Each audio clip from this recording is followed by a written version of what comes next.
work on those pollutants.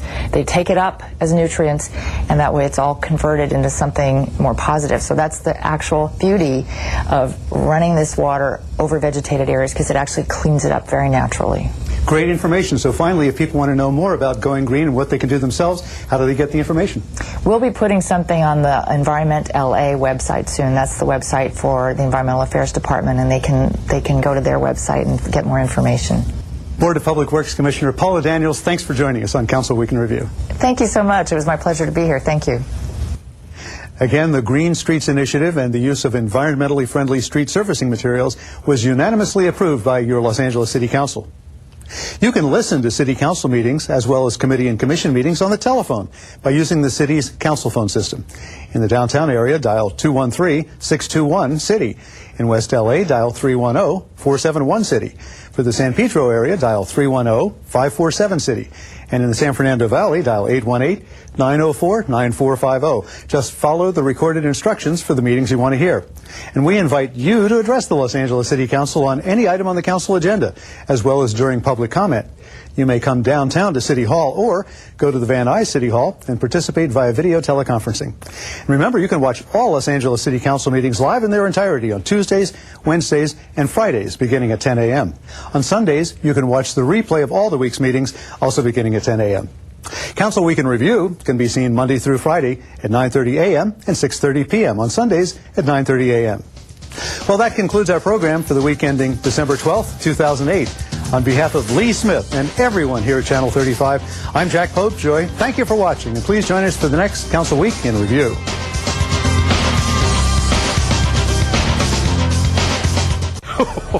Santa here, wanting to remind you about all of the Hollywood holiday events that you're going to see right here on Channel 35. In fact, if you look right here at the bottom of the screen, it'll tell you when the next broadcast is going to occur, and it's going to happen all month long right here on Channel 35.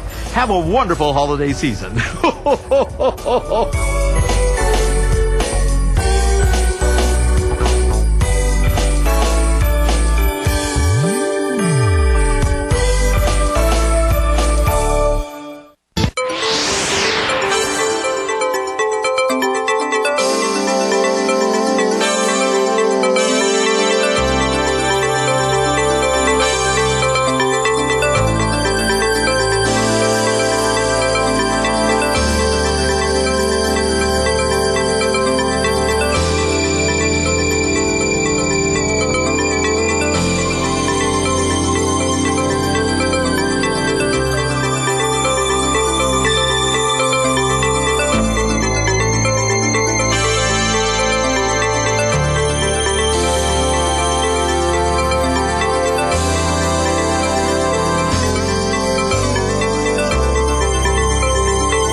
morning, Los Angeles, and welcome to the City Council meeting for Wednesday, December 17th, 2008. We are here in John Ferraro Council Chambers, room 340 of City Hall. We meet here every Tuesday, Wednesday, and Friday at 10 a.m. And we welcome the members of the public who have taken time out of their day to be here, as well as our viewers on Channel 35, which broadcasts us live throughout the city's cable system and rebroadcasts us in the evening. I'm Council President Eric Garcetti, and I'm joined by my colleagues, Councilwoman Wendy Gruhl, Councilmember Bernard Parks, Councilwoman Jan Perry, Councilmember Bill Rosendahl, Councilmember Dennis Zine. We are awaiting 10 members to constitute two-thirds of our body, or quorum, and I'd like to call the following council members who are now late to come down, please, as soon as possible. Councilmember Alarcon, Councilwoman Hahn, Councilmember Huizar, Councilmember Reyes, Councilmember Smith, Councilmember Weiss, and Councilmember Wesson. Mr. Labange is excused to arrive at 11:30, and Mr. Cardenas is excused today, so we are not expecting him in at all. If you'll please make your way down so we can start the meeting as soon as possible. In the meantime, our agendas are available in the back or on the side of the body here. We also make those available 72 hours in advance online at lacity.org, here in council chambers or at the city clerk's office. And if there's any items you'd like to be heard on, please fill out the speaker cards in the back and hand that to one of the sergeants at arms on the aisles. We'll make sure to get your comments into the mix.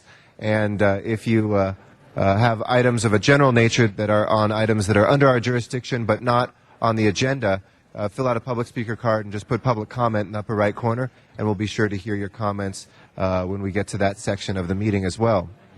Besides having our meetings on Channel 35, we also archive these meetings online at lacity.org, where you can also catch live streaming webcasts of our council meetings. You can also call in using your telephone to 213-621-CITY. That's 213-621-CITY to listen into the proceedings of the City Council or any of our committees as well.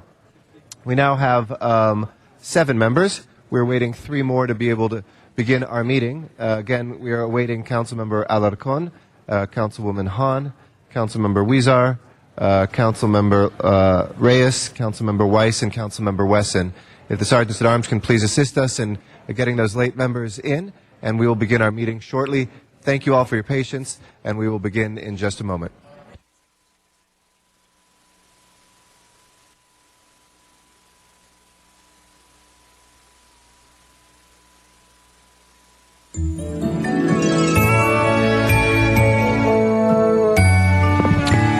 While we are waiting a quorum, we have a very special presentation this morning, and I'd like to recognize Councilmember Bernard Parks from the 8th District at this time for a very special presentation for the City Council and the people of Los Angeles. Mr. Parks.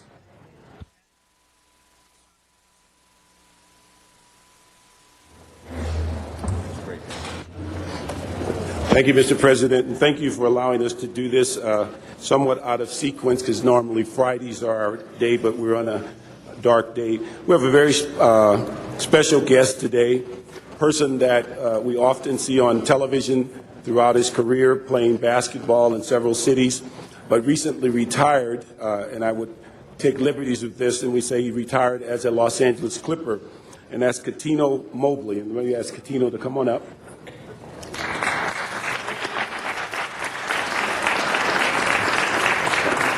Cuttino was born in I can't believe this, 1975? Yeah. Cuttino was born in 1975. That makes me feel really old, because I was working for about 20 years before you were born. In Philadelphia, Pennsylvania. He's a recently retired professional basketball player with the NBA and LA Clippers. His nickname, is, if you follow the sport, was Cat. He attended Ignatian of the Lord Grade School in Philadelphia. After graduating, he went to Cardinal Doherty High School and Maine Central Institute. He then later went to the University of Rhode Island, where he basically made a Final 8 appearance in the 1998 NCAA Men's Division I basketball tournament. He was selected as the 41st overall pick in the 1998 draft. He played in Houston, where he was there for 6 years.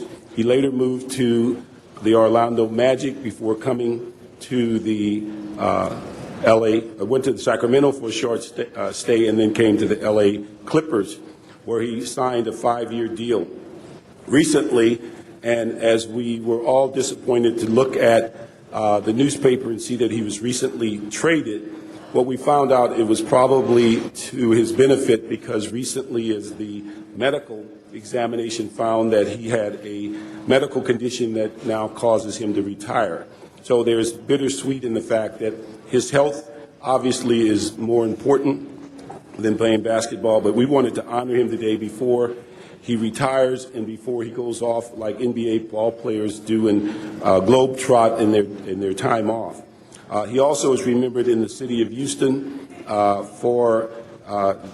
along with Sam Cassell and Elton Brand, that he created the Clutch City Shootout contest, which is still a part of their program. He is also, besides being known as that three-point shooter for the Clippers, he continues with his community work. On December the 10th, he's announced his retirement. I wanted to make sure that we as a city honored him. Today, he brings with him a number of guests. Mr. Bill Burke, who's the founder of our LA Marathon, along with Bill's daughter Christine, also actress Nia Long, and a friend Michael Sutton, and also his mom Jacqueline Mobley. And let me have a certificate here. We'd like to say in honor of the City Council, we'd like to present this to you for your outstanding career as the NBA basketball player, but particularly the time that you spent in Los Angeles.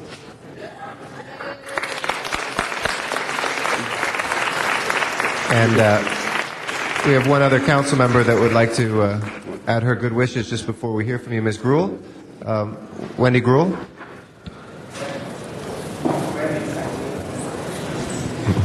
Thank you very much, Mr. President. And we rode up in the elevator together, and this morning, Darlene and I were together, Cuba, and we're talking about the presentation that you were going to have today.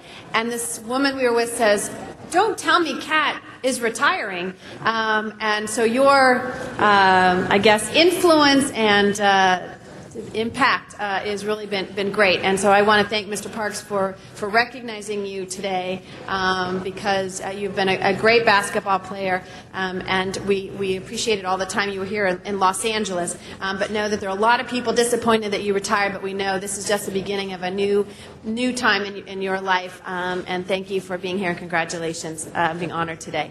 Thank you. Thank you. Thank you. Mr. LaBonge? If I could just peek over the shoulders of these great cameramen here who are captioning this for your family. Athletes work very hard to achieve greatness. You did that. And the greatness and support of your family and your friends. You got to your left 3 great friends in town that I'd always call on if I was in trouble. And I just want to say congratulations. And the inspiration, though, that young people now get from athletes is greater than all politicians could ever imagine, except who the president-elect, and we hope he has that greatness back in the area. Thank you for the influence that you give to young people about sports, about athletics, about playing and studying and being a contributor to the community. Congratulations on your next ventures in life. Thank you. Mr. Wesson. Thank you, Mr. President and members. And Brother Mobley, it's good to see you again. I had the pleasure to meet you over the summer. In fact, we were at Mr. Parks' home. And I know that this is maybe a bittersweet moment for you. But so many kids throughout now the world are on a basketball court somewhere with this dream of becoming a professional basketball player. And 99.9% of those kids will never see that dream realized. You were the 1/10 who had an opportunity to play, and to play at a high level. I was stationed in Sacramento for 6 years when I was in the California State Legislature. So I had an opportunity to watch you play at a lot of the Kings games. So just to echo what some of my colleagues have said, I have no doubt that you will be successful in whatever you choose to do next. This is the end of a chapter and the beginning of a new chapter in your life. And if there's ever anything that I could ever do, like you want to just go work out and shoot free throws, I can catch the ball and bounce it back to you. It'll get there slow because I'm not as strong as I used to be. But I wish you success, and I know that you have some business ventures. We had some discussions, so I anticipate still being able to communicate with you and work with you. And you are a good player. You will be missed. But remember, you were one of the lucky ones. You were the one that your dream actually came true. Anyway, good luck, my brother. Good luck. Thank you. And Ms. Perry. For setting the bar so high. Your first obligation is to yourself and to take care of yourself and to take care of your health and to give a new focus to your life. But you can judge a man by the people who surround him, and you've got some pretty wonderful people standing up there with you.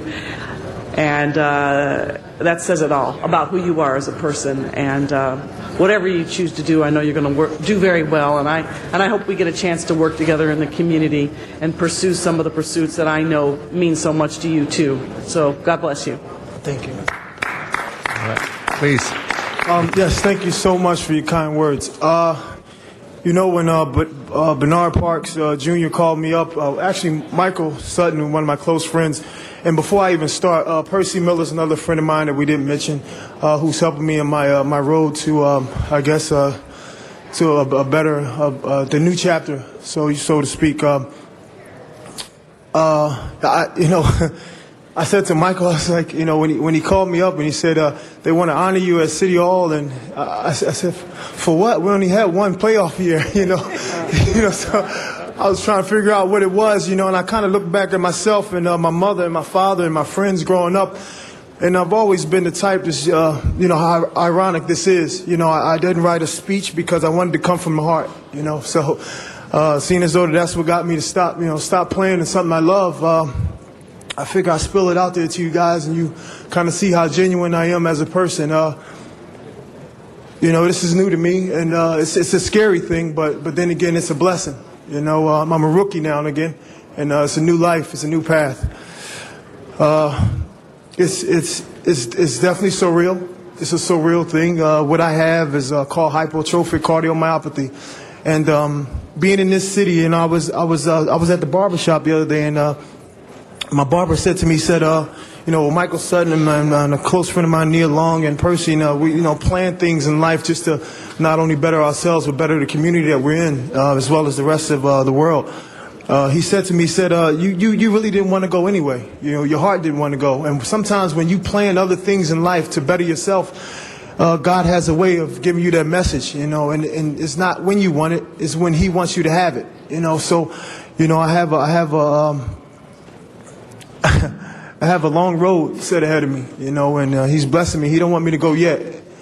As the counselor said, 99.9%, don't make the league, and the other percent that have this type of disease usually, aren't here talking to you right now. So, I'm super blessed, and I so appreciate everybody. It's tough. I appreciate everybody, what they do for me and the things they say. And if I can do anything for the city, that's why I'm here. That's why I love L.A., so I can try my best, as well as my friends, to better it. And whatever business we bring and whatever things, charities we can do, we're always here. And that's definitely from the heart. And my mother always taught me, my stepfather, my father, always taught me to be genuine in what you do. And don't ask for anything back. Just do because you think it's the right thing to do. That's how I am, and I think it's showing that to not even meet a lot of you people, and you've seen me and you see how I hold myself, and to hold myself above a level that a lot of different people at that success may not do, or may be confused in their individual character or themselves. it's a tough thing, but for me, it's pretty easy because it's who I am, and it's always been who I am, and I will continue to be this type of person, So that's not stopping me, at all. I watched the movie last night. Went with Nia, a friend of mine, Nia, to see 7 Pounds last night, and I didn't know what the movie was about, and there was a character on there, and the lady had a heart problem, so. Nia, being the actress she is, she really felt it. She really felt it, and she kept saying to me through the whole movie about 100 times, "I'm so sorry I brought you here." So I'm like, it's what it is. It's a learning experience, and it's a great movie by Will Smith. Just seeing that and seeing the last 3 weeks that happened in my life, the things that happened in my life, it's taken away from me, but he's giving me something bigger. And it's up to me to take what he's given me and utilize it. And I intend to do that. And I so thank you so very much. And like I said, anything I can do, Mr. Parks Jr., everybody, thank you so much. And I greatly appreciate it. And hopefully I'll be here for a very long time. Thank you so much. And bless you for those words. Thank you so much for being here, and thank you, Mr. Parks, as well. Thank you so much on behalf of the entire city. Congratulations. With that, Madam Clerk, we'll return to the business of this meeting. If we can please call the roll. Alarcon, Cardenas, Gruel, Hahn, Weezer, Labange, Parks, Perry, Reyes, Rosendahl, Smith, Weiss, Wesson, Zine, Garcetti, 12 members present, and a quorum, Mr. President. The first order of business, please. Approval of the minutes. All right, Mr. Zine moves and Mr. Smith seconds. Without objection, those minutes will be approved. Next order of business. Commendatory resolutions for approval. Mr. Weezer moves and Ms. Hahn seconds. Without objection, those two will be approved. We can run through the agenda, please. On the regular agenda, items noticed for public hearings. There's a request, I believe, on behalf of Councilmember Weiss to hold that for him.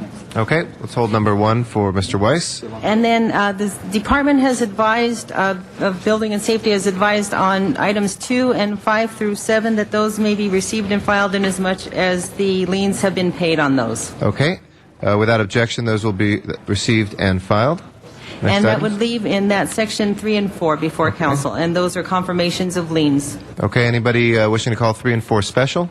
If not, let's go ahead and open the roll on 3 and 4, close the roll, and tabulate the vote. 12 ayes. Those are approved. Next items, please. The next item is item number 8. That's also a public hearing item, and that's a finding of public convenience or necessity in Council District 5. And a motion is required to either grant or deny. Okay, we'll move to grant. Please open the roll, close the roll, and tabulate the vote. 13 ayes. That is approved. Next item. Next item is also a finding of public convenience or necessity, and that's in Council District 13, and the recommendation is to grant the application. Okay, let's go ahead and move to grant then. Please open the roll, close the roll, and tabulate the vote. 13 ayes. That is approved as well. Next item. Next item is item number 10, and that is a Plum report, and that is an ordinance with an urgency clause. Mr. Reyes calls that special. Next items, please. Next items are items for which public hearings have been held, items 11 through 43. Commissioners are 11 and 12. Do you wish to hold those on the desk? Yes, please. Let's hold the commissioners on the desk. We'll take those up before public comment. And then next items. Reports are to be submitted on items 28, 32, and 28 and 32. Do you wish to hold those on the desk? Yes, please. Let's hold those on the desk for reports, specials. 43. Ms. Rule 43. Ms. Hahn? Yeah. 18 and 40, please. 18 and 40 for Ms. Hahn. Other specials, Mr. Rosendahl? 33. Mr. Rosendahl. Sorry, which one? 30 you want special? For Mr. Alarcon. Mr. Labange. 24, but if the department is here, I'll talk to them, and if they can answer the questions, I'll... Okay, which department is that you looking for? Water and Power. So if there's Water and Power staff to speak with Mr. Labange, please, if they would do so. Well, you're going to talk to him at 24, 27? Mr. Parks? The same thing, 24, 27. Okay. All right. Mr. Reyes. Council President, on 36, it's just a technical change. Okay. A number from 59 to 60 mils. Correct. Yeah, we have to change, have that just in front of me. We need to change the number there that was at 59 to 50. No, to 60. Oh, to 60? 60. Okay. Let's go ahead and make that change. Okay. Any other specials? That is for the land, it's 60 Mills Act historical property contracts, not 59. Okay. Any other specials? If not, let's take up the balance, please. Open the roll, close the roll, and tabulate the vote. 13 ayes. Those are approved. We'll send everything forthwith today, colleagues, without objection. Next items, please. Next items, Mr. President, are items for which public hearings have not been held, items 44 through 63. 10 votes are required for consideration. Okay. Let's go ahead and, do we have cards on any of these? I believe there are cards on 45, 47, 48, 49, 53, 54, 55, and 63. Okay. And we will call those special for cards from the public and open and close the remaining public hearings. Specials? Mr. Weezer? President, item 56, if we could continue that for 30 days, please. Okay. That would take us to the 16th of January. Without objection. And also 63G, there's a card on that. That's Yeah, we have special, a card on correct? that. And you want to call it special as well? I want to call it special, Okay. please. You got it. All right. And any other specials, colleagues? Seeing none, let's go ahead and please open the roll, close the roll, and tabulate the vote. 13 ayes. Those are approved. Next items, please. Next items are the closed sessions. Do you wish to hold those on the desk? Yes, please. And we just voted on the commissioner, didn't we? On I believe we did, Mr. we did. President. That went through which committee? That was waived by Arts Parks. Okay. We'll consult with Mr. Labange. I know Mr. Vladovic is here. Would he like to call that special and reconsider it? Or would Mr. I know, yeah, Mr. Weezer, did you want to? Could we consider number 40? I guess Mr. Vladovic's appointment is 44. 44? Okay.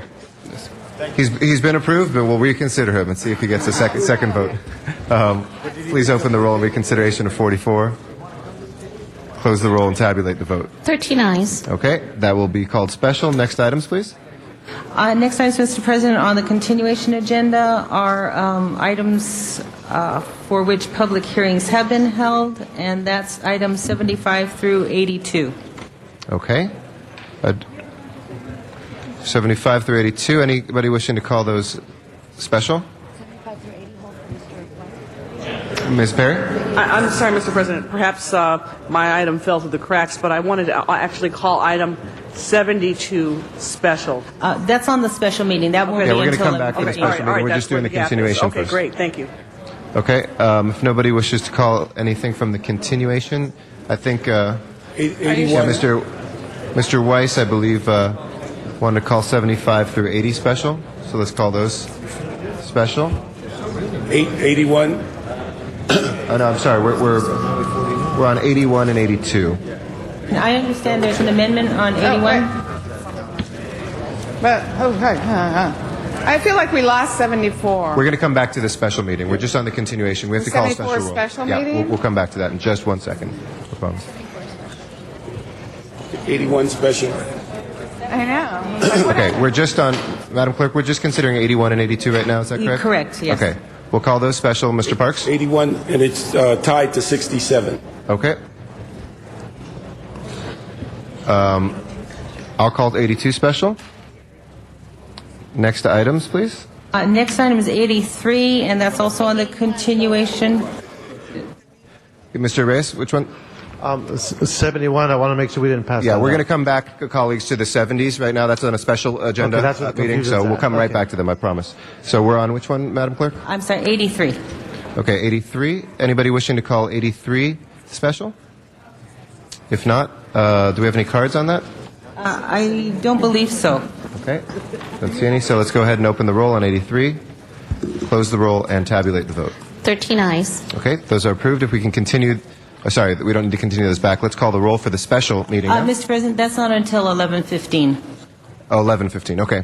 So, colleagues, we'll take up the special meeting items at 11:15 because that's when it is posted for. So we can't call roll on that for about another 40 minutes, but we'll have plenty to keep us busy in the meantime. And let's take up the commissioners first. I know that we have a fellow elected official who needs to get back to work as well. So, without objection, we'll take the commissioners, then public comment. And item 44 first, if we can take the nominee. Mr. Vladovic, if you'd like to come forward to the table, and I'd like to recognize our chair of our Arts Parks Health and Aging Committee, Mr. Labange. Excellent selection by Mayor Antonio Villaraigosa. As we call for an aye vote, I'm also going to ask my colleague of the great 14th District to articulate. We look for your passion, your experience, and your ability to reach out and put the district together better with the city and children, youth, and family. Thank you. Thank you. Mr. Huizar. Thank you very much, Mr. Valavic. We look forward to working with you. I worked with you when I was on the school board. You were there as a local superintendent, a longtime educator, and your profile is the type of person that brings a lot of experience and wisdom to this commission. And let me just thank you, first and foremost, for the work you've done. When I was on the board, I saw you put kids first, and that's what we need more of. So thank you so much, and I think you do an exceptional job here. Anything you'd like to add quickly? Only that I'm committed to do what's right for kids, and I've believed in 40 years of education that education is a civil right, and that we need to push it because what happens to children affects us all. Thank you very much, Mr. Valavic. We look forward to working with you. Thank you. Thank you. Ms. Hahn. I think I just rise in support of this appointment of Dr. Vladevic.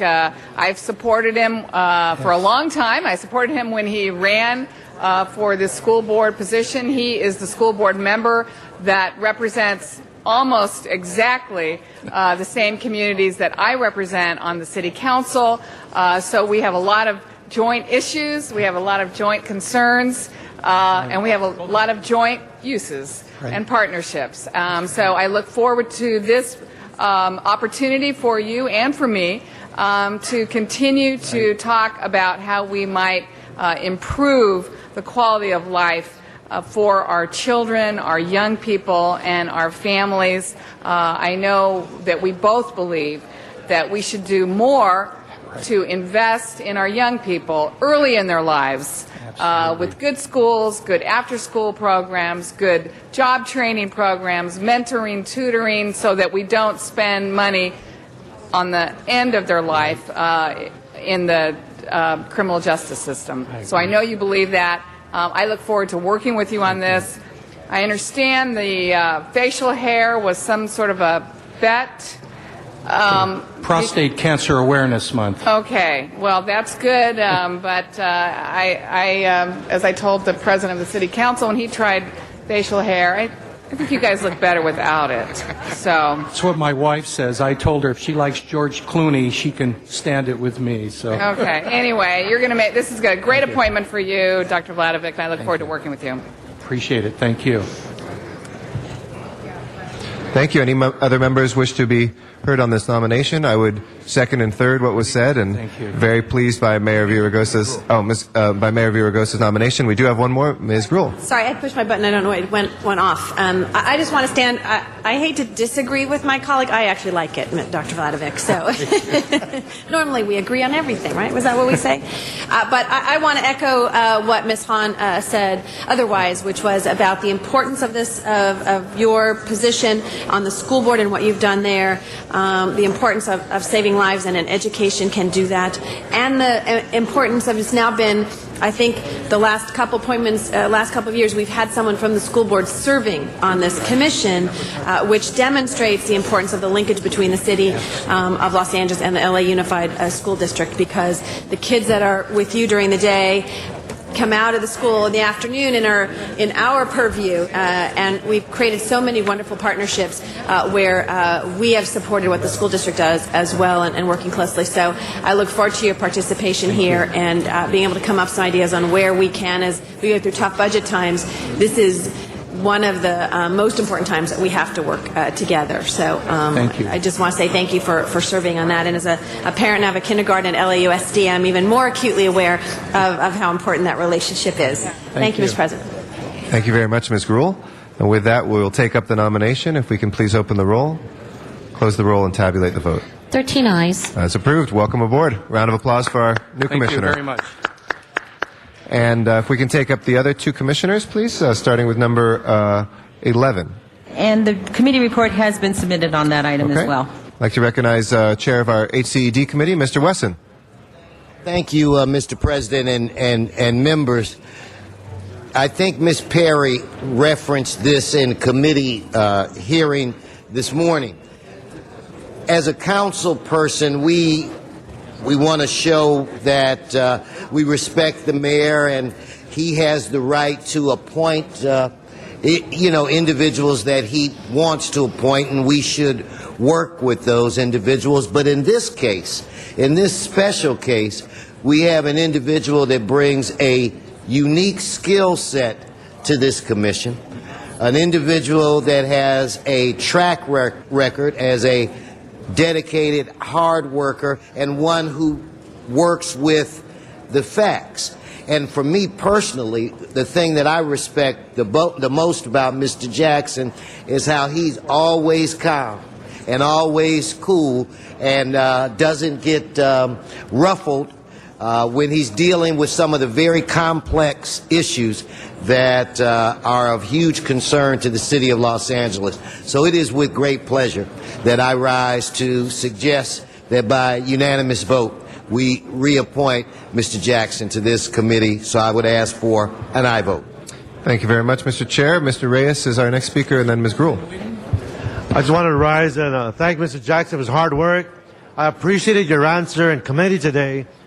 Colleagues, I asked him about our ability to implement the type of work programs that can take advantage of this transition we keep hearing about from Washington, D.C. And the river plan is in place. The hard part is implementation and being able to see how some of the CRA areas overlap the riverfront district. Our capacity to change how the riverfront is very real. The skill set you bring as chair and the toolbox that's in the CRA can further leverage what other departments are doing.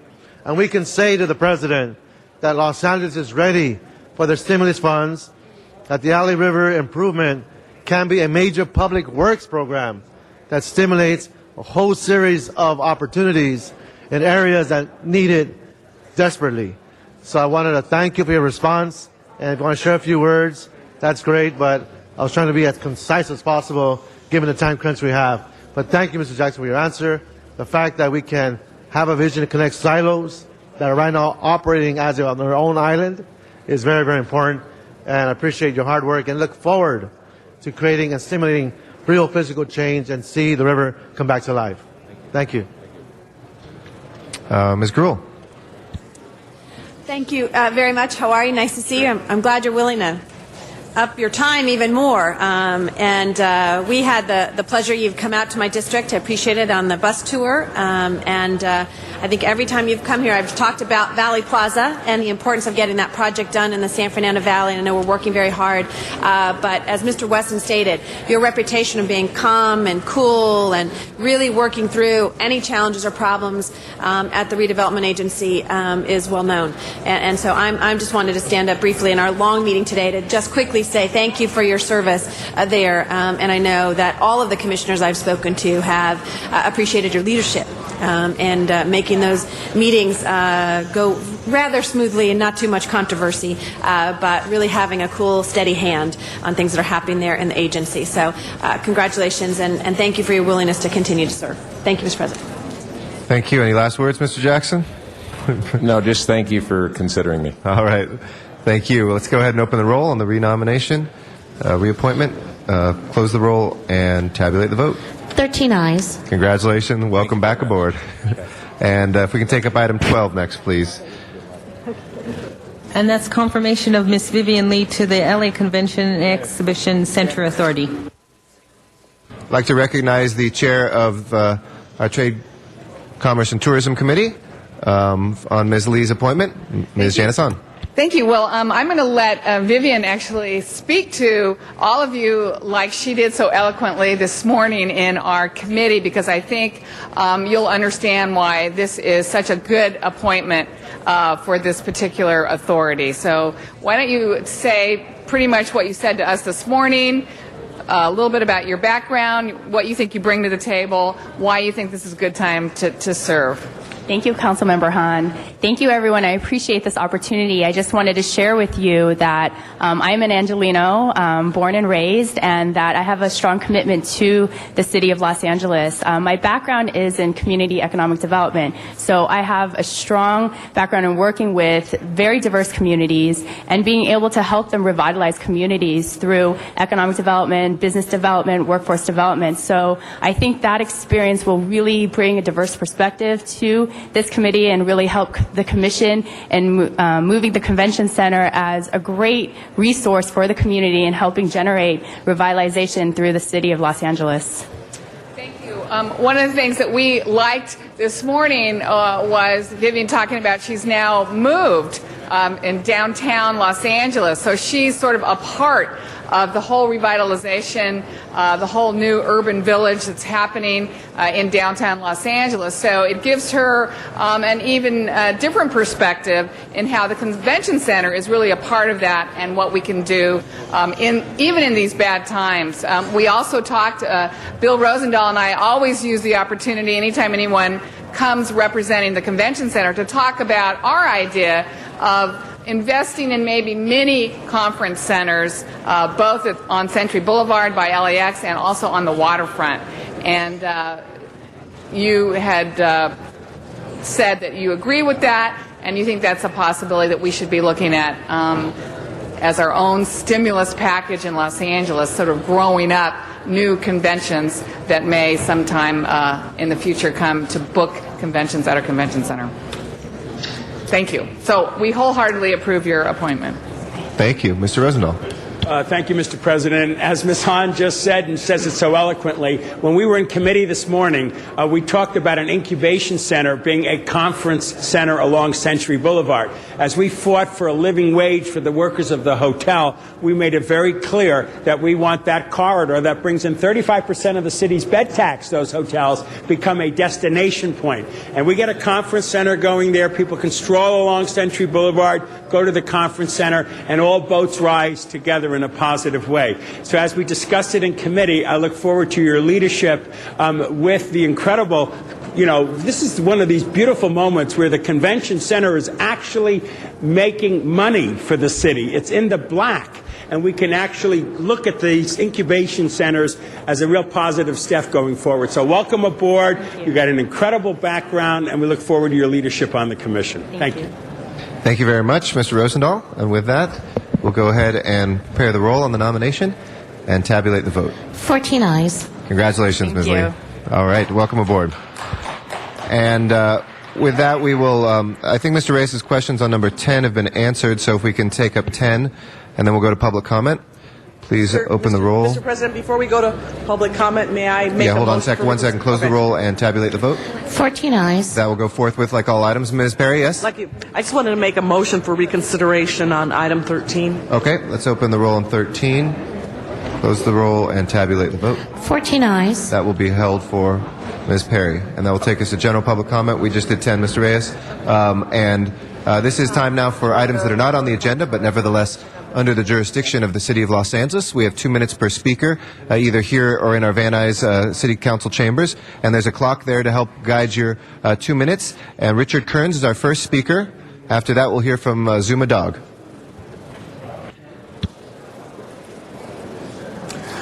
Good morning. My name is Richard Kearns. I am an AIDS activist and long-term survivor, medical cannabis patient and advocate, poet and journalist. I've submitted to the clerk a copy of my prepared remarks.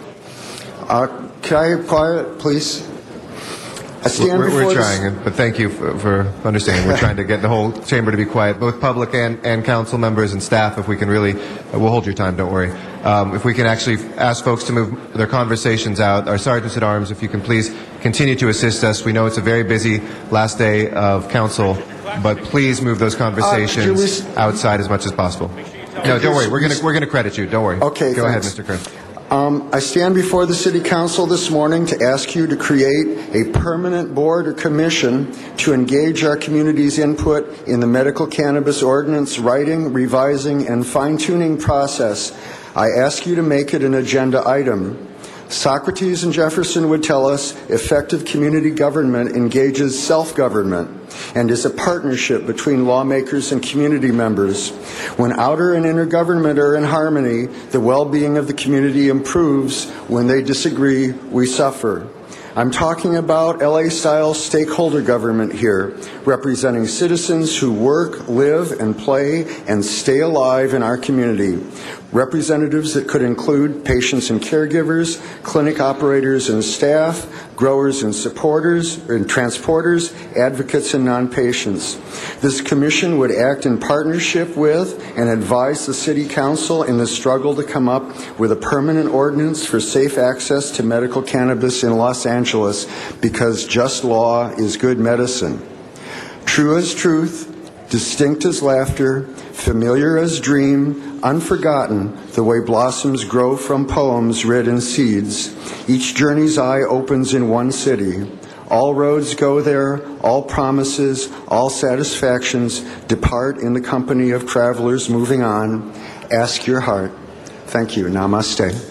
Thank you very much, Mr. Kearns. Zuma Dog is our next speaker, and after that is Arnold Sachs. Yes, good morning, City Council. My name's Zuma Dog. I'm running for mayor of Los Angeles, and for the people in chambers, they can go to zumadogformayor.com. I'm on the ballot, certified. I'd like to thank the council member who, in conversation, thinks I have about 12% right now. But that's right now. Who knows what will happen? For example, the LA Weekly. I'd like council to please go to the LA Weekly article on newsstands now. It's about public access. And they mentioned Zuma Dog. It says right here, but his host is the Zuma Dog Show. He's not only one of the most recognizable figures at City Hall, cordially greeted by passersby, including security guards and Mayor Antonio Villaraigosa. He also has the ear of high-level insiders who feed Zuma Dog information in the hopes he'll expose and possibly stop one of the questionable government projects. Well, there's more at laweekly.com. My name's Zuma Dog, again, candidate for mayor, and also LA Voters for Change. I'd like you to please be aware of a new organization, LA Voters for Change. And if you'd like to join it, please send an email to lavotersforchange@gmail.com. We've got a slate of candidates. We've got a city attorney election. Very important. Very important. Noel Weiss is running. There's going to be confusion in the city attorney's election. We've got two Weisses on the ballot. So one thing LA Voters for Change can do is clarify and make sure people know to vote for Noel Weiss. And please get the word out for Noel Weiss, because we have two Weisses on the ballot. Also, Mayor Antonio Villaraigosa up for re-election. That's why Zuma Dog is running. The people have had enough. We've got a mayor who has spent about 11% of his time on city business and about the other 89% fundraising, taking pictures. Meanwhile, the mayor, look at the housing. Look at the housing. He said we need to build housing. He built all $1 million upscale housing. Nobody can afford it. It's sitting vacant, dropping in values. Meanwhile, people can't afford to live in the city. Zuma Dog is mayor. I will demand that we focus on workforce housing, affordable housing, so people can live in this city. And also with the nonprofit money, Zuma Dog will make sure the money makes it into the community instead of into Mayor Villaraigosa's cronies and friends and relatives. It's an outrage. ZumaDogForMayor.com. Our next speaker is Arnold Sachs. After that is Daniel Garcia.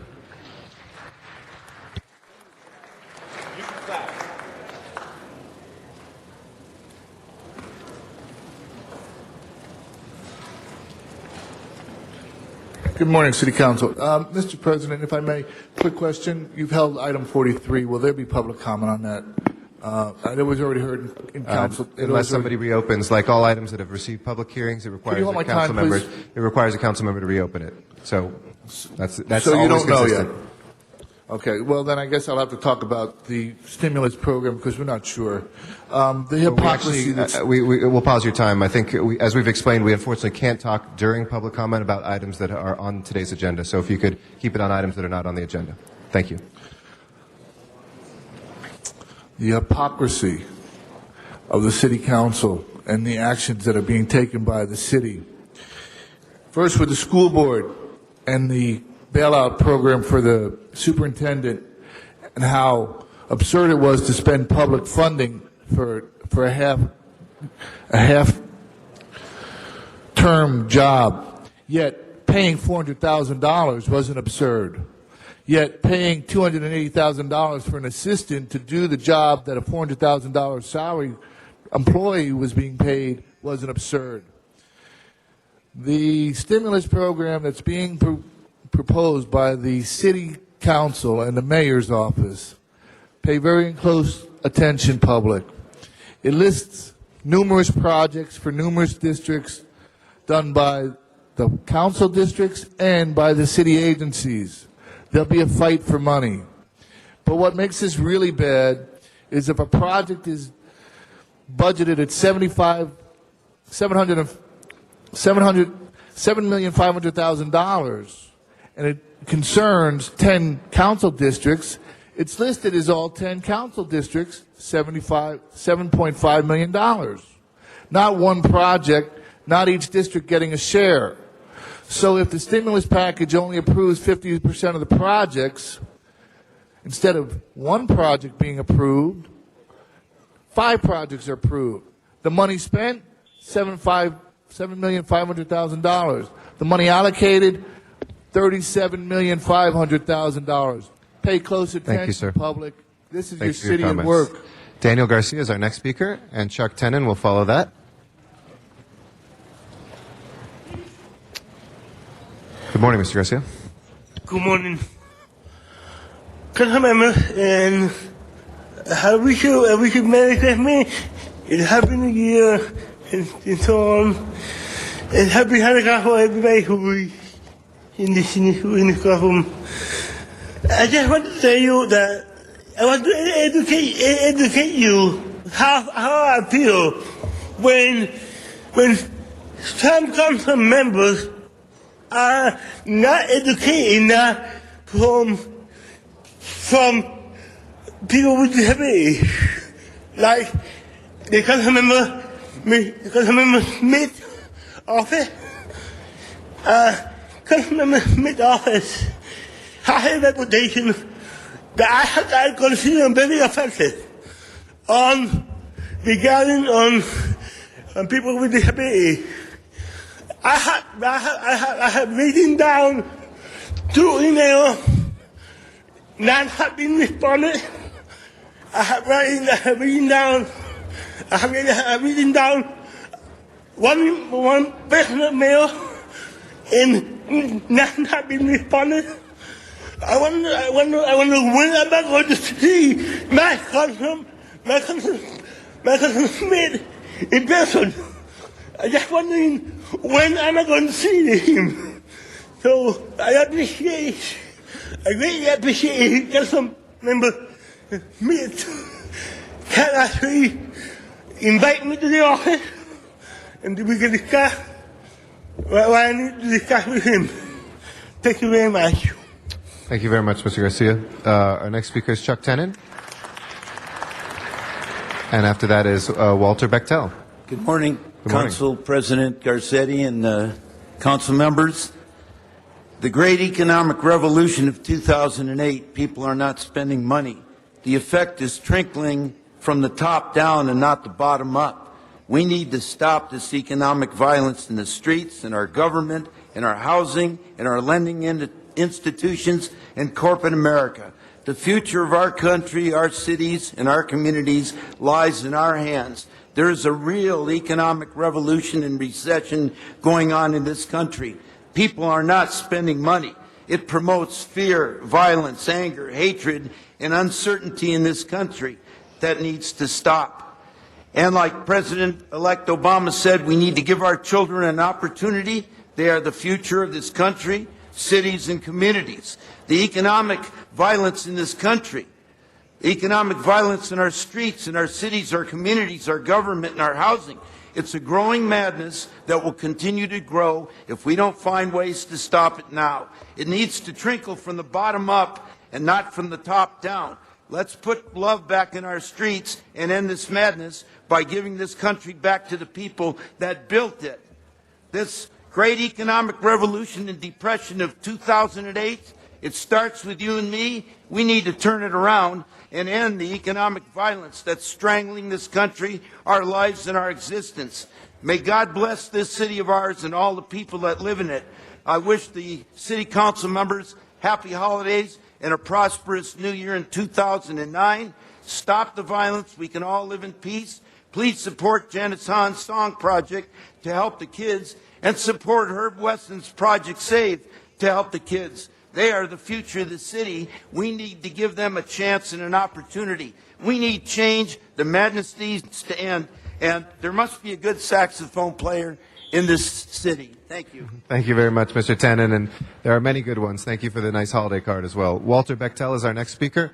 After that is Phil Janerjan. Thank you very much. I didn't get to say what I wanted to say when I was here last time. I wanted to reiterate the problem that I already talked about over the Board of Supervisors yesterday. The problem with intellectual property theft. I've exhausted my judicial remedies, and I've already stood before your police commission. And according to what the law says, the only thing I have left is to relate this information to the Board of Supervisors or to a governing power such as the City Council. There's nothing I can do beyond that. I need your prosecutor to file ex-rel prosecution on the people I've already mentioned in the cases that I was on. If you continue to refuse to do something about this, I think that, I believe that's the main reason we're having a problem with the finances. Most promissories from the bank are based on integrity, the fact that these people are going to make good with the promises that they're going to pay back these loans. But if these people who are making the promises are nothing but a bunch of thieves, it makes it difficult to believe these people are going to pay back things like that. Integrity is the foundation on the promissories that you're making these loans with. It's up to you if you're going to do something, but my whole life has been ruined by these people in the entertainment industry. I would certainly appreciate it if you would make good with your office promises.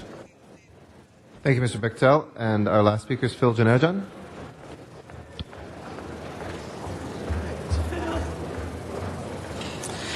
Good morning, council members. My name is Phil Janerjan. I'm currently a candidate for mayor in the upcoming city election. I'm here today to talk about our Second Amendment rights and how I feel that these rights are being infringed upon by the city government here in Los Angeles. The Second Amendment was created because our founding fathers were geniuses. They knew that as a young and struggling nation, we would face challenges and enemies that we would need to be able to defend ourselves. They were right. The British came back in 1812, and we were ready for them. Now, the need for self-defense is clear and it is obvious. It was needed then and it is needed now. I am a proud member of the NRA, the National Rifle Association. I am a fierce defender of our Second Amendment rights because the Second Amendment is the one right that guarantees all others. It is the only thing that keeps us safe from fascism or totalitarianism. Some of the most heinous crimes in human history have been perpetrated by powerful state governments that use force against their own citizens. Hitler in Nazi Germany, Stalin in the Soviet Union, Chairman Mao in Communist China, Pol Pot in Cambodia, Idi Amin in Uganda. These powerful governments used force to murder over 100 million people who couldn't fight back. Now, firearms opponents will always say that guns are bad and try to ban them. They point to tragedies like Columbine in northern Illinois and say that this is what happens when people are allowed to own guns. I disagree. These tragedies are terrible. That is true, but they are rare. And we have to understand as a society that the dangers of having arms in our society are far outweighed by the dangers of not having them. Currently, Los Angeles is one of the most restrictive cities in the world when it comes to firearm ownership and usage. If I am lucky enough to be elected mayor, I intend to change those policies. I want to let all firearms enthusiasts and firearms rights defenders to know that they have a friend here in Los Angeles. Thank you for your time. My name is Phil Janerjan, and I'm currently running for mayor. We'll close our general public comment for now. We are going to run through a number of items. 53, I believe we had the card withdrawn, so we can take up that one first. If we can please prepare the roll on item 53 and tabulate the vote. 14 ayes. That is approved. Colleagues, since we have different sets of of ordinances that I know a number of people are here for, we've had different requests, and I would telegraph that we would be taking items 33 first and then 69 and 82. Those are the good faith and tenant protection eviction items.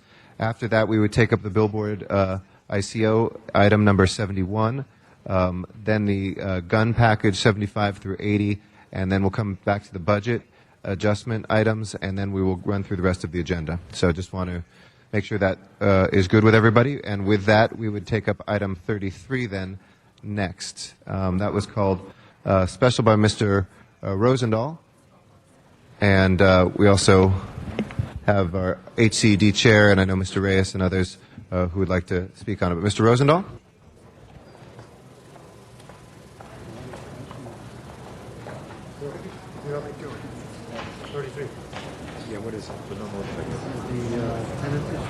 Yeah.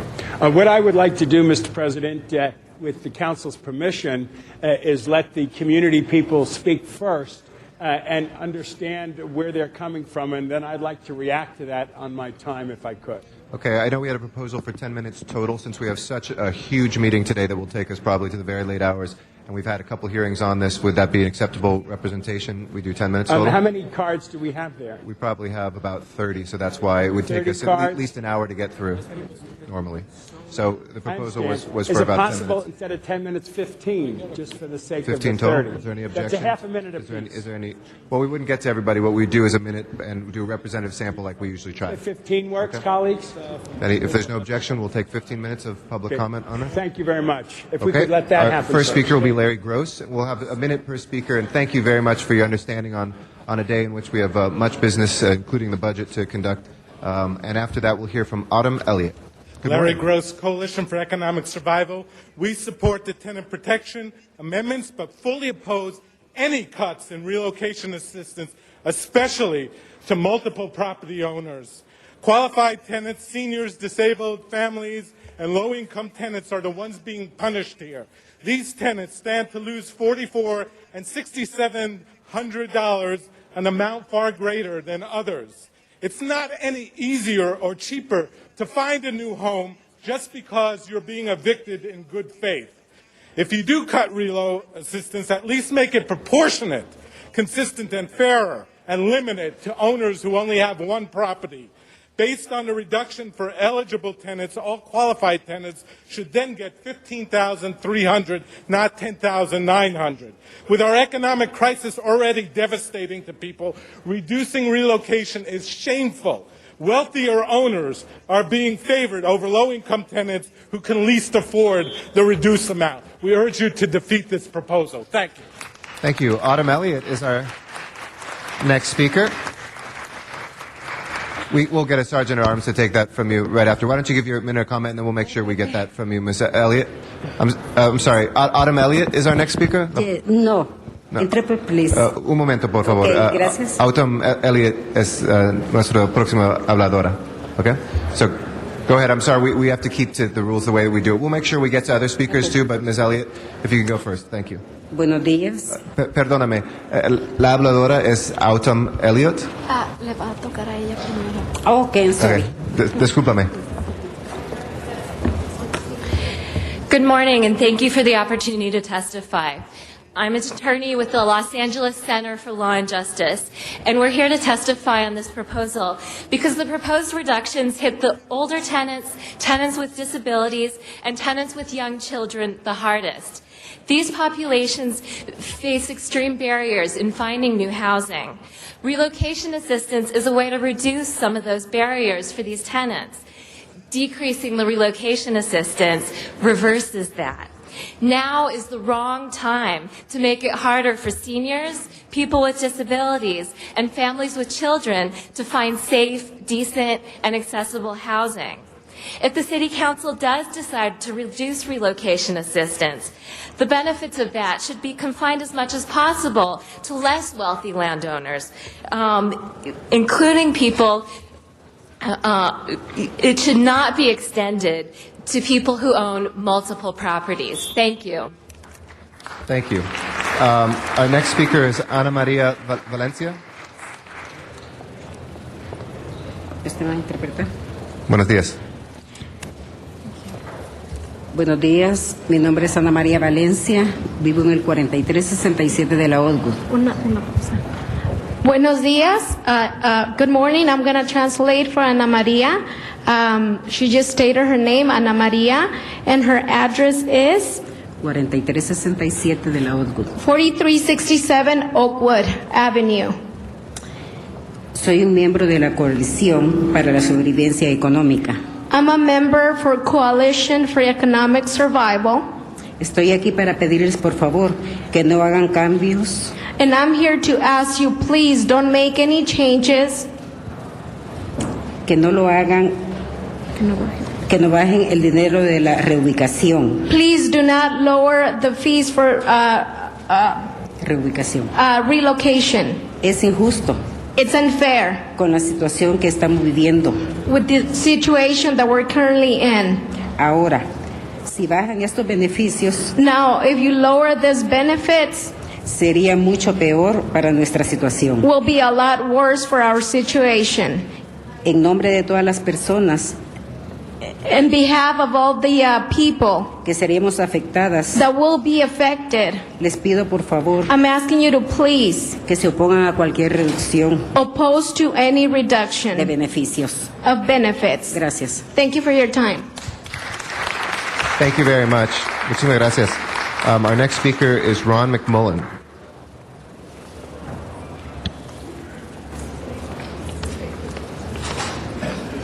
My name is Ron McMullen. I'm the chairman of the Social and Economic Justice Committee at Service Employees International Union Local 721. I just wanted to explain the reason that we have a Social and Economic Justice Committee is because our union cares about the community.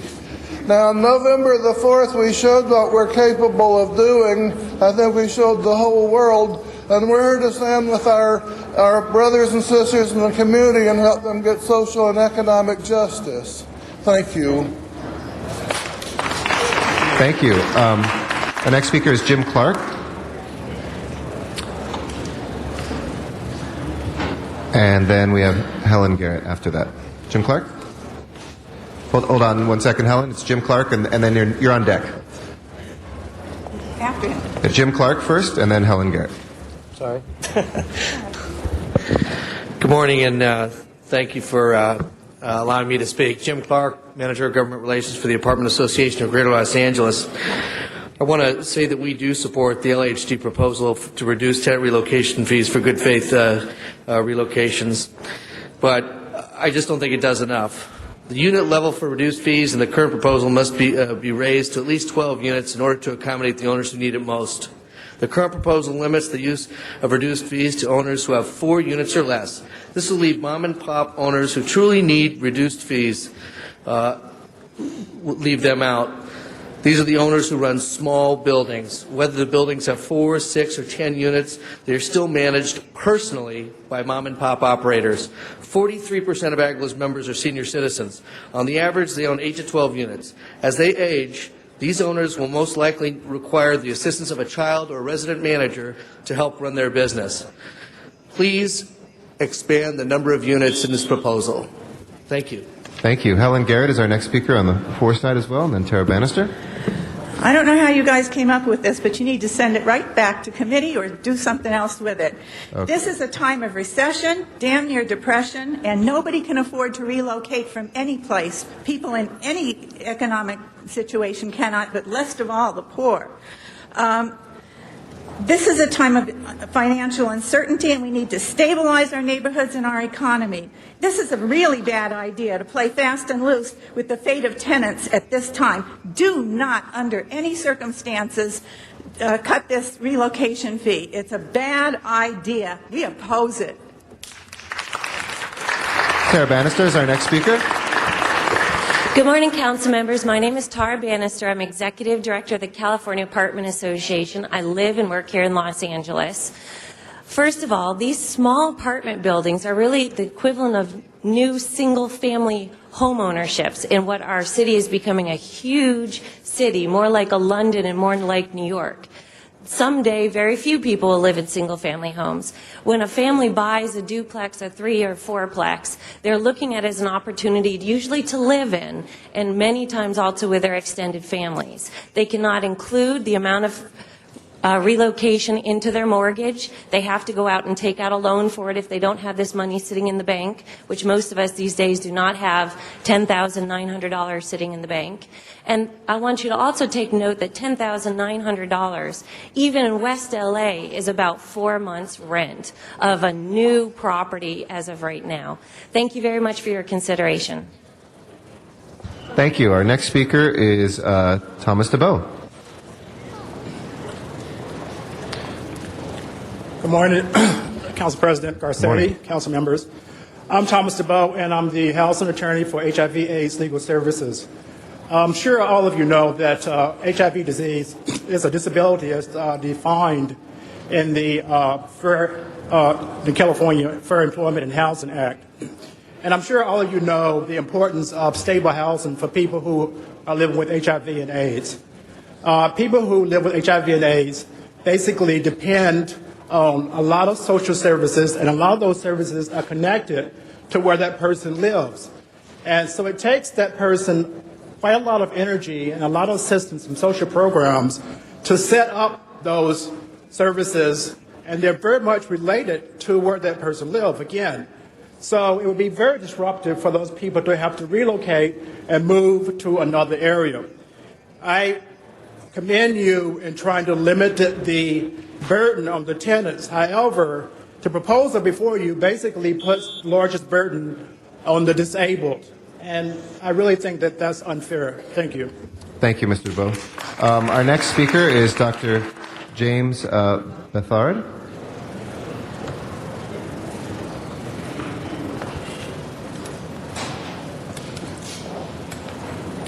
Good morning, Chief Counsel Garcetti and fellow members.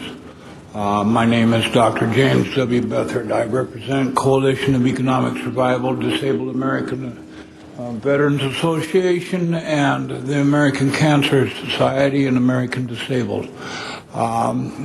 Against this proposal of the 14.1 on our section, what we have is a conflict of interest with the good faith eviction. How can we possibly put good faith and eviction in the same sentence when we have people that are terminally ill, elderly, and have spent most of their lives putting into this very system that I speak before this august body today? What I would like to point out is that if this is in place, the United States government with their mortgage bailout has been highly misinterpreting what is. Thank you very much. Thank you. Our next speaker is Hee Roon Yi. Hee Roon Yi. Is Hee Roon Yi here? Not? Okay. Claudia Gomez? Claudia Gomez?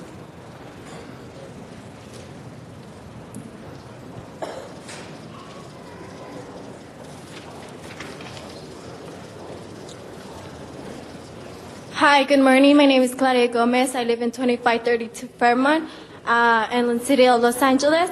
And I'm here to help the tenants at the same time because we always have a hard time and we don't really want to change the relocation benefits for our families because all the time we're always getting evicted. It will be an easier way to get evicted. They will find the money to take us out of our homes, and it will be really easy for some landlords to take us out of our homes. So I really appreciate if you don't take away or reduce the relocation benefits. So thank you so much. Thank you. Is Shinja Kim here? Nope. Okay. Daniel Garcia. Would any of the representatives from Kiwa like to speak? The Korean Immigrant Workers Association? I know there's a stack of cards. Okay, here we go.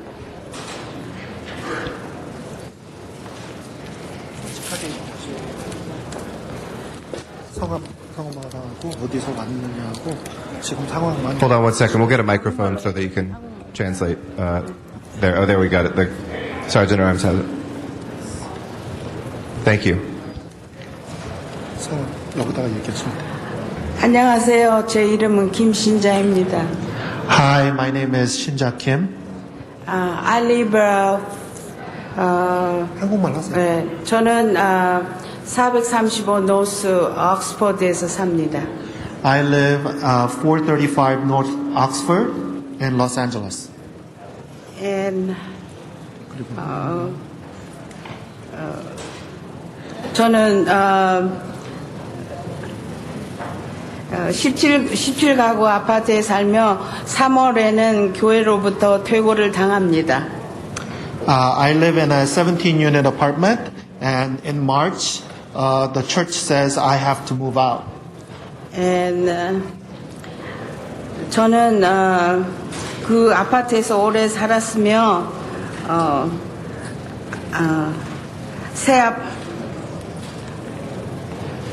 교회가 파킹이 필요하여 저와 제 남편을 3개월 동안 15년 동안 살아온 집에서 나가라 합니다. The church, because they need parking, they are asking me and my husband, who lived in that apartment for 15 years. 그리고 제가 생각하기에는 새 아파트 주인은 아주 크고 돈이 많은 교회랍니다. And my new apartment owner is a very, very big, with a huge budget church. 저희 부부는 이 아파트에 오래 살았기에 정든 가게, 병원, 친구들과 헤어져야 하는 것도 힘듭니다. Because our couple lived in the unit for so long that it is even hard to say goodbye to all the nearby stores that I used, the hospital that I have been going to, and saying goodbye to the friends that I've been so close with. 이사비를 줄인다니 우리 같은 사람들은 어떡하라고. 참 교회는 저희 아파트만 산 게 아니고 여러 작은 아파트 그 근방 건물들을 샀답니다. And I just heard that you guys are considering to reducing the relocation money for people like me. I'm sorry, we did a minute even and an extra minute with the translation, so if you could just conclude, we'll have to go to the next speaker. So 1 more minute? No, it's 1 minute per speaker, so we gave her a minute, plus the translation time was not counted against her. So if we could conclude now, maybe Okay. one last thought. Okay. So I'll translate what she just said. Thank you very much. And by the way, that church not only bought our apartment, but several small buildings and apartments in my area, including less than 4-unit apartment and small businesses as well. Thank you very much. So please don't reduce my relo. Thank you very much. Our last speaker is Betsy Handler. Good morning. Thank you. My name is Betsy Handler. I'm the Director of Legal Services at Inner City Law Center. We are very much opposed to the reduction and relocation. I particularly want to stress that the reduction was supposed to be a benefit for Ma and Pa owners. This would be undermined. It would give the lie to that purpose if it's extended to to owners of multiple properties or to properties larger than 4 units.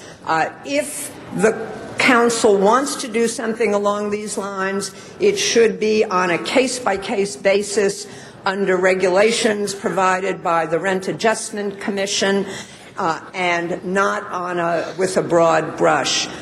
These people are tenants. They are innocent. It doesn't matter to them for the reason for which they were evicted. The relo amounts also should be proportional. Thank you. Thank you very much. I'd like to read into the record the folks that we were not able to hear from today, but that nevertheless were here. We'll just read those into the record.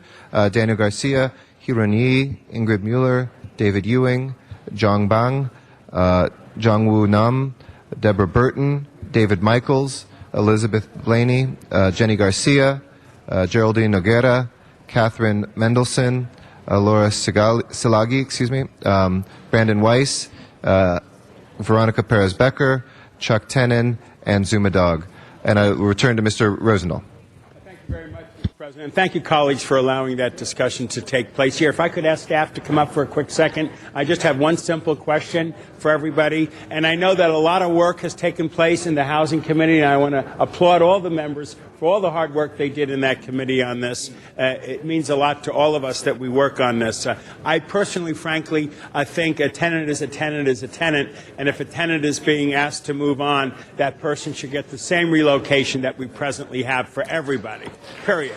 But I'd like to understand, if I could, from the department, the process you went through real quickly and why you've come up with this recommendation and the support, obviously, of the Housing Committee. Hold my time. Good morning, Mercedes Marquez.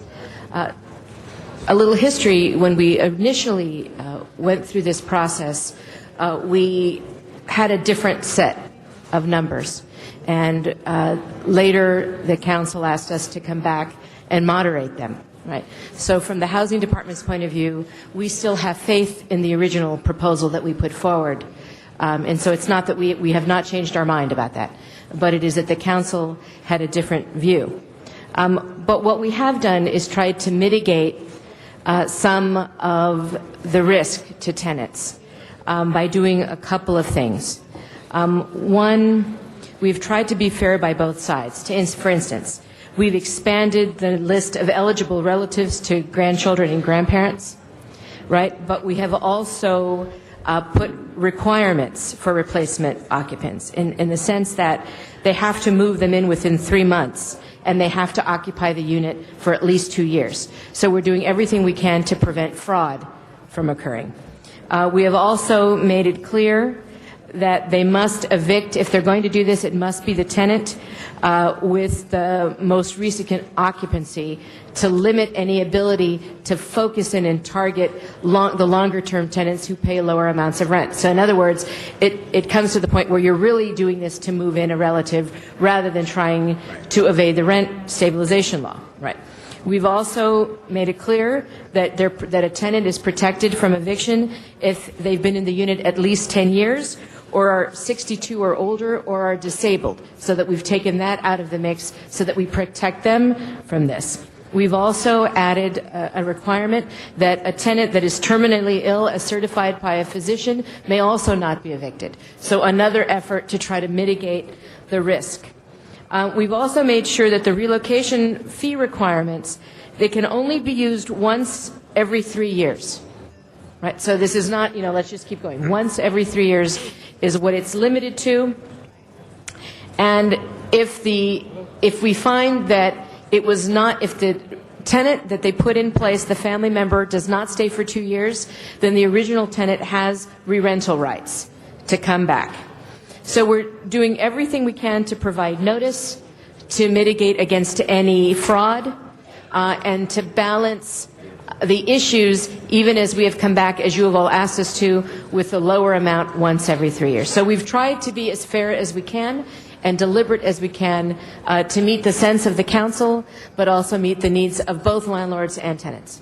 I really appreciate what you've done, because that is an honest strategy for a mom-and-pop operation to take a unit back. But my big question is this: why not a tenant who's being told to leave get the same package that we give to everybody else? Explain why we wouldn't do that with this. As I understand it, the sense of the council was that mom-and-pop landlords, and so this is an interesting issue as we go forward today to talk about what is a mom-and-pop landlord, that mom-and-pop landlords in particular, they're a very small business, they're often operating on very slim margins, and that it is difficult for them to run this business and come up with this level of money needed to simply move in a parent or a child or a parent even to come in. And so that is a way to recognize that these are very small business folks running on slim margins, and they're in fact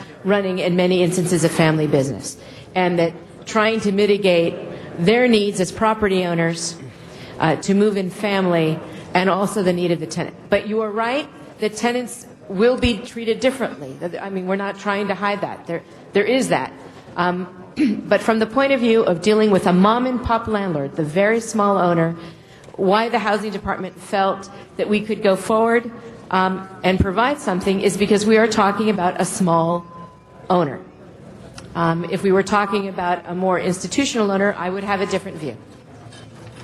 Okay, well, I appreciate that, and colleagues, that's enough for me to speak. I am definitely against this because a tenant is a tenant. And if I could own a fourplex or a twoplex, I would. This is a business situation, but that tenant is a human being. We up the money for relocation as a reality here in this city, and I urge us to vote no on this going forward. Thank you. Ms. Hahn? Ms. Hahn? Thank you. And I think I just kind of wanted to back up a little bit and tell us exactly what is before us. I would like to know what the relocation package is that we voted on a while back, where we upped the money, and what we're talking about now for tenants who are evicted because they live in a mom and pop who is evicting them for one of their own family members. What are we talking about? Certainly. Hold my time, please. Haka Mordezai will respond specifically. Good morning, Councilwoman, Council members. Haka Mordezai, Housing Department. Currently, what the rent stabilization ordinance provides is that if you move out, that you're entitled to relocation amounts of $7,000 is the minimum, and the maximum is $17,600 if you're a person who is qualified or disabled or a family with children who's lived there for more than 3 years or And we had a low whole income. formula that we set Right. for that. We have all these different categories. Right. And what is being proposed in this report is a limited rent reduction, and in this that applies to what we're calling mom and pop landlords, and they would only be able to be used once every 3 years in that property. And that limited rent reduction would be $7,000 would be kept as the minimum, and the maximum would be $10,900 for qualified tenants, which are disabled and elderly and families with children. Explain to us what a mom and pop operation is. What we have defined as a mom and pop in the report that's before you that was approved by HCED is a property that's owned by the owner, that the owner only owns that property, and the unit occupying family member doesn't own any other property. That the owner has at least the property is either 4 units or less, and that this reduced relocation can only be used once every 3 years. So it's someone who owns only one piece of property of 4 units or less. And is going to be living there. And is going to be living there. That's considered mom and pop. If they're going to move in someone else, then they're going to be using that as the limited circumstances in which they Right, can so do they that. have to be living in their property to consider to be mom and pop. And then they take one of these other 3 units and evict someone to move in one of their own family members. Correct. That is the proposal that is before you right now. Okay. I mean, I understand us trying to accommodate, and it does seem like we were trying to take into account, because a lot of us heard from small mom and pop operators. These are not big developers who own lots of property. But I kind of feel like Bill does. I feel like a tenant is a tenant is tenant, and it's not the tenant's fault that they got evicted for a family member. It probably doesn't feel any better to get evicted for a family member as it does for any other reason. I mean, an eviction is an eviction, and what happens is you have the first, last, security, moving cost, and I always argued last time. I know we give preference to those who have lived there longer. I kind of argued that sometimes when you've lived there shorter, I remember being a single mom and having to move like 3 times in 3 years, and the costs were even more because you just did first and last and security, and now you moved again, you do first and last and security, and it was almost more burdensome for people who've lived there less. But that was a decision we already made. What kind of investigation or oversight are you going to have to do to prove that this really is a family member? And then I found it interesting, if they are there less than 2 years, you give the person that got evicted a re-rental right. Does that include that they don't have to pay first and last in security? Yes, they would be able to move in. And what is more important, Without any of those costs? Well, that's right. It would be a right of first refusal. But I mean, do they have to pay first month, last month security? If they received, part of the moving out, right, is that they would get the relocation payment, but they would also receive what they had on deposit, right? They'd right if they had. But I mean, when they got to come back, yeah, they'd have to reestablish. So but you know, at the same rental, yes. That's but still at the a burden. same That's rental. still a burden, and they might already be tied up in a lease somewhere else. That's true. So I mean, it's a nice thought, but in practicality, I don't know how. Well, one thing that we did put in, Councilwoman, to actually, my time? I'm sorry, one thing that we did put in to address that concern is that we also provided civil liability remedy in this. So it's not just the ability to do right of first refusal, but the tenant could actually bring suit against the owner for bad faith, the bad faith eviction, because the eviction requires a good faith intent to move in, and so that's a burden too for that is a burden. someone But who's been what we evicted did to is hire a lawyer and do. It is a burden. We're not trying to. Yeah. We're here trying to balance out what you asked us to do, but we're not Right. hiding so that it's a burden. how do you prove that it's really a family? What kind of is that just good faith? It's the honesty. Well, if a Honor tenant system? brings a suit, then that would be one of the elements that they would be alleging, is that if this person is not a actual tenant. But And you're also putting the under- burden on them. You don't do We would that. investigations as well. If a tenant believes that there's bad faith or pursuant to the monitoring program that we are proposing to establish here, we find evidence or indications that the person who's occupying it is not a tenant, is not the owner, then we will also make a finding and find that there's been a violation of the RSO. But that's on the burden is on the tenant. Actually, what we are proposing in this program is a monitoring program where we would be involved in keeping track of these units for the 2 years subsequent to the family member or the owner moving So in. something gets triggered for you when this happens. Yes. What's that? Well, what happens is that they have to file specific documentation with us. The owner. The owner does, and then we review that, and then also within 3 months of the tenant moving out, then they have to file a notice with us, and then they have to file a notice on an annual basis for 2 years so that we can keep track of whether that person is still living there or if they have left, and we what will follow happens up. after the tenant has already moved out and you find that there was something fishy? What happens? If within the 2-year period, right? Now, we've never had anything like this before, right? Right. This would be the first Right. time that they'd have to file with us in order to move forward and prove that the person that they want to move in is eligible. Right. They would have to file again after 3 months to show that they've moved someone in so that they can go forward. Right. And then every year. Or what? What if they haven't moved somebody in 3 months? Then the tenant has the right to stay. Well, the to tenant's come already back. been evicted. Right. They have the right to come Okay, back. You're right. The tenant's already moved in and probably signed a 1-year lease somewhere else. There's no question that in the practical so world. what happens after? There are two things. If the tenant has moved, but they found that fraud was involved, that they got them out, but they didn't move anybody in, there are two things. There's civil liability, as Huck has already said, but there's also criminal liability, because it'd now be in bad faith under the LA Municipal Code, and now we would refer them for criminal prosecution to the city attorney. But that's still up to the tenant. No. Or do you after 3 months you go back and make sure grandma's in there? Yes, we go back and check, and the criminal referral is our work. It is not reliant on the tenant. So in 3 months, we inspect, we go out there, we knock on the door and see if it's grandma or the big bad wolf. Correct. Councilmember, Judith Reel, Deputy City Attorney. I'm not here to speak to the merits of it, but I have worked with the Housing Department in preparing a draft, and based on council, the instructions from the committee, the tenant can sue and would be entitled to 3 times the amount of actual damages, punitive damages, and attorney's fees. So that provides an incentive that's often lacking. Also, this would provide that the city can institute in additional criminal proceedings a civil suit for punitive damages. So the draft ordinance, if I'm instructed to go ahead and prepare a draft ordinance, would include those penalty provisions. I mean, it's clear that it's very serious. It's very serious. And I appreciate the Housing Committee and all your hard work on this. I just feel like in these tough economic times, I understand it, and I would understand if a family member or child needed a place, but a tenant is a tenant, and I feel, unfortunately, that I'll probably be voting against this as well. I think we need to honor. Okay, thank you. Mr. Parks. Thank you, Mr. Chairman, Madam Chairman.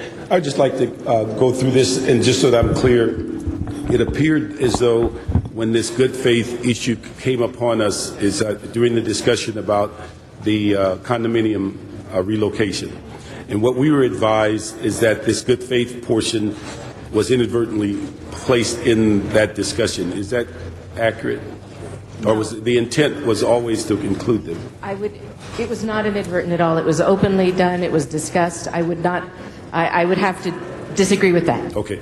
The other issue is that when we went through that, we created the mom and pop issue as far as relocation. And that's when the 4-unit issue came about. All right. And now what we're doing is looking at good faith if someone owns a building that they may want to live in their building as a mom and pop.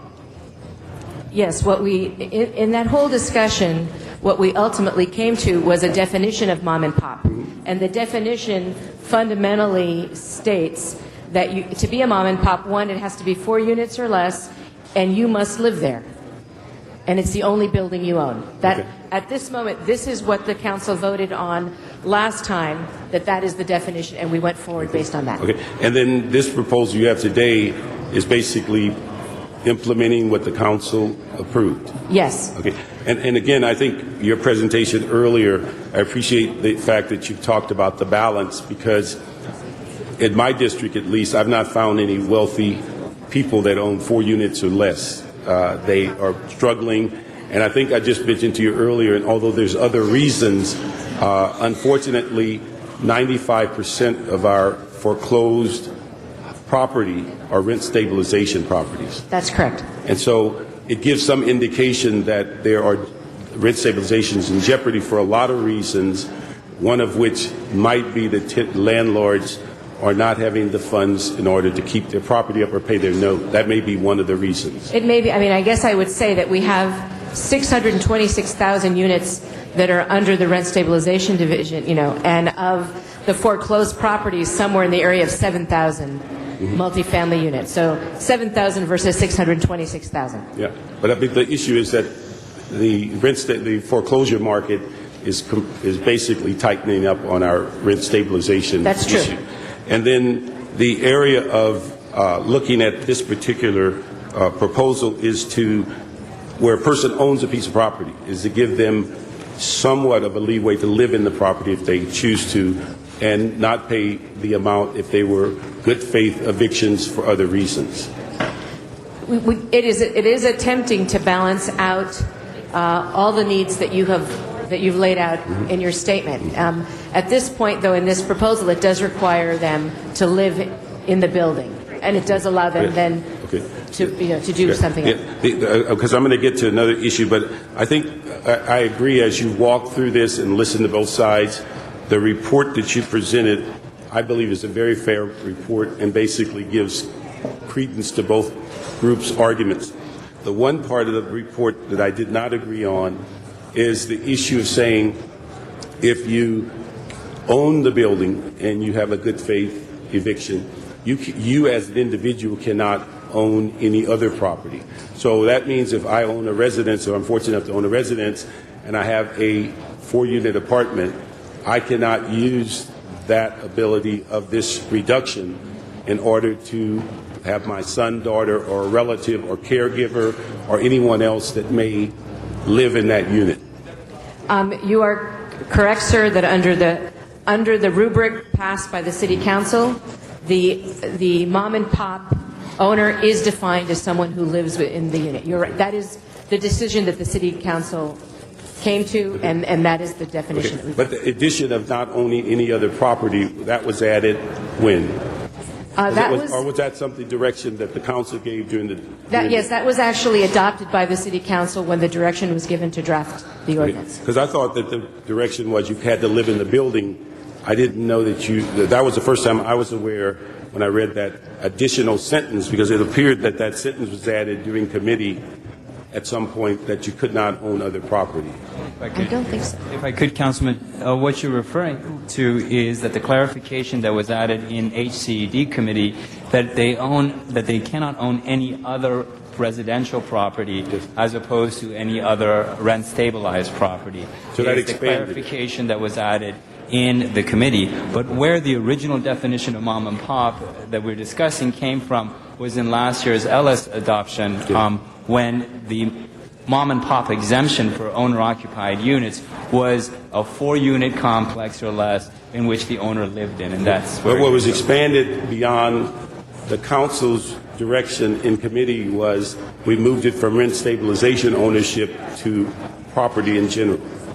That was the clarification that was made at the committee level. Okay. And so the issue is, had that not been made, a person could have had a residence and had a 4-unit apartment and been eligible for that reduction. Based on the way that the report was written, but there was concern expressed at council committee that that's not the intent and derived from the council's original position last year in the mom and pop exemption, and so the clarification was made that we're talking about not owning any other residential property and not just any other rent stabilized property.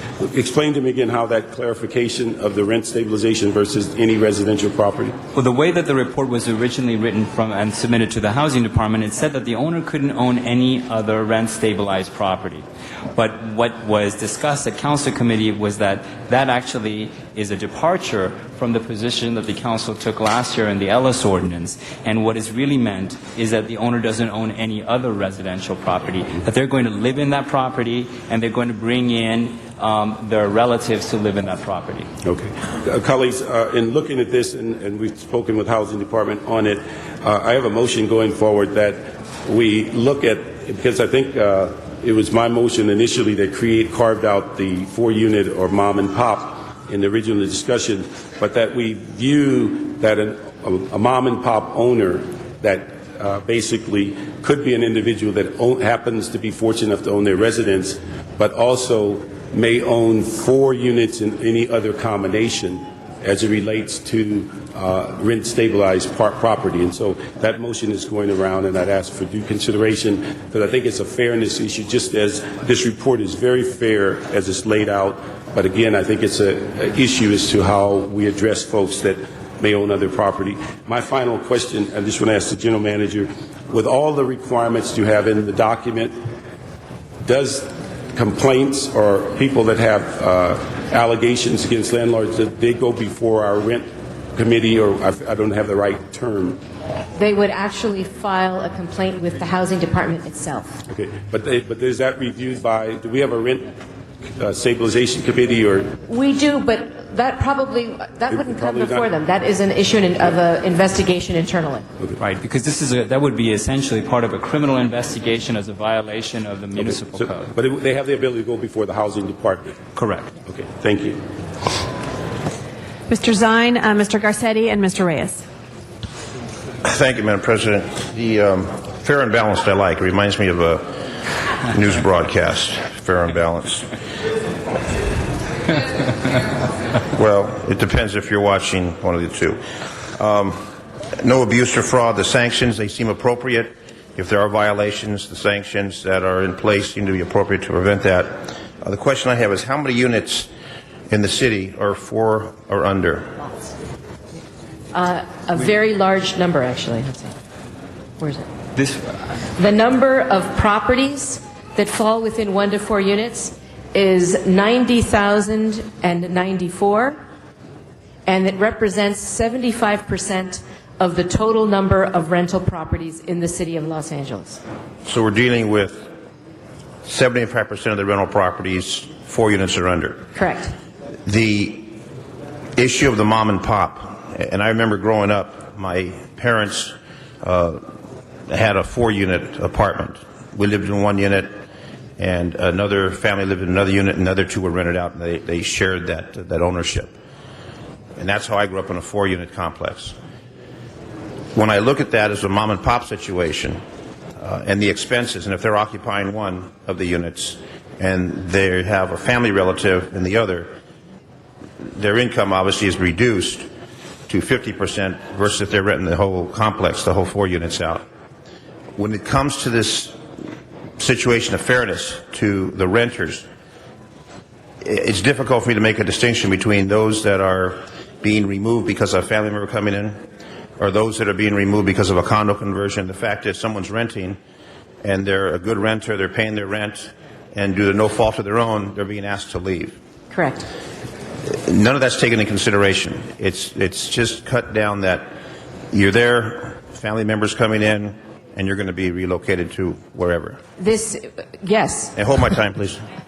Yes. Okay, now, to have this fair and balanced, if these folks own 5 4-unit buildings, do we have any record of how many of these mom and pop 4 units or under own more than one of the 4 units or under? Actually, there are very few that are owned. The vast majority of units of 4plexes or less are actually owned by one ownership entity, and under our records, they own nothing else. It is the only building they own. So in essence, we are talking about a mom and pop operation of 75%, not that a large corporation would own multiple 4 units. If they're going to a large multiple corporation, they'd probably own those large complexes that we have throughout the city. That's right. Now, there are some owners that do own several. They would not be permitted to take part in this. This is really meant only for mom and pop owners, and that is a large number, but only mom and pop owners. Okay. And so if I could... Go ahead. I'm sorry, Councilman Zion, if I could make one clarification. It's also that corporations can't actually engage in a good faith eviction for owner or family occupancy. You'd have to be a natural person or a beneficiary of a trust in order to be able to even do an eviction on this ground. So we want to make it fair for family members that are in need, elderly parents that can't live by themselves and they're going to move them in the 4-unit. And I understand that whole concept. And it appears that the majority of that 75% fall in that capacity of a small family environment. That is correct. If they want to do a condo conversion, which I don't think is happening much anymore because of the real estate market, would that same rule apply, or would there be a different rule for that? No, in a condo conversion, they would have to pay the full relocation amounts that the council adopted last year. So the situation that we're identifying is strictly the family member, the mom and pop, with another family member that wants to live in that particular... Or themselves, if they want to move in and they purchase a property and they want to move into one of the units. So it's very narrow focused. Correct. And then the discussion now is on the relocation fee. Are we going to add to that or keep that at a certain level? Correct. Have you met with the parties on both sides of the fence, the Apartment Owner Association and the other? Yes. Yes, we have. And how have those meetings gone? Well, I guess I would say that the advocates don't like it, and the landlords probably don't like it either. They would probably want a lower relocation number and bigger exemptions. We have done the very best we can to drive this policy, as you said, to be fair and balanced, taking everything that you have asked us as a council to take into account. And so I would probably say that nobody is particularly happy, and that maybe means that we've found a fair balance. And that's what we try. That's what I'm trying to do. I'm not popular today, trust me. Well, we see the audience divided into the two sides, which we had the same situation with the elephants. There was the pro-elephant, the anti-elephant. It seems that the council... I'm just glad we don't have elephants today. Okay, well, we're not going to relocate for elephants. That's enough I have for now. Thank you very much. Mr. Garcetti, followed by Mr. Reyes. Thank you very much, Madam President, and thank you to everybody who's come here today, the tenant groups that have been working very, very hard on this. We really appreciate the work that you have done, the conversations that we've had as well with apartment owners, and really trying to make sure that we do see a differentiation between types of owners also and types of tenants, which is, I think, the core of what tenants have said here today. Because let me review, I think you heard our general manager say this, but colleagues, if we don't pass something at all today, what we will do to all tenants is we will not add a list of protections that Ms. Marquez put forward. So even as we debate what the relocation amount should be, without this today, tenants are not protected in the following areas, and this would add these protections. One, that evictions can only come from a natural person. That means an actual person has to own these apartments. That means a business can no longer, an LLC can no longer evict. That means that a bank, a mortgage company, that they cannot evict tenants anymore. That's a huge step forward and something that everybody's worked very hard on and agreed upon. But if we don't pass it, today those folks can be evicted by a business. Secondly, this can only happen once every 3 years. Right now, if there's somebody who has 16 units and they have 16 members of their family, all 16 apartments will result in evictions. Everybody can be kicked out. What this would allow is only once every 3 years that somebody could come in and do this.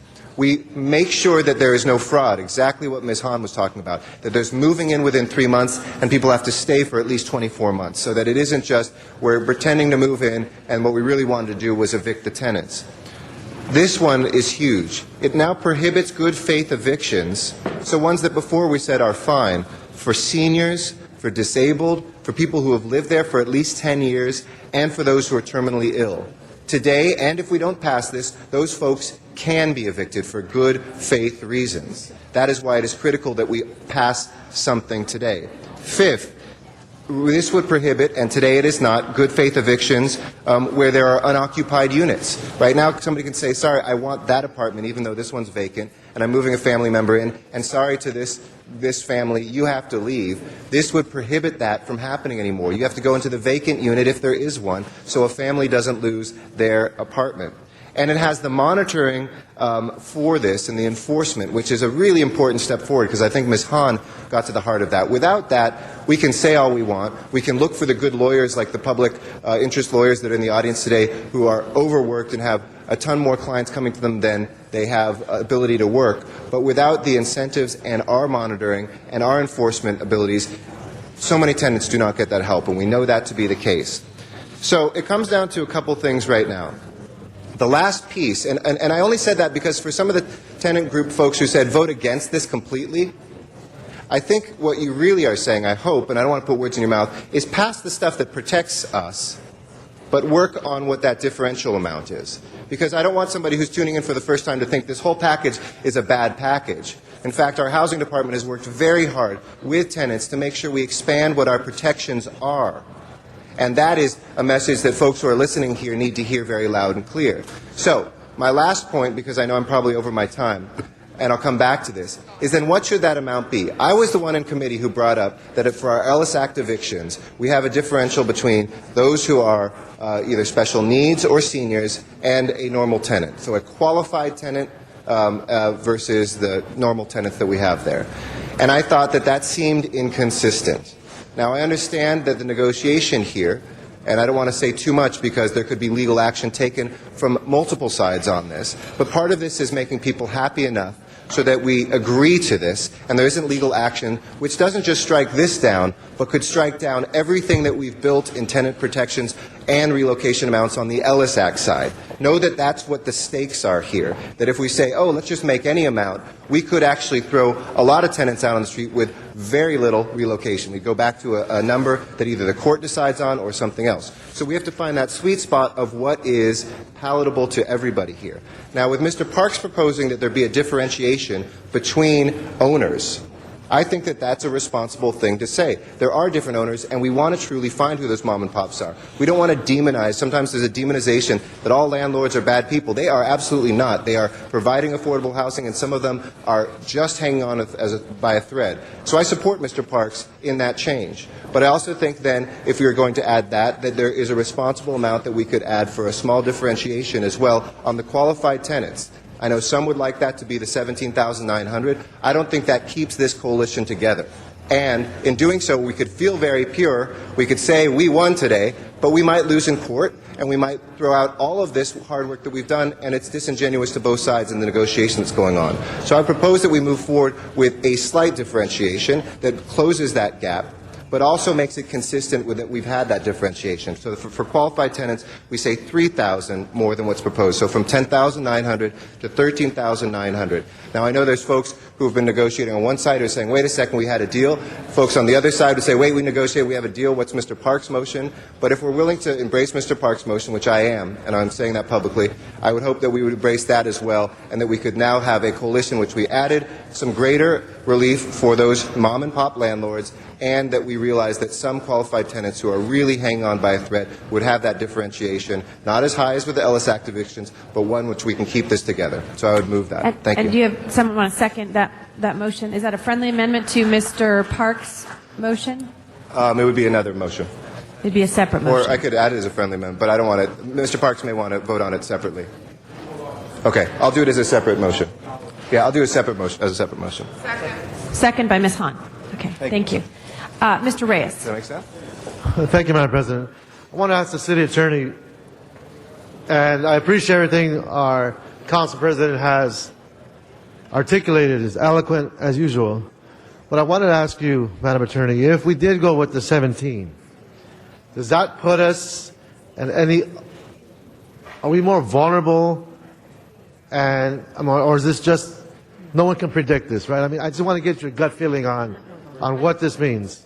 I think with respect to the amount of relocation, council, it's a policy call for council. Council needs to have a rational basis for coming up with the figures that it does.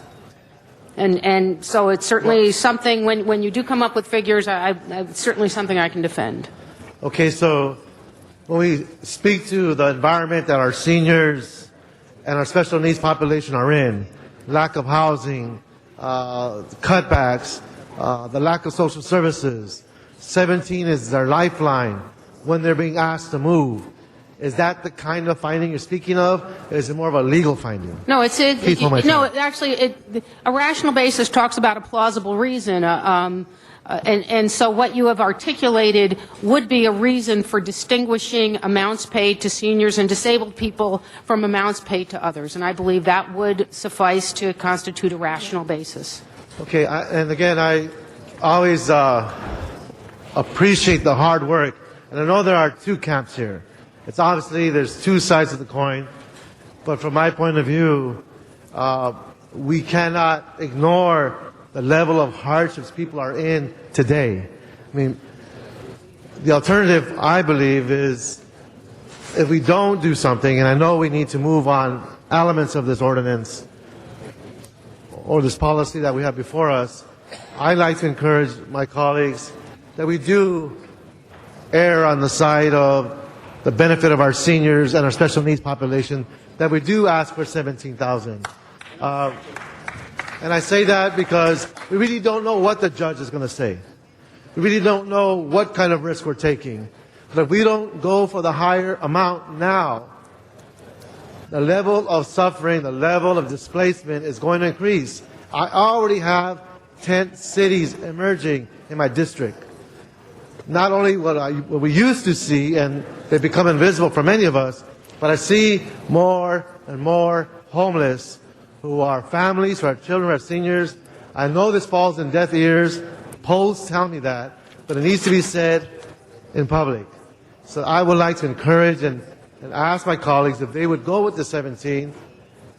And if it isn't allowed, maybe we come down to the 13 or whatever number the courts decide. But I think we should advocate for the folks who are very vulnerable and folks who are dependent on our leadership to make sure they're not sleeping in the streets. And that, I believe, is a sense of urgency.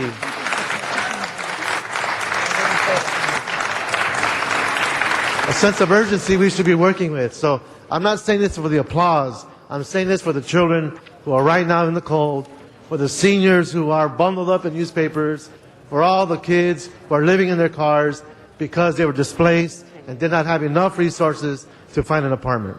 All right, sir, I'm wanting to make sure I'm keeping track. We have a motion from Mr. Parks. And maybe before you do that, Mr. Garcetti has indicated, and Mr. Parks, that it will be a friendly amendment, Mr. Garcetti's motion, which raises it by the 3,000. Okay, so that will be that motion. Could I? This is a second motion by Mr. Reyes. My motion includes supporting Councilman Parks' motion as he has redefined the mom and pop as he states here, What do we do on the other? the concept that mom and pop ownership is when the owner owns a single family home and any combination of multiple units adding up to 4 units. I can support that if we can bring it back up to 17, and that would be my motion. Whether it's friendly or not, it's up to you to decide. But I'm really trying to advocate for those who would be displaced. Thank you. Mr. Zine, followed by Mr. Parks, and then Mr. Rosendahl. I just wanted to, thank you, Madam President, comment on Mr. Reyes' concern. I know there's many people in the city who are homeless. The concern I have is that we have residence for these people. If those apartment owners can't afford to pay the taxes, if they can't afford to pay to maintain that unit, and that unit's foreclosed, no one wins. And that's one of the concerns I have, is that we be fair and balanced with this. And Mr. Reyes has a legitimate concern about people who are living in the street, living in cars, not having a place to live. At the same time, we need to provide something for the people who are owning those properties. They got property taxes to pay. They've got other expenses that they incur. So if they don't have that and that place goes into foreclosure, that 4 units is going to be vacant. There's a lot of people who are getting evicted. A lot of people are losing their jobs. We got an economic disaster in this city, in this country. And I don't want to make that any worse. So listening to his concerns about the people to have a place to live, we want to do that, but we need to have those structures available for them to live. And we talk about this fair and balanced. So let's be reasonable with it to say, let's not overburden those people who own those properties. Be fair with them and also fair with the tenants so they will have a place of residence. So you don't have to go living in the street. They don't have to go into foreclosure. I, in my district, have one of the largest foreclosure rates in the city of Los Angeles, in the Southwest Valley, and I'm sure that's spread throughout the city. So this situation affects the residents, the tenants, as well as the owners. So I wanted to balance the fact that we don't want homeless in this city. We want to assist them, but we also need to be understanding of the responsibilities and the bills that the owners of those properties have to pay. And when we talk about 75% of the properties or 4 units or under, that's what we're talking about, the bulk of the properties where people rent here in the city of Los Angeles. So again, fair and balanced is the appropriate direction to follow. Mr. Parks, followed by Mr. Rosendahl. Thank you, Madam President. I would just like to stand and say I would like to accept the friendlier amendment by Mr. Garcetti that as we go through this, and I think if we just look around in the community and throughout the nation, property has dropped something like 30% over the last several months. Foreclosures are on a rampant path. And the issue is that landlords actually do an honorable task. Whether people agree or not, they provide housing to our community. And the issue is that, as we know, that everything in our sphere has gone up 100% over the last several years, whether it's paint, whether it's gardening, whether it's insurance, whether it's hazard insurance.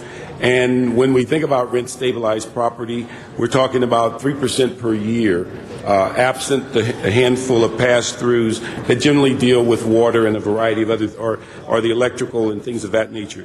So I would say that if a person who happens to be fortunate enough to own a piece of property and live in it as a resident, and has a multifamily unit that's or a combination of 4 units or less, that they deserve some respect for the service they're providing.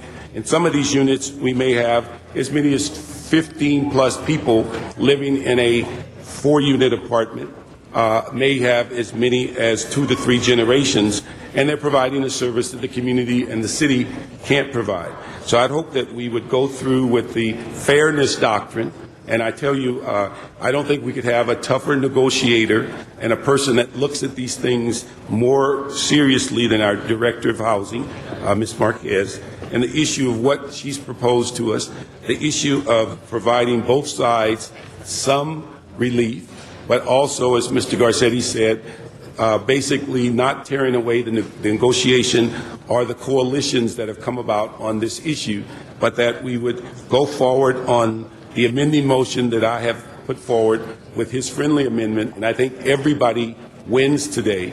And then we can get on to the other issues on the agenda. But it is something I think we can do something on behalf of the entire 4 million people that live in the city and those that are fortunate enough to provide housing for those that are less fortunate.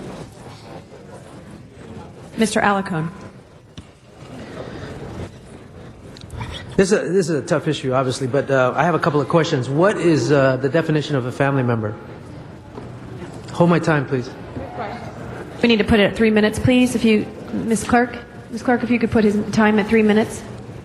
The definition of a family member that's currently in the rent stabilization ordinance includes your parents and your children, and what is being proposed in the report that was adopted by the Housing Committee expands that to include grandparents and grandchildren. Okay, so it is restricted. I have to, when we did the calculation for the 17,000, that was based on what we estimated it would cost to move. Exactly. It was Has something changed? No, nothing's. What's changed is the calculation itself.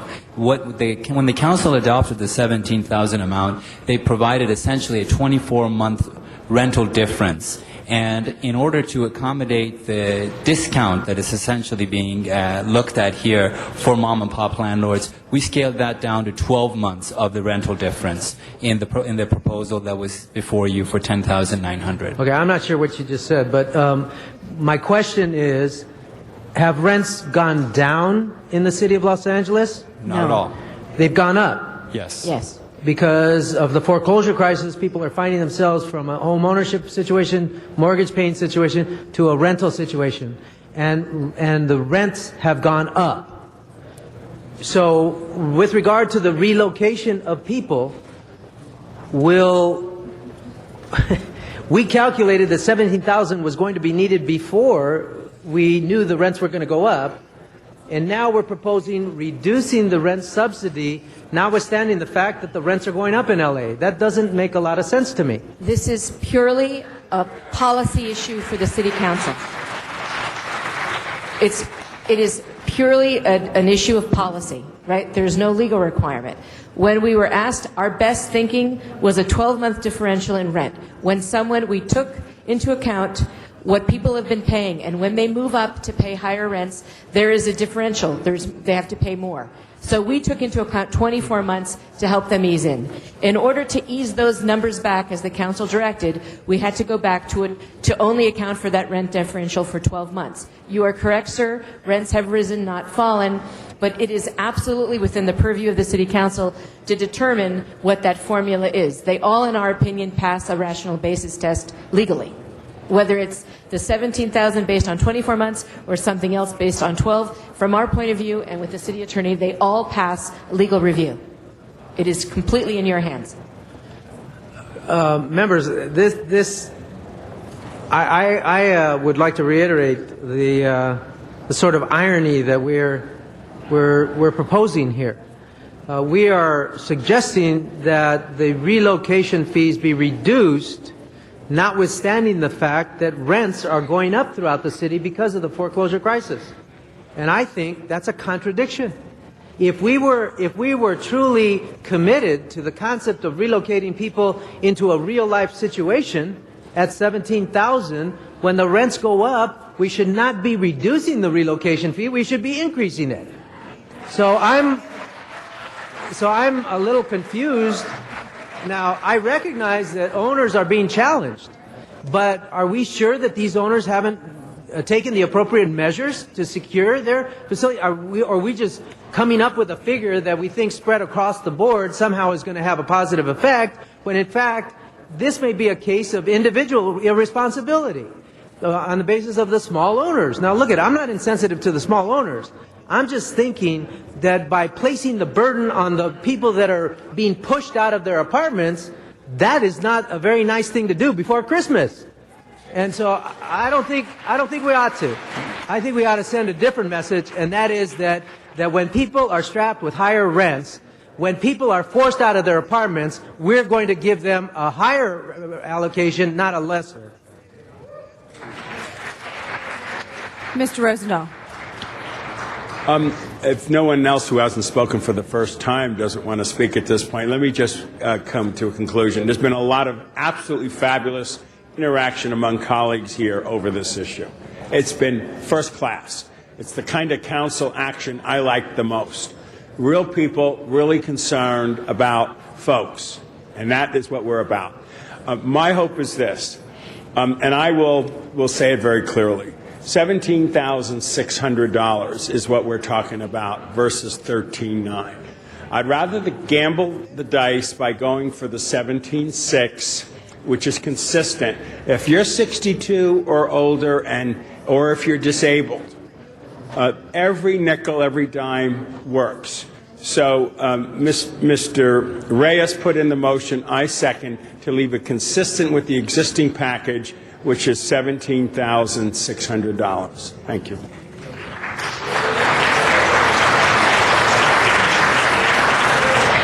Mr. Garcetti. In speaking with Mr. Reyes, I don't know if you were going to move on the motion before. I think one of the ways that we could resolve this also is you could have, I think there's been in talking to colleagues, desire on the special needs folks in particular to say, and there was an ask also to clarify at the table what I meant, whether it was for all qualified or not.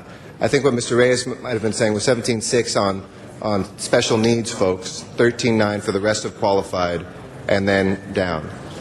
So that would, and maybe General Manager could distinguish those categories for folks who don't know it as well, what special needs is versus other qualified tenants. For someone to qualify in terms of the largest amount, they would have to be either over 62, disabled, terminally ill, and, in any event, and have lived there at least 10 years. So anyone who has lived there less than 10 years and is in one of those categories does not get the fullest amount. It has to be the full 10 years. I thought they were protected. If they've lived there 10 years, they have the fullest amount. There's a scheme. This is why I wanted Ren over to let us get a clarification so we know exactly what it is. If it were the full 17.6, there is a scale. For those that are not qualified, they get the regular amount. It is $7,000, the lowest amount, then $9,300, and then if you've lived there over less than 3 years and your special needs, it goes to $15,300, and if you have the fullest level, it is $17,600. That is the scheme you already approved. For Ellis Act. For Ellis. Right, that is the scheme that's already been approved. All right. What is being, as I understand it, the special amendment, the friendly amendment, takes it to the same 7,000 base as before, and then considers equally if your special needs and have lived there less than 3 years or more than 3 years, the maximum amount would now rise for both categories to was 13.9. Right, 13.9. Right. That's what it would go up to now. Right.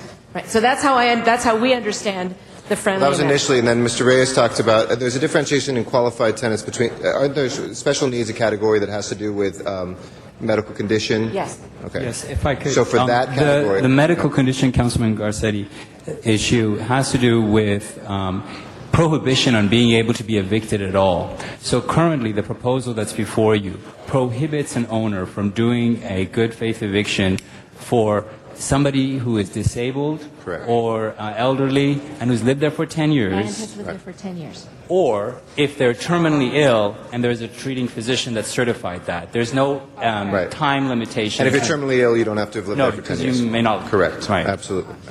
Okay. But anybody who has those categories, other than the terminally ill, who have not lived there 10 years, may be evicted and get the full amount. Okay? Mr. Garcetti, and then Mr. Reyes. So maybe we could make that less than 10, more than 10 differentiation for this 17.6 versus the 13.9, or whatever. I mean, I'll let Mr. Reyes if you want to articulate that, but we need it. Yeah. If I could, Councilman Garcetti, right now the way that the relocation amounts are written in the code, the differentiation is between 3 years or less. Okay. So if you're a qualified person, an elderly, disabled, or family, and you've lived there for less than 3 years, you get $15,300. If you've lived there for more than 3 years, you get $17,600. We presume that what Councilman Reyes is proposing is keeping the current amounts. Is there differentiation between the word qualified and special needs? No, yes, there is. Because when we're talking about special needs, we're talking about it in the context of the prohibition on evicting for owner occupancy. And good but faith. not in the relocation But amount. not in That the is not relocation, irrelevant. Okay. because- So there might not be any differentiation we can make, Mr. Reyes, because it does seem like a distinct category. So I withdraw that Mr. Reyes was trying to clarify anything. I don't think we were either. And there's Mr. Reyes's, which we can vote on independently, and then as a fallback and/or the addition, Mr. Parks also has his, which would fall back to 13.9 and add the piece on the expanding the definition of mom and pops. I should amend mine then. If Mr. Reyes's passes, I would, decouple that from yours. Okay. Okay. So we would add it to. So we'd add Mr. Reyes's to yours, and I can just withdraw mine then altogether. Okay. Councilman, if I could, if there is no reduction in the rents, reduction in the relocation amounts, that is in Councilman Reyes's motion, then there really wouldn't need to be any differentiation in your motion, Councilman Parks, because your requirements pertain to the reduction. But what seems like what's being proposed by Councilman Reyes is taking away that aspect of this report, the reduction in relocation payments.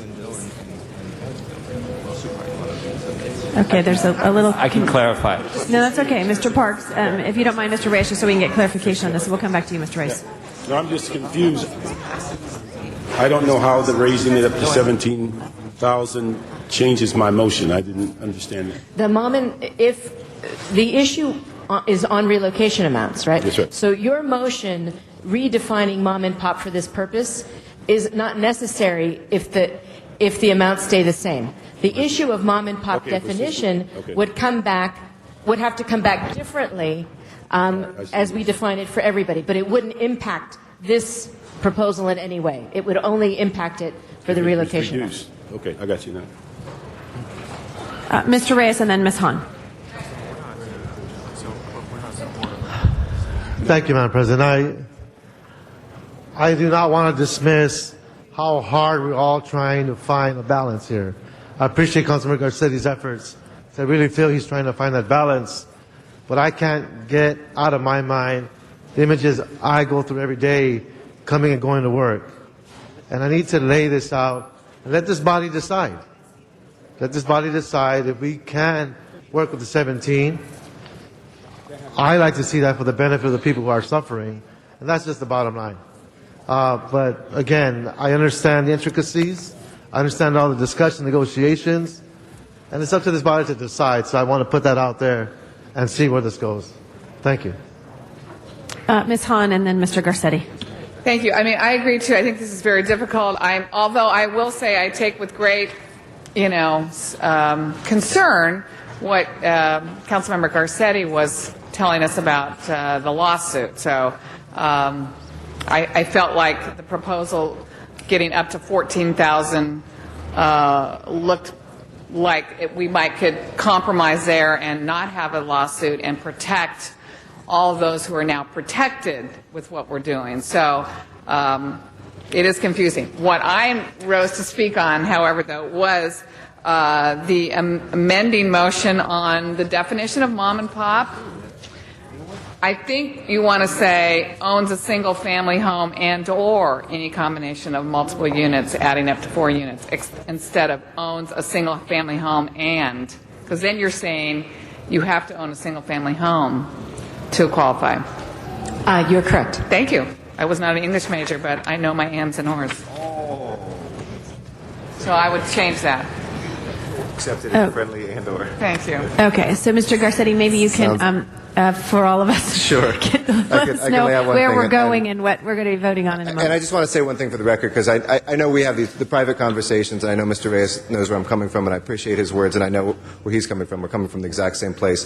But for the public who's listening to, those images are no less powerful to me, and I'm motivated by the exact same thing, 100%, in what I'm doing here.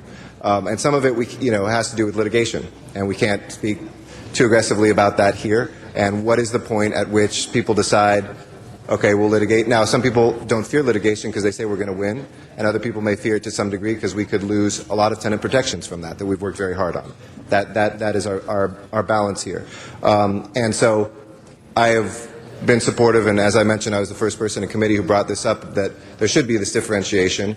And so we're really arguing about a 1% of this. But that 1% could, in a court, lose the 99%. So I would propose this as another motion to make that 13.9, and this is a procedural thing. I want to be clear with what I'm doing because that means that we vote on it first. That it would be 14,000, so I'll increase it by another 100. But I think what it does is it keeps in place our ability to have something that keeps this coalition together. We will vote on that first before we would vote on Mr. Reyes's. So procedurally, that would come first. Otherwise, we'll be waiting, and it puts people in that position of saying, well, do you really care about tenants? Are you going to vote for 17-6 or not? When to me, that's not the question, because I care as much as everybody around this horseshoe about tenants, and that is exactly why I proposed the amount that I did. And I hope folks can understand that, and we'll talk about it. I think some of the folks who are here, who are leaders in this, understand what is at risk here and can help communicate that, because if we just make it white or black, who's pushing for the highest amount as the best person, I don't think it's that clear and simple. But I would propose that we say $14,000 first. We'll vote on that. We'll see what happens to it. And then if that doesn't go forward, we'll have the opportunity to vote on the 17-6. If I might. Yeah.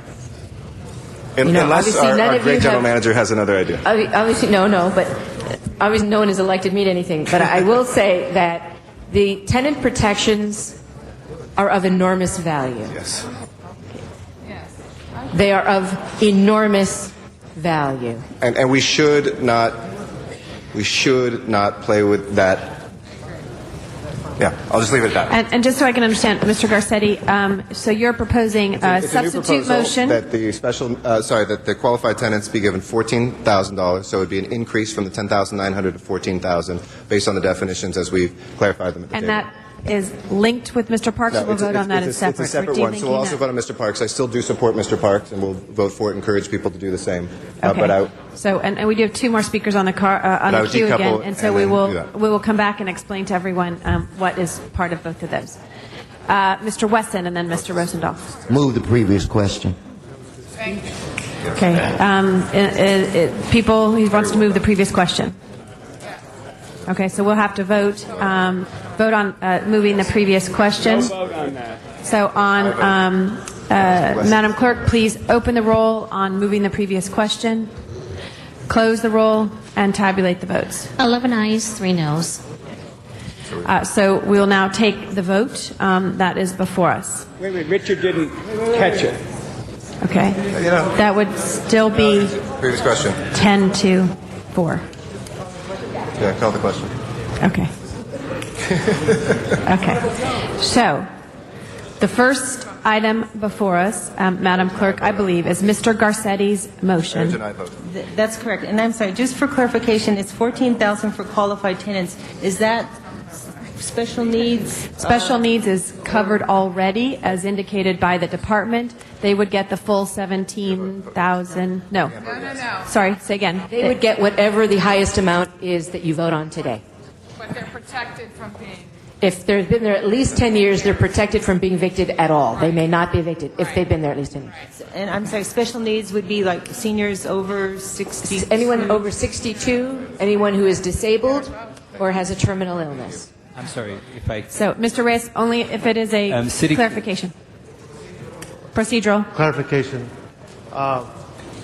If this vote, if we wanted to separate the amount with all the conditions that were worked on, would that be a new motion?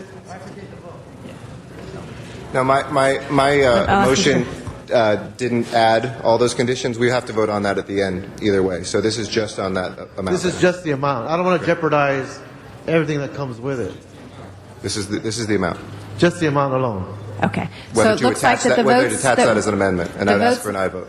The votes that we would have is first on the 14,000, then the 17,000, then the motion of all of the protections that exist, and Mr. Park's motion, where would that be added on?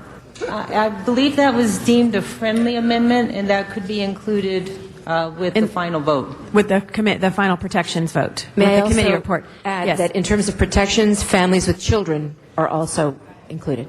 Okay. All right, Madam Clerk, please open the roll on Mr. Garcetti's motion that is before us. Open the roll, close the roll, and tabulate the votes. 11 ayes, 3 noes. Then we would not be voting on Mr. Reyes's motion at this time. The last vote would be on the committee report relative to, yes, that's what I was going to say. The committee report with, I believe now, somewhat a friendly amendment to that committee report by Mr. Parks. Okay. So, Madam Clerk, if you could please open the roll on this item, close the roll, and tabulate the votes. 14 ayes. Okay. Thank you. Thank you all, colleagues, for it was a good discussion here today. Madam Clerk, if we could, on items the reports have been submitted on items 28 and 32. Questions have been answered on item 43. If we could take 28, 32, and 43. You let me know when you're ready. I'll call the roll. Okay. Open the roll on those items, close the roll, and tabulate the votes. 14 ayes. Thank you. Madam Clerk, if we could call the special meeting. Madam President, I believe under discussion with our previous president sitting at the chair. Yes, I did. I was going to do that after this. Yes. Did you want to just? We can do that now if you'd like. We can do that now, please. Okay. We will do that. I was going to do after special, but that's fine. So 63G is now before us. Madam President, actually, the whole item number 63, there was a card on that as well for all those. I'm sorry, which one? The entire item 63. There's A through G on that. I just need to refer 63G back to the engineer. But I would like to read a statement. Procedurally, can we do that? Okay. We could vote on 63, but on item 63G, Let's make sure we have your microphone. Okay. For Mr. Wisar. It's on. Okay. Is it on? Okay. If we could vote on all of item 63, but on 63G, I want to refer that back to the city engineer. I noticed on the item on the agenda last Friday and continued it to get more information. This is a final parcel map for a property in the Elephant Hill area. And as you may recall, last October, Council directed staff to prepare a supplementary EIR before issuing further permits for the property. The city engineer's representative has informed me that its report contains errors relating to the public improvements and has asked the council to return the report to the engineer for further review and checking. So 63G will be sent back to committee. The remainder to the engineer. Sure, engineer, excuse me. For further review. For further review. The rest of 63 will still be called special due to we have a card and a public hearing has not been held on that item. Oh, okay. Okay. Thank you. Madam President, I'm sorry, do you wish to vote on 63G, or is that just a unanimous vote? There should be, I believe there may be a card on 63G, so before council votes on that, there should be public comment. Okay. There was no, yes, there was someone specifically on 63G. Okay. We'll hold that on the desk then, and we'll have a special item. Madam Clerk, if you could please go to the special agenda. Alarcon, Cardenas, Gruelhan, Weezer, Labange, Parks, Perry, Reyes, Rosendale, Smith, Weiss, Wesson, Simon, Garcetti. 14 members present and a quorum, Madam President. Thank you. First items of business. First items are items to which public hearings have been held, and those are 67 and 68. Okay. Anyone wish to call items 67 and 68 special? If not, Madam Clerk, please open the roll on items. Madam President, there is an amending motion that has been distributed on 67. Okay. There are two amending motions. On 67 or 68? And I'm sorry, I believe there is a change on one of the amending motions. I don't know if council wishes to hold that on the desk. Mr. Parks may clarify for us at the moment. Mr. Parks? 67 should be special and held with 81. I'm sorry, hold on one second. Yes, Mr. Parks, I couldn't hear you, sorry. Hold 67 special, and we'll hear them with 81. Okay. Actually, that's part of the regular meeting, so if council wishes, after going through the special meeting, you can we'll continue to the regular adjourn meeting, and yes. then continue it. Mr. Alarcon has called item 68 special. Okay, next items? Next items are items for which public hearings have not been held, items 69 through 74. Okay. Mr. Garcetti would like to have item 69 called special. And I believe there are cards also on 71 and 72. Yes, there are cards on 71 and 72. Again, yes, Ms. Hahn. 74, please. Okay, so that would mean 67, 68, 69, 71, 72, and 74 are called special. We would be voting on 70 and 73. Is that correct, Madam Clerk? Yes, Madam President. Okay. So unless anyone wishes to call those special, Madam Clerk, please open the roll. 70, we have an amending motion going around. Okay. So we will hold item 70 on the desk for an amending motion. So the only item before us, Madam Clerk, would be item 73. Madam Clerk, please open the roll on 73, close the roll, and tabulate the votes. 14 ayes. That item has been approved. And do you wish to adjourn this special meeting and We continue will adjourn the rest of the items? Yes, we will do that.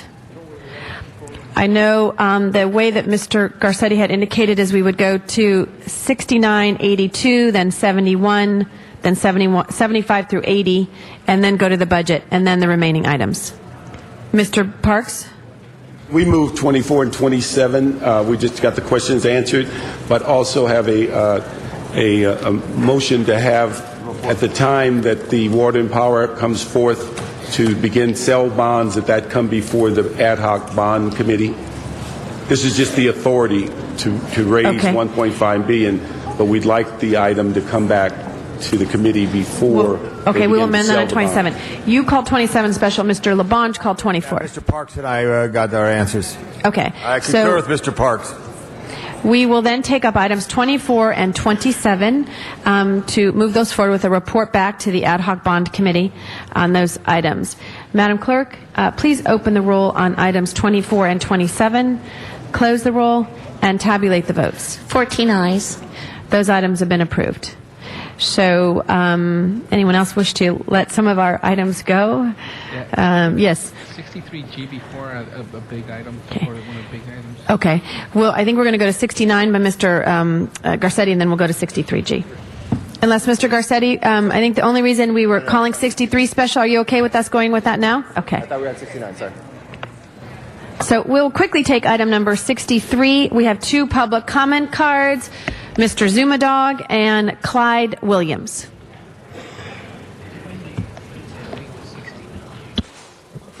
Yes, good afternoon, City Council. My name's Zumadog. For the people watching at home, I'm candidate for mayor. I'll be on the ballot. Please look for my name, and you could read more about my platform at zumadogformayor.com. I've been coming to these city council meetings for the past 2.5 years, and I've spoken about the track maps. I noticed that an avalanche of track maps were coming through these city council chambers, and I looked into it. Well, what are these track maps? Well, you've heard about all the density problems with all these high-density structures they're building all through town, cramming them into places where they're way too big, where you don't have enough infrastructure, not enough roads, we don't have enough anything, yet they keep jamming big density projects in violation of the public spirit, in violation of public comment, in violation of the planning department. They exempt, they vary, they totally ignore. And these track maps are the blueprint. Every time you see one of these track maps, it means something else is going to be coming reaming you, the community.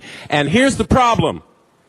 They call it smart growth. City Council, they call these smart growth. Zumadog calls it dumb growth. And here's why. We already said you don't have enough infrastructure. You do not have enough. Look at the freeways. Look at the roads. Every time you build one of these high-density projects, you don't expand the roads. But the number one crisis we will be facing due to City Council's irresponsible action through variances of planning is the water crisis that will be coming down hard. The federal judge said he's going to be shutting the spigot off of the Sierra Madre, the Sierra snowcaps because of the fish. And you, hey, City Council, pay attention to this. The most important thing I have ever said in these chambers is that due to your high-density structures, we will not be having the water. I'm issuing a crisis critical alert warning. There's no saying that you weren't warned. Look for $10. A shower will be costing you $10 this time next year.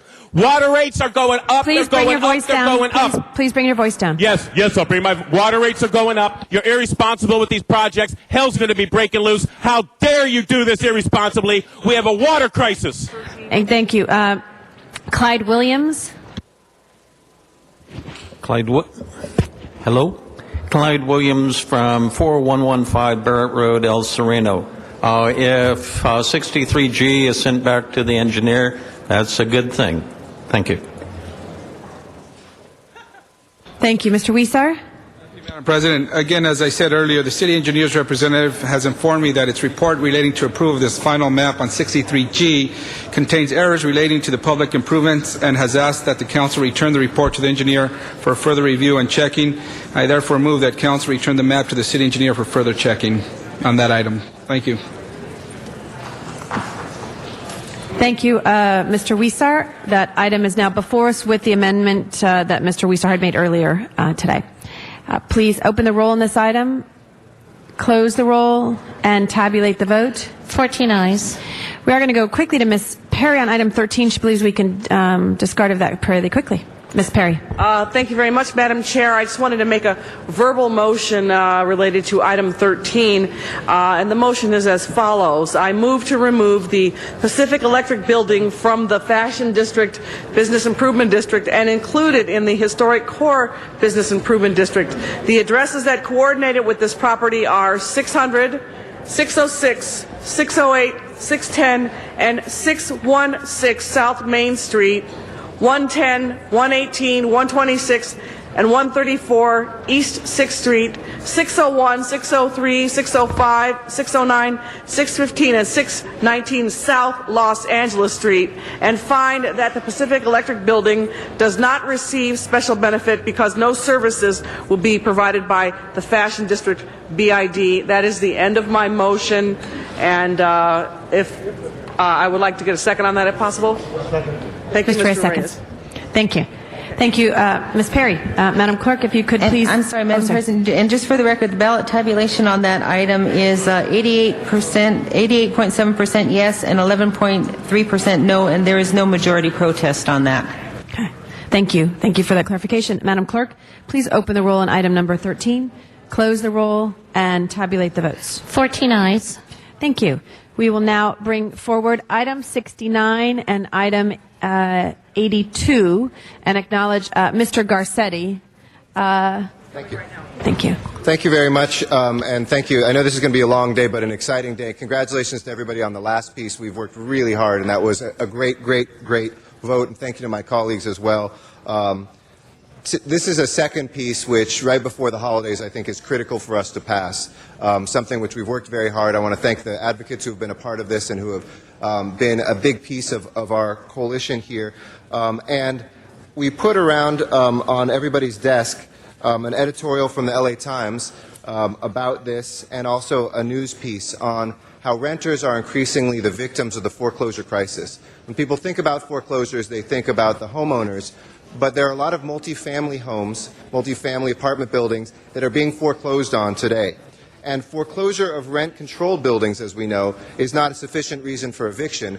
In Mr. Parks' district, in my district, and other people's districts, we saw some incredibly unethical moves by new owners, by Countrywide in 2 cases, that tried to evict tenants in rent-stabilized apartments simply because they took over a foreclosed property. We know that that is illegal. But renters throughout Los Angeles who live in non-rent stabilized apartments are also becoming the unintentional victims of the foreclosure crisis. They're being evicted out of their homes by banks who foreclose on properties and who are often unsure of what to do with rental properties.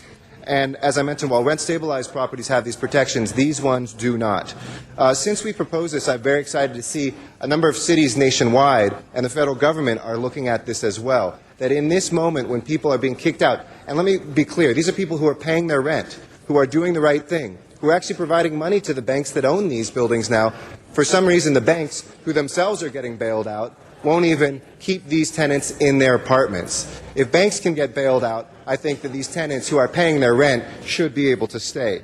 So that means that for renters that are in buildings constructed after 1978, if the bank forecloses and decides to evict, the tenants have to move out within 60 days.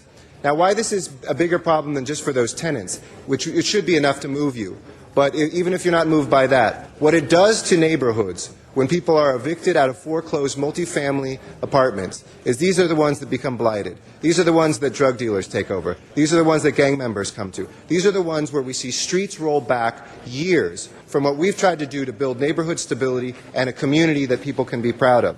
This ordinance puts a moratorium that is before us on all foreclosure-related evictions in the city of Los Angeles. This would mean that no matter where you lived, no matter where you rented, you could not be evicted simply because the property has been foreclosed upon.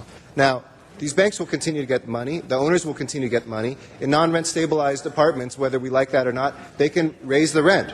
There is no protection against that. There's no limitation from doing that. But the point is that people who are paying the rent should be able to stay. I want to thank the business and banking community for their input and their willingness to work with us through these tough times. Over the past few weeks, my office has met with banks and business leaders to discuss the financial sector's abilities and obligations as they foreclose on massive numbers of properties. And they, too, overwhelmingly recognize the problem of vacated and blighted properties and have spoken to us about their desire to be good faith actors and live up to their responsibilities under the Rent Stabilization Ordinance and this provision of that. What this does not do, because we legally cannot, it doesn't extend rent stabilization to post-1978 buildings. It is not a nose under the tent. It is something that we are doing in good faith to make sure that those people who are good players, playing by the rules, are not innocent victims. And we're working to establish a training for these banks so they know that their rights and responsibilities through Los Angeles law. And we're starting to see that throughout the nation, as I mentioned. It was this week Fannie Mae announced that it would no longer be evicting tenants on any of its foreclosed properties. National leadership knows that this is the core of our economic crisis right now. And shame on us if we can't protect our communities right now. And I urge you to vote aye on this. I want to thank in particular the City Attorney for the great work that you did doing this quickly before the holidays. And I'd love to have them come to the table, the Housing Department and the City Attorney. And I'll ask a couple questions. I know we get 6 minutes, but I'll just take another minute or so to ask a couple questions, because I think these are important. We went through a couple of these in committee, but for the City Attorney, what are the neighborhood impacts of vacant properties that you're seeing as the result of foreclosures? Good morning, Councilman. Tina Hess, City Attorney's Office. Typically, in addition to the obvious visual blight associated with vacant buildings, we're seeing an increased burden on police resources, on inspection resources, and even on prosecution resources as a result of the dilatory efforts or failure of efforts by the banks in maintaining and abating the nuisance activities associated with the vacant properties. Okay. And also, how does this ordinance distinguish between properties that are owned by banks and those that are owned by landlords? Judith Reel, Deputy City Attorney. This ordinance is only going to restrict the activities of banks and other lenders that acquire title via foreclosure. This ordinance, the provisions of this ordinance will not apply to owners who acquire in any other manner. Okay. And are banks currently required right now to notice tenants of rent-stabilized properties when they take over a property? And would this require banks to do the same in these cases? No, banks are not required to notify tenants, and this does not impose any notification requirements. So it's not an additional burden. We just want to make sure that that rule is there, that they know they can't evict. Correct. Okay. For the Housing Department, I know you kind of ballparked it before. I don't know if you have a more exact number, but how many cases of foreclosure-related evictions has your department worked on? We have, Councilman, we have worked on approximately 400 is what the number that we've received from the investigations unit. And we've received another 196 phone calls through the end of last month on inquiring with regards to this very issue from various tenants and property owners. So this is happening to hundreds, if not thousands of people. I mean, those are hundreds of units, probably thousands of people already affected. Correct. And just one last question. And let me propose an amendment before that to make the ordinance effective the day of council adoption today, December 17th, 2008, because of the urgency of this. But last question for the Housing Department. How would this ordinance fit in the overall foreclosure strategy that the department is putting together? I know Mr. Alicon's worked very hard on this. Our chair, Mr. Wesson, has worked very hard on it. But tell us, how this fits into an overall foreclosure protection strategy from the Housing Department. Well, as you're aware, we are coming forward to the Housing Committee with a report back on the various programs that we wish to put forward under the NSP, and included in that are additional requests that we have that the Council enact, which is to have owners, after they purchase a property, re-register the change of ownership with the Housing Department. And we're also asking for requirement that owners post notices on the property about the rent stabilization ordinances and its rights. Those are two specific requests that we have in the NSP transmittal that is forthcoming to the Housing Committee. Okay. And we have the hotline as well that we're working on. Absolutely. We're moving forward with the hotline, and also notification of the very enactment of this ordinance. We're notifying tenants and landlords when we are giving out the registration certificate for the rentals when they pay the registration fees at the beginning of the year. Thank you. And lastly, folks that are here that are in support of this today, if I could ask you kindly just to rise. I know we had a public hearing before, but I want to thank you for coming. And those folks that are here that are in support of this, if we could just see you and give them a round of applause. And thank you very much for coming as well. We appreciate it. Thank you. Thank you, Madam President. Ms. Gruhl is our next speaker. Thank you very much, Madam President. And I really wanted to rise and thank Mr. Garcetti for his leadership on this issue. We have all heard stories of where people have been evicted, those horror stories. And all too often, government doesn't move quickly enough to respond to those needs. And this is common sense. And it is something about putting the light of day and a shining light to those individuals who have been impacted by this foreclosure, and particularly from these foreclosed residential properties. And it's because of your leadership, Mr. Garcetti, and the people who came to you, and the fact that as elected officials, that's what we do, which is someone comes to us with a problem and we try to figure out how to solve it. In this instance, it was people losing their homes. And no fault of their own, and really, I have to say, big business taking advantage of that, and for no real reason other to sometimes sidestep the rules. And those rules, as we just discussed, are very important, and there for a reason to protect those tenants, and those tenants that otherwise would not have a voice. And so this item today allows that to happen. I want to thank you for your leadership. I wholeheartedly stand in support and thank all the people who are here today who have really been the voices that we are listening to today. Thank you very much, Madam President. Thank you, Ms. Gruhl. Mr. Rosendahl. Thank you, Madam President. Again, it's a no-brainer. Absolutely, these tenants have done nothing except pay their rent, live in the structure, and why should they in any way, shape, or form be penalized for the situation we're in here now? So it's a good thing to do, but I'd like to see if my colleagues will allow 5 minutes of public discussion to cover whatever the community wants to say. There are 9 speaker cards, but do it in 5 minutes. We have 9 cards, 5 minutes maximum, so they're going to have to speak very quickly. I'll call you up 3 at a time so that you can be ready in the queue. If you want to speak, if you don't want to speak, we can go ahead and vote. Larry Gross, Dr. James Bethard, and Autumn Elliott. Are you here, Autumn? Larry Gross, Coalition for Economic Survival. We thank you, Councilmember Garcetti, and all the council for bringing this motion forward. We've seen an explosion of foreclosures in rental properties. This crisis and its impact on hardworking Americans is a national disgrace. It's especially taxing for those unknown or forgotten victims' tenants. They've done nothing wrong. They pay their rent on time, but suddenly the banks are trying to evict them due to the misfortune of them living in foreclosed properties. Banks don't want to be landlords or collect rent. They just want the tenants out. Yet these banks had no problem begging Congress for a $7 billion bailout, a bailout that many of these tenants and other taxpayers have paid. In return, these banks should not be evicting the people who are paying their corporate welfare.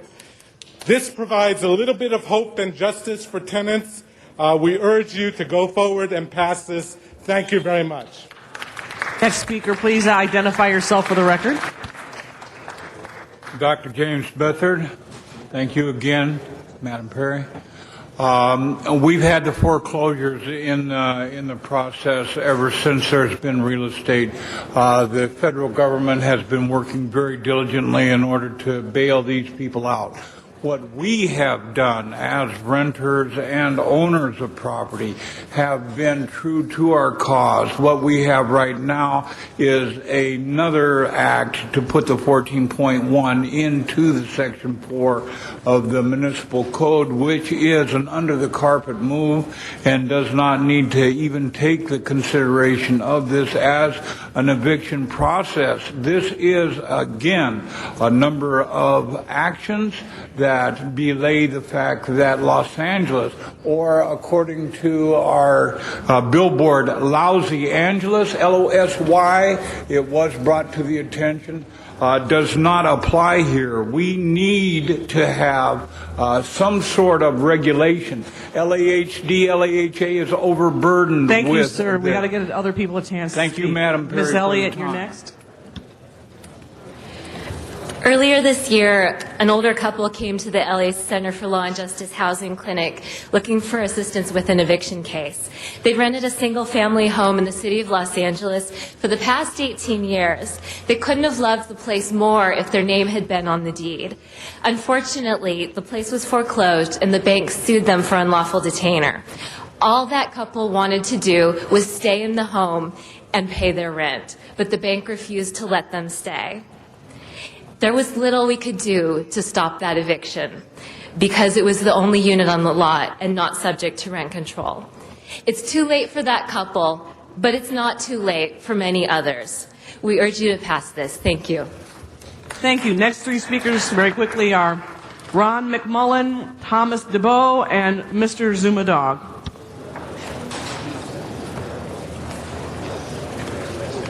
My name is Ron McMullen. I'm from SEIU, and I'm just here in support of our community allies. Thank you. Next speaker, is she here? That would be Thomas DeBow. Are you here, Mr. DeBow?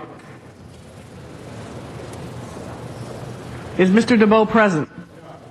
All right, Mr. Zumadog. And then Miss Betsy Handler can take Mr. DeBow's place then. And that'll be it for the speakers, and I'll read the rest of the cards into the record. Yes, thank you, City Council, for taking this very urgent and necessary action. I'm a candidate for mayor. And before I was a candidate for mayor, there's a thinking out there, well, gee, free market, you can't do this to the property owners, and yet, but you also can't have all hell breaking out on the streets. And, Wall Street caused this problem. Wall Street caused this problem, and so I'm here to say that, yes, I support. The main thing I need to bring up is the banks are not in the business of running these properties, however. I'm concerned, are there going to be property managers on hand? You can't just say everybody could stay and then not have property managers because, pipes are still going to be leaking, neighbors are still going to be too loud, there's going to need to be, windows fixed and whatnot. Has that been addressed? I hope so. If not, maybe you could address it. But I'd just like to say that it's already been said so much. I support this, and thank you to City Council for taking this action. I know that there's the free market mentality out there and saying this is tough for the property owners, but again, we can't be kicking the people out this time of year. So that's what I've learned coming into these chambers. Thank you so much. Betsy Handler will be our last speaker. Is Betsy available? Is she here? Okay, Betsy has left. Then I'll have Jang Woo Nam take Betsy Handler's place. Then this person will be our last speaker. Is Jang Woo Nam here? Okay. Geraldine Noguera, is she available? Here? All right, well then we'll close the public hearing. Those were the last of the speaker cards. Thank you very much. And then we'll go to Ms. Han. Ms. Han. Thank you. Well, I just wanted to take this opportunity, particularly when I heard one of the public speakers say they couldn't have loved the place more if their name had been on the deed. And so it prompted me to get up and use this opportunity to say I support what we're doing, but I hope we're moving forward and exploring the opportunity of the tenant owner, the TOPA opportunities, because when you're listening to this, you think we're kind of using a Band-Aid approach here by trying to stop the hurt in a foreclosure, but why not go one more step and actually empower tenants to have an opportunity to actually form a co-op, work at negotiating a mortgage and offer the opportunity to own the very building that they're living in. That's where I'd like to see us go, because then I think we're really going to be on the cutting edge of not just preventing hurt, but actually empowering tenants to really control their destiny. So hopefully, and I know that's part of our housing plan, so I just wanted to stand up and encourage us to keep moving in that direction. I don't know all the answers for TOPA, but I think our climate right now really is giving us an opportunity for tenants to own the property that they're in. Thank you. Thank you, Ms. Han. Mr. Garcetti for the second time. All right, that's it? Okay, great. All right, Madam Clerk, can you open the roll on this item? Close the roll. Tabulate the vote. 14 ayes. Next item. Next item, Madam President, is item number 71, and that all had cards on it. All right, we have a number of cards on item 71, and I believe that we have had a public hearing on this in committee. No, Mr. All right, fine. I'll go through the cards very quickly. Mr. City Attorney, can I allow each speaker 1 minute each or less? This has not had a public hearing. How many cards are there? We have 1, 2, 3, 4, 5, 6, 7, 9, 10, 11, 12, 13, 14, 15. 15. You could divide it in half by pro and con, or you could have a general time limit of 10, 20 minutes, and you can limit it to 1 minute per speaker. Why don't we do 10 and 10, and we'll take the fours first. All right, so then our first speaker will be Ingrid Mueller. Ingrid Mueller.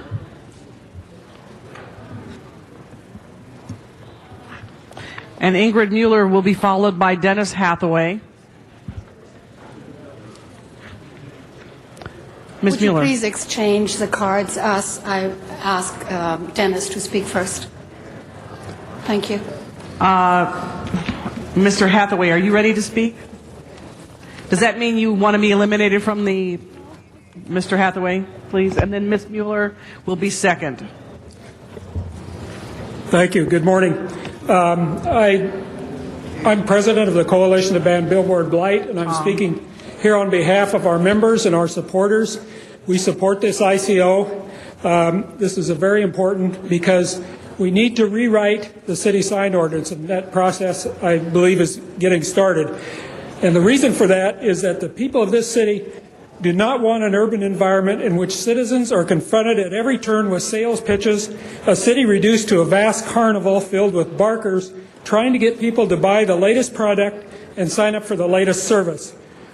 People do not want public spaces where trees, benches, fountains, and other amenities that invite people to gather are displaced by light and sound shows serving the advertising industry and their clients, as if people's primary civic duty is to consume. Thank you. Ms. Mueller. Thanks. Thank you. Hi, I'm Ingrid Mueller. I've been a 20-year resident in Venice. I live half a block away from Lincoln Boulevard. It's a forest, it's a jungle of signs there, and I'm offended to be bombarded by this corporate graffiti. I generally, approve of the 6-month moratorium with some extensions. It would have been fabulous to get a year and another year of extensions, but please create ordinances that enforce the existing ones and make the corporations definitely responsible for all their illegal signage. Thank you. David Ewing, followed by Will Wright. Good morning, council people. My name is David Ewing. I'm a resident of Venice and a member of the Venice Community Coalition. I think this billboard moratorium is very important because it will help give you a chance to start to control the proliferation of billboards and develop policy so that every billboard question that arises isn't addressed on a piecemeal basis. We need policies in this city, and this will give a little breathing time to create policy.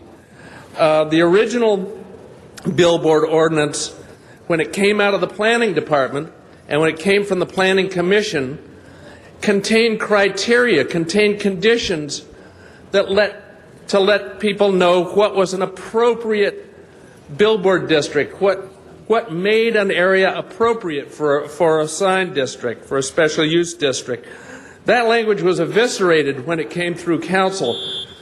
So I hope you will take this opportunity to develop meaningful language and develop a meaningful policy. Thank you very much, sir. Thank you.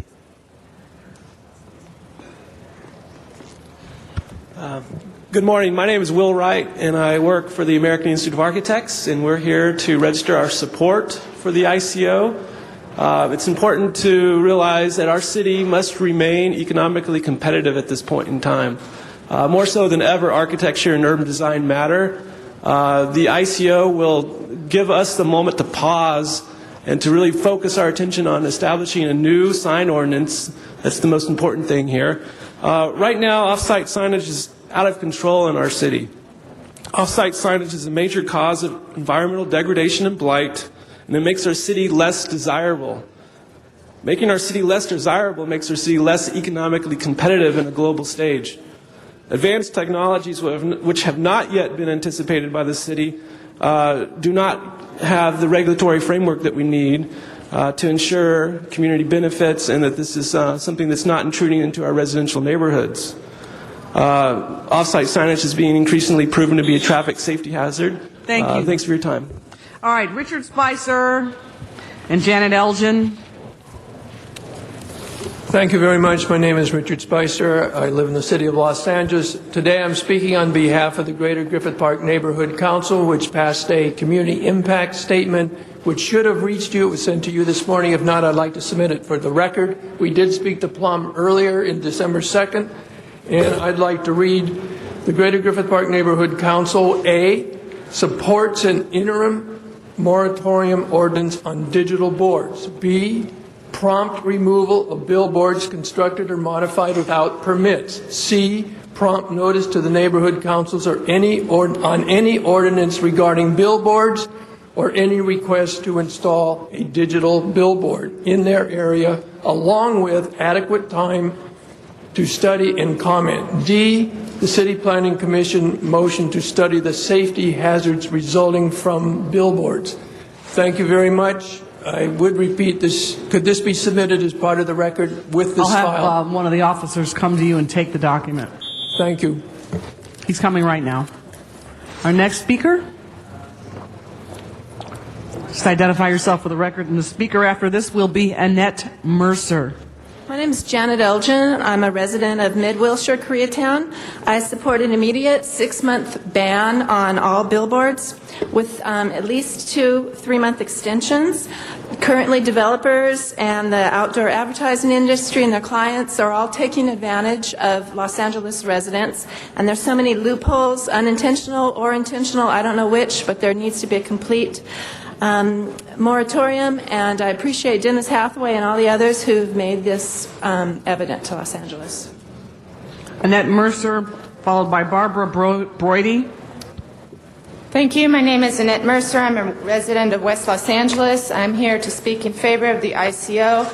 As a previous person said, the situation is out of control. There's absolutely no consideration of the impacts of the new signs going in as to location, safety, community aesthetics. In the picture is worth 1,000 words. This is a newly installed sign at the corner of Westwood and National. This one I like to call "What if the light were green?"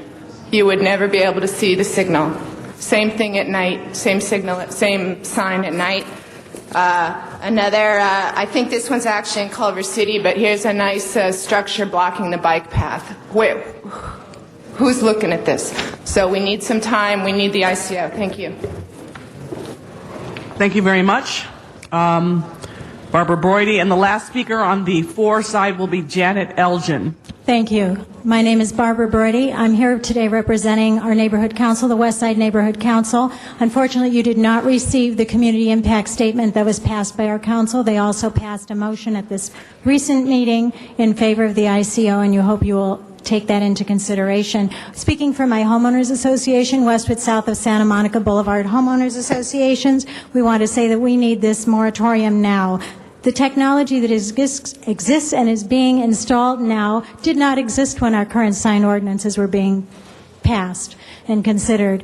There is also no enforcement currently underway in our community. The city attorney's office is buried under litigation, and policy is being made behind closed doors and secret settlements that denies the citizens the right to be heard on important issues affecting quality of life and their property values. People feel that their property values are being taken by actions in these settlements. Safety is a huge issue. Would you want to work in an office building with a super graphic sign on its side? Should a small fire break out on the 3rd floor and suddenly travel up 10 stories to the 13th floor? It's a danger and it's a hazard. We hope you will act. Thank you. Thank you very much. Now we will go to the against. I will start with Sean Hashem, followed by Nicole Shahanian. Hi, my name is Sean Hashem. I'm a real estate developer in Panorama City. I'm against this moratorium or a blanket of that. I purchased a building 3.5 years ago that was a vandalized building, and I put it back to life, and I received neighborhood council approval for wall signs on windowless walls and an LED sign on a windowless wall, and I asked that they make an exemption and not make this a blanket moratorium. Thank you.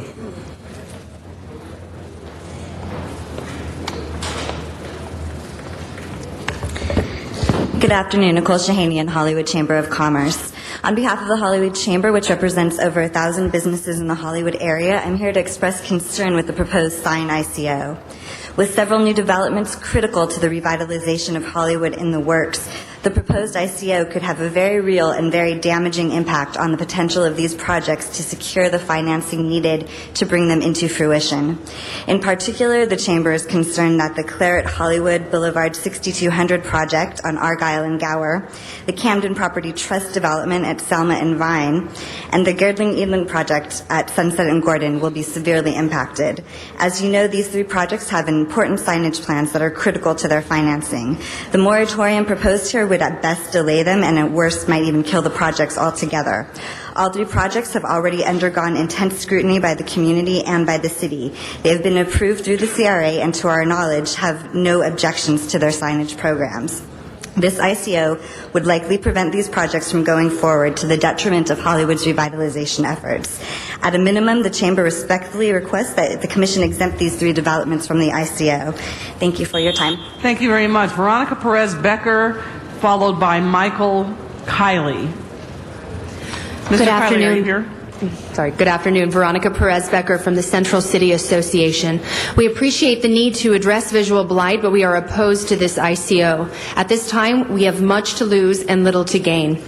It is our understanding that the Planning Department has committed to drafting a comprehensive sign ordinance by mid to late January, and there are a few dollars out there right now for new advertising. Yet this ICO could have significant cost in terms of city revenues and jobs, not to mention making it more difficult for critical projects to pencil out during these times of economic crisis. Plus, the ICO could leave us exchanging one set of lawsuits for another. Let's focus our efforts on drafting a comprehensive and thoughtful sign ordinance. We also would like to ask for an exemption for SUDs that have already been vetted with the local community and received preliminary approvals. Although some signs conflict with the surrounding environment, some signage is consistent with the character of the neighborhood, and not all neighborhoods within the city have experienced the problems that this ordinance is addressing. Thank you very much. Thank you very much. Michael Kiley.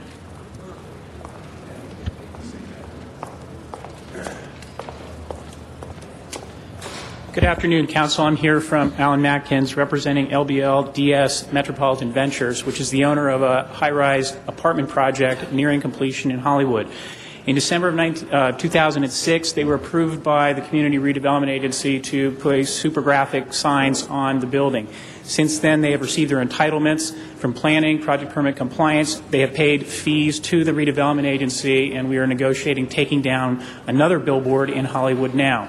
If the ordinance does not contain appropriate exceptions, that sign project would be killed. It was entered into with the CRA to encourage the redevelopment of that hotel into apartments, much needed in the community, and the surrounding commercial projects. As the other projects mentioned, the other redevelopment projects, Camden, Sunset, and Gordon, for example, who we also represent, it is a much-needed economic stimulus, and we propose that, or we urge you to include the appropriate exceptions if you do adopt any kind of an interim control ordinance. Thank you. Thank you. The last three cards are just general comments, so I will give each speaker 1 minute each. They are as follows: Laura Szilagyi, Vanessa Rodriguez, and Mr. Zumadog, if you could come to the mic. Actually, I'm Laura Szilagyi for the Venice Community Coalition, and I must have forgotten to check that I am in favor of the ICO. And I recently watched Blade Runner again, and it's a great movie about dystopia, with its built-in ads on buildings. It makes for great visuals for a movie. However, I'm against this as a reality for Los Angeles. With the new sign ordinance, I want all types of corporate permeations of the public environment to be reined in. Thank you.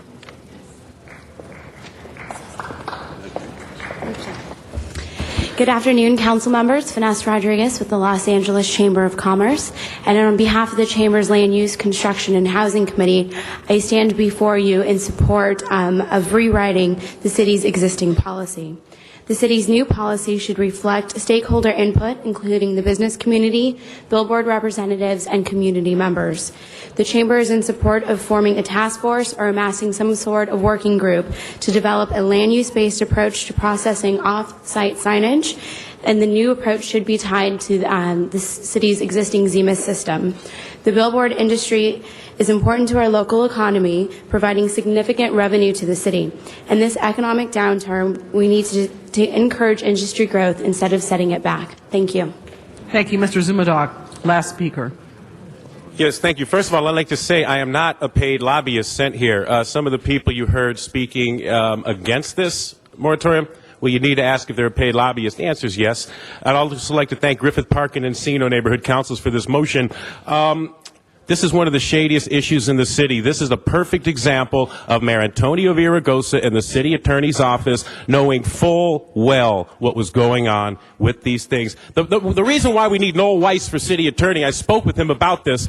City attorneys turned a blind eye. This is how the city operates. They turn a blind eye. They let them pop up everywhere they shouldn't. I know that somebody was in here saying they were signed with fraudulent permits, and I'm talking about the digital billboards. They pop up everywhere until you can't even take it anymore. Then they come and say, oh, let's do a moratorium. Well, it's too late. They're already everywhere. How about starting to rip them down where they shouldn't? And I want the city of Los Angeles, Mayor Antonio Villaraigosa, to heed the warning. Zumudog's coming with Noel Weiss, city attorney, and we're going to make the city attorney's office make people follow the law and not let them pop up where they shouldn't. That's our final speaker. First speaker in the queue, Mr. Reyes. Thank you, Madam President. Let me adjust the volume here. Colleagues, I want to thank you for your patience and your diligence. This discussion really is about putting forth a policy that speaks to time, place, and manner for these billboards. This ICO will provide an environment that essentially creates the kind of opportunities where our building and safety, planning department, and city attorney, along with the folks who are involved in each respective district, how we put together a time, place, and manner ordinance that addresses all of our priorities. This is a diverse city. There are some places where we just don't want billboards. There's some places where we can work with our stakeholders, work with our community members to define those locations and actually put together a language policy that is going to move this forward. I want to thank my colleagues on Planning Committee, Jose Huizar and Jack Weiss, for working on this. I want to thank Councilman Bill Rosendahl for his efforts, knowing that he's been wrestling with this for some time. Councilman Garcetti has been also addressing this issue in every manner possible legally. And the fact is there are so many different cases and lawsuits that if we can just focus on this, create a policy that creates a level playing field for everyone, creates the nuances, but also moves to protect our neighborhoods, establish an environment that we feel comfortable with as policymakers, we can move forward. The notion of a balance is going to be a very critical one. So how we move on this language is going to require your input, your participation, and as we move forward on this process, I want to thank the city attorney, the planning department, and building and safety for their work. Obviously, this is long time overdue, but I believe we'll create clarity, we'll create a level of consistency where we can hold our ground in court and have us protect the general fund and maintain our role as stewards of our fiduciary responsibilities. So that being said, I ask for an aye vote. I would ask for a unanimous vote. We need the 12 votes to move us forward. And I will work with you And when it comes to crafting this language, we are looking at a 3-month ICO with the potential of a 3-month extension. The focus will be on digital and super graphics. So again, it'll address the priorities and the needs of this council. Thank you again for your support. Thank you very much, Mr. Reyes. Mr. Weiss is our next speaker. Thank you, Madam President. And I want to repeat what I said yesterday, which is that a lot of folks have been talking about the need for an ICO, but I really congratulate Mr. Reyes. When he heard the closed session presentation in Plum the other day, he knew he had to move that out of Plum and get it to council right away. So thank you, Mr. Reyes, for making sure that that happened and that it happened before the break. And thank you for emphasizing that the need today is for unanimous action so that we can enact this with an urgency clause and get it into law. Very, very briefly, because we have still a very long day ahead of us, the amending motion that I and Mr. Reyes have put before you today does a couple of essential things. Number one, this is not a 6-month ICO, it's a 3-month ICO. I would say to folks from the advocacy community here today, that is actually good for you, because the goal that I have is to hold everyone's feet to the fire and get the permanent law redrafted soon. Some of you, I think, were in committee just a few weeks ago when they told Mr. Reyes and me that it was going to take another 8 months to draft. Doesn't make any sense. So they changed their mind, and it's now going to be January. That's much better. Secondly, we have limited this ICO today to digital off-site signs, and to super graphics, which are the two most pressing urban blight issues we have, because that's what's cropping up all over. That's what's, our city's becoming digitized and our architecture is becoming advertising. And we need to put a stop to that right now. If there are other, and I've heard some mention of this today from folks who've talked with colleagues, if colleagues think that there are other matters that deserve equal treatment in an ICO, I'm sure Mr. Reyes and I would be willing to consider that and try to get it right out of the way in January. But I didn't want to let the perfect be the enemy of the good. We needed to get something done today. That's why we focused on the most important urgent issues, which are the digitals and the super graphics. That's before you today. It's critical that we pass the ordinance today. It's also critical that we continue to receive the support that we are receiving now from the City Attorney's Office and the Planning Department to do the redraft of the permanent law. Ultimately, that is what will matter most, and that is what we will be tested on most and most significantly in the courts. It's important we do that right, but it's not that hard to do it right. It's important that we get it done soon. Ask for an aye vote. Thank you, Mr. Weiss.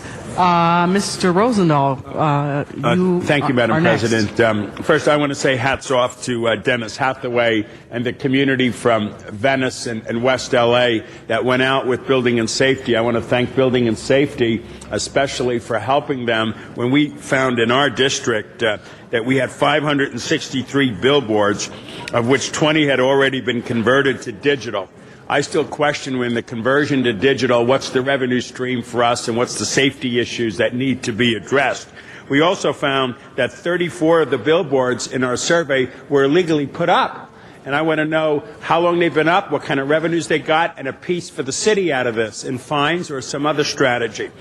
I also put in a motion to do an ICO in my district that goes beyond what we have here today. But the perfect and the good, what Mr. Weiss just said, I'd rather go with this right now today, obviously, because we have the political will here, and mine is now in the Plum Committee for further discussion. But this is a great first step for us to take a deep breath and shut them down from doing anything more at this very moment so that we can figure out where we go as a city and as a policy. I just want to thank the colleagues, that worked so hard on this to bring it before us before we go on the holidays. And obviously, I ask for a yes vote. Thanks, Mr. Rosendahl. Mr. Labange. Thank you, members. I stand to support this, and I want to thank the Greater Griffith Park Neighborhood Councils, other neighborhood councils, people from throughout the city.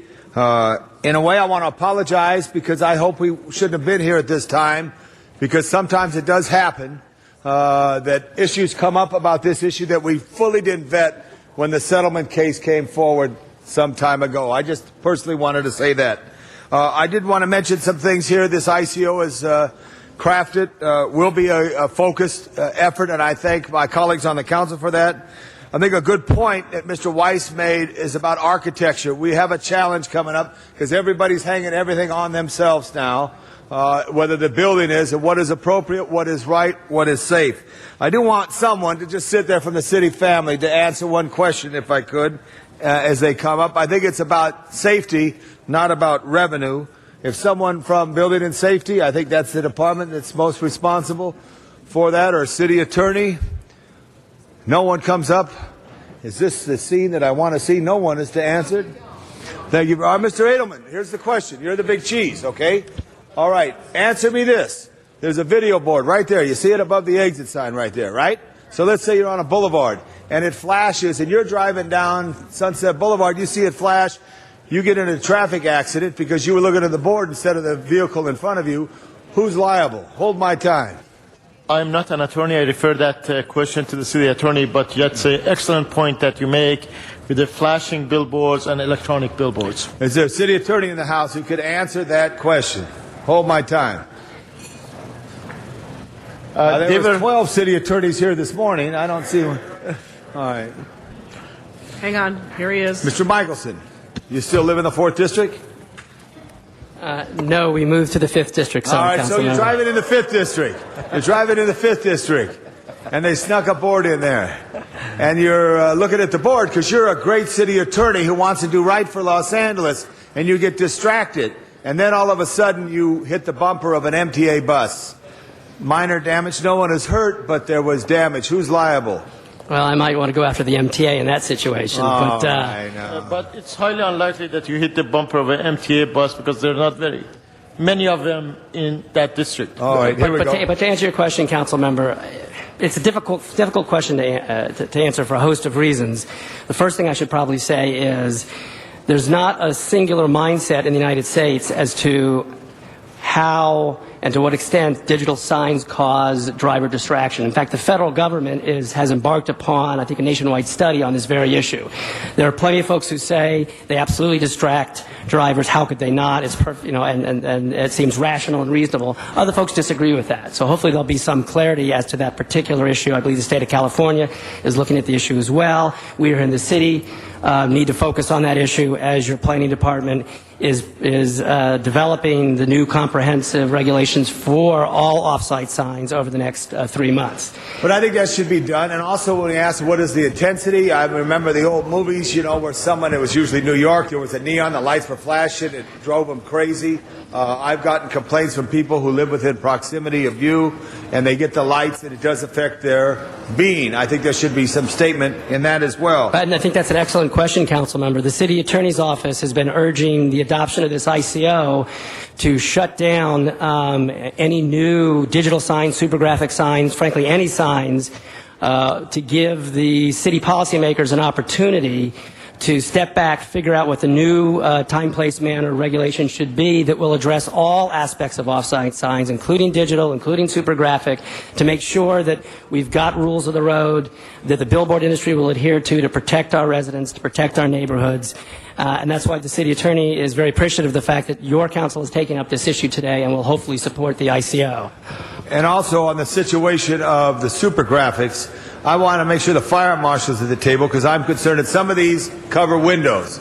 Some of these cover windows and the safety factor. I believe the fire department, working with the city attorney's office, has aggressively gone after any locations where super graphic signs are up that are causing what I call life safety violations that are blocking ingress, egress, to make sure that's taken care of.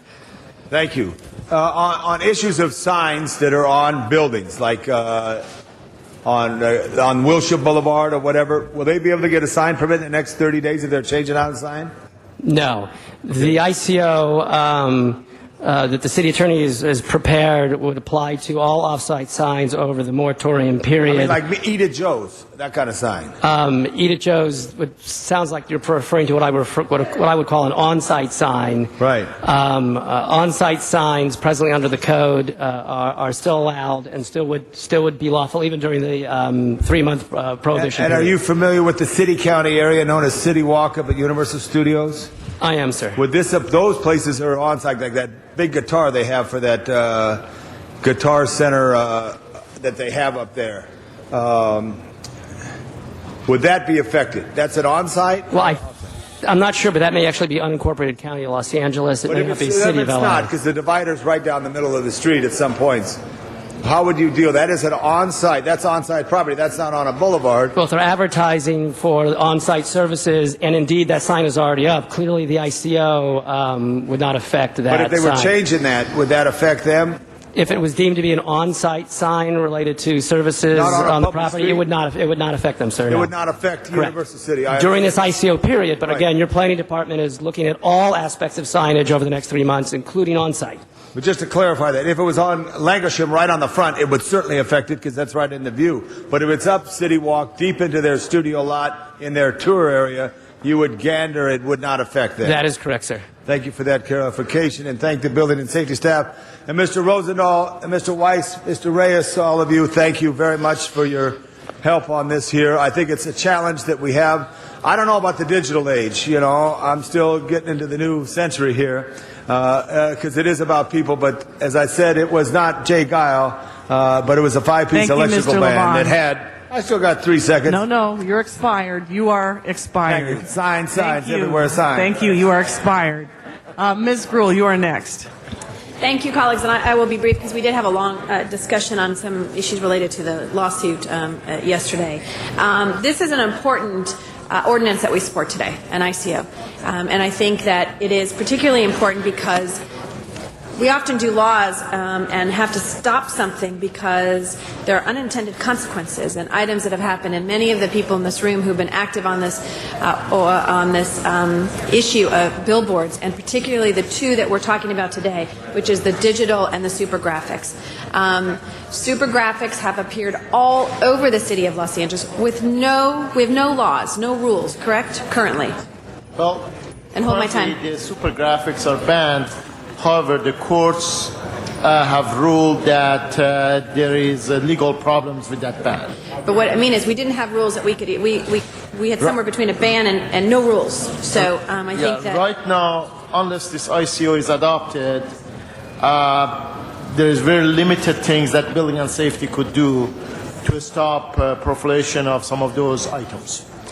And when you look at, and we've had this discussion in open session and closed session and whatever, which is when the settlement came forward, and the issue, though, just talking about the brightness and these digital billboards. It was, whether misunderstanding or whatever, never understood by, I think, anyone in this community else that those digital billboards would exceed the previous existing light on that current billboard. And you cannot drive down now and not see those billboards that just jump out at you. And I think as described by many, it can be distracting. We've talked, I don't know if in this issue, Mr. Michelson, you're going to talk as well about whether or not the flashing issue, which may be a state issue, as far as what constitutes flashing. From my perspective, every 4 seconds is actually flashing and impacts people's neighborhoods. And I think what we're trying to do, and Mr. Reyes and Mr. Weiss have been doing, and we've been talking about for a long time, which is regulating them in those areas, and particularly ensuring that those neighborhoods are protected from that. And so this ICO is a good step in doing that, and that it's really saying to people who have not been obeying the rules, or for rules that were not there, to not seize that little crack in the floor, so to speak, and just moving to do this. This stops what we're doing now, to take a deep breath and say, how do we protect our residents? How do we ensure that we have something that is defendable, that is something that we can have in the city of Los Angeles? And so I wholeheartedly support this. And for all of my colleagues, I hope that you will support this, because otherwise, I'm not sure all my colleagues are listening, but I will talk to Mr. Zine. This is an important one for us. Thank you, Ms. Hahn. This is important because, and we are trying to do this today in an urgency clause to really stop the floodgates, or put up those floodgates to stop from it overflowing. And if we don't today, Ms. Gruhl, your time is. Oh, yeah, 13 seconds. Okay, I'm just one. Yes, really quick. Just going to finish my sentence. I have one last sentence. My last sentence is that it is important to adopt this today. If not, it will be after January that it is drafted. It will be 30 days from that. And we will have some of these billboards that will go up and that will be transformed and that will super graphics that we will not be able to stop. It is important to act today, and it is important to act unanimously. Thank you. Mr. Garcetti. Thank you very much, Madam President. And just to build on what Ms. Gruhl said, and with the holiday season coming in particular, that's when we've seen in past years boards being illegally erected. And it's critical for us to get this in place before we go forward. We passed item 10 before, and I just wanted to refer to that since it's related to this as well, because it was in these chambers on October 22nd that I asked the Department of Building and Safety to prioritize the inspection program so that we could take a real step forward. Mr. Rosendahl has shown that it isn't impossible to count your billboards. I've been kind of informally doing it myself in my own district, but get the first step in wrapping our arms around the problem. And I sent a 3-month deadline for implementation. It's now December 17th, so you met that, and I know the program will go live February 1st, so about maybe a week late, but we're willing to give you 7 or 8 extra days. But that will give us the ability to put the feet to the fire, and the city can accomplish the goals we set for ourselves. For this, over the last several months or even years, we've seen what that impact of the visual blight can have in the way that neighborhoods look or feel. There are appropriate and inappropriate places to have signage. A restaurant that has a sign advertising, what they are, it's an appropriate sign. When you go to the Chinese Theater on Hollywood Boulevard and there's a movie premiere and there's a billboard that has that movie there, premiering, there are things where people expect and would even embrace sometimes the right sort of signage. But we've distinguished between off-site and on-site in a way, as we revise this, that is, I think, a false dichotomy. We should be looking at structures and their impact, because the companies have sometimes come in and said, well, this is inconsistent. So as we move forward, that's going to be a very important part. But this ICO, in the meantime, gives us the space, both, and I know for some people want a longer ICO. Here's the upside to a shorter one, which is that we want the full-scale revisions to the sign ordinance now. If we say 6 months or 9 months, things around here have a way of then slowing down, and people can write things a little slower. I know this planning department is doing a great job moving forward, and by setting that deadline, Mr. Reyes, I thank you for that, because that really means that we will get that moving forward, but in the meantime be fully protected. It's time for the city to prioritize this issue of off-site signs to find effective ways to regulate the visual atmosphere, but this interim control ordinance is necessary. And I would say to all colleagues, if you can't vote for this, step out of the room, because we need a unanimous vote of at least 12 people today. So if you aren't sure where you are, please go get a piece of pizza, we'll take you off the board, and we'll get this done today. I urge your I vote. Thank you. Better suggest Mr. Zine can go outside and get some fresh air if he'd like. Mr. Parks. Thank you, Madam Chair. I also want to just ask the question of Mr. Michelson. I just want to ask a couple of questions, just so I'm clear. Yes, Councilmember. On the ordinance that you're coming forward on and dealing with the ICO today, the current ordinance is the one we were sued on. Is that correctly?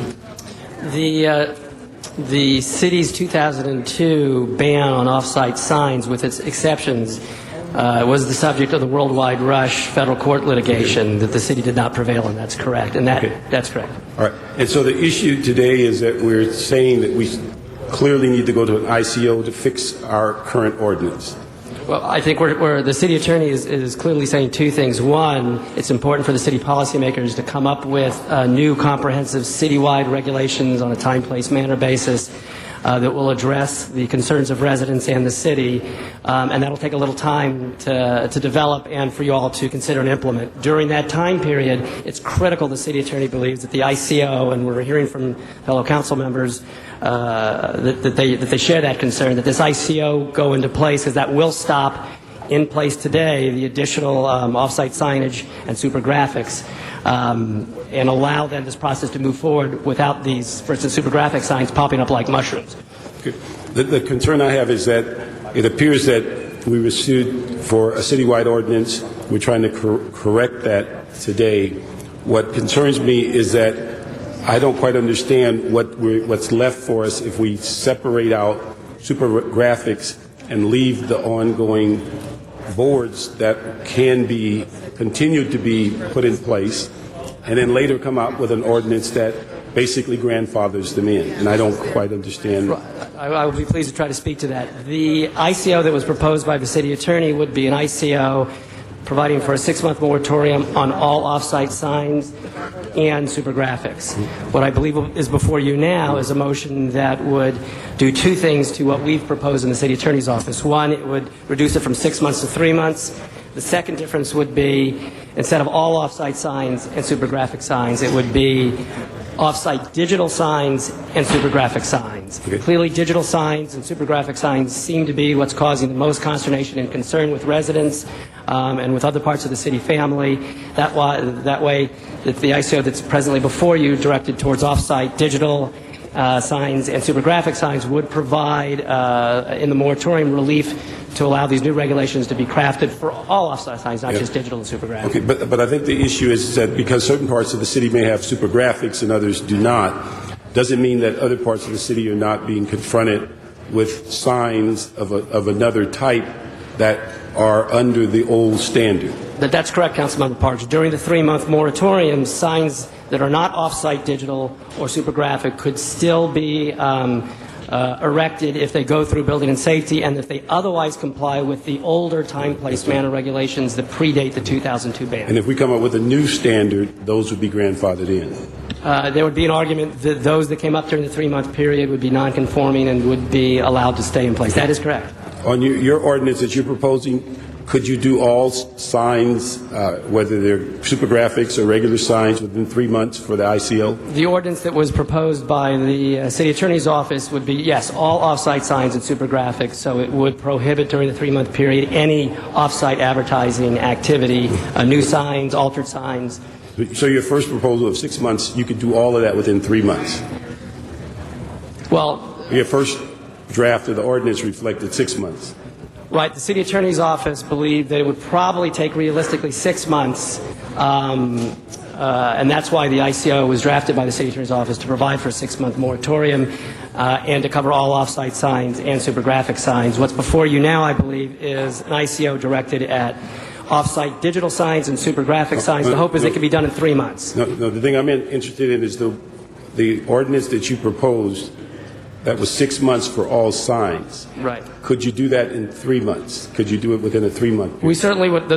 We certainly would hope that that would be possible, that the planning department, working in conjunction with our office and other parts of the city family, could do it even quicker than 6 months. That would be great.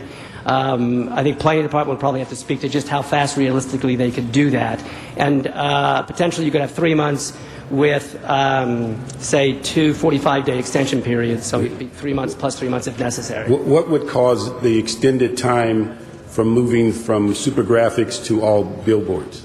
Why would it be a 3-month difference in the timeline that you'd need? Well, again, I'm not sure. I think we'd have to talk to the planning department to try to understand what's before them and what they're working on in terms of the comprehensive new citywide regulations on all off-site signs. And maybe they could maybe shed some light on that issue.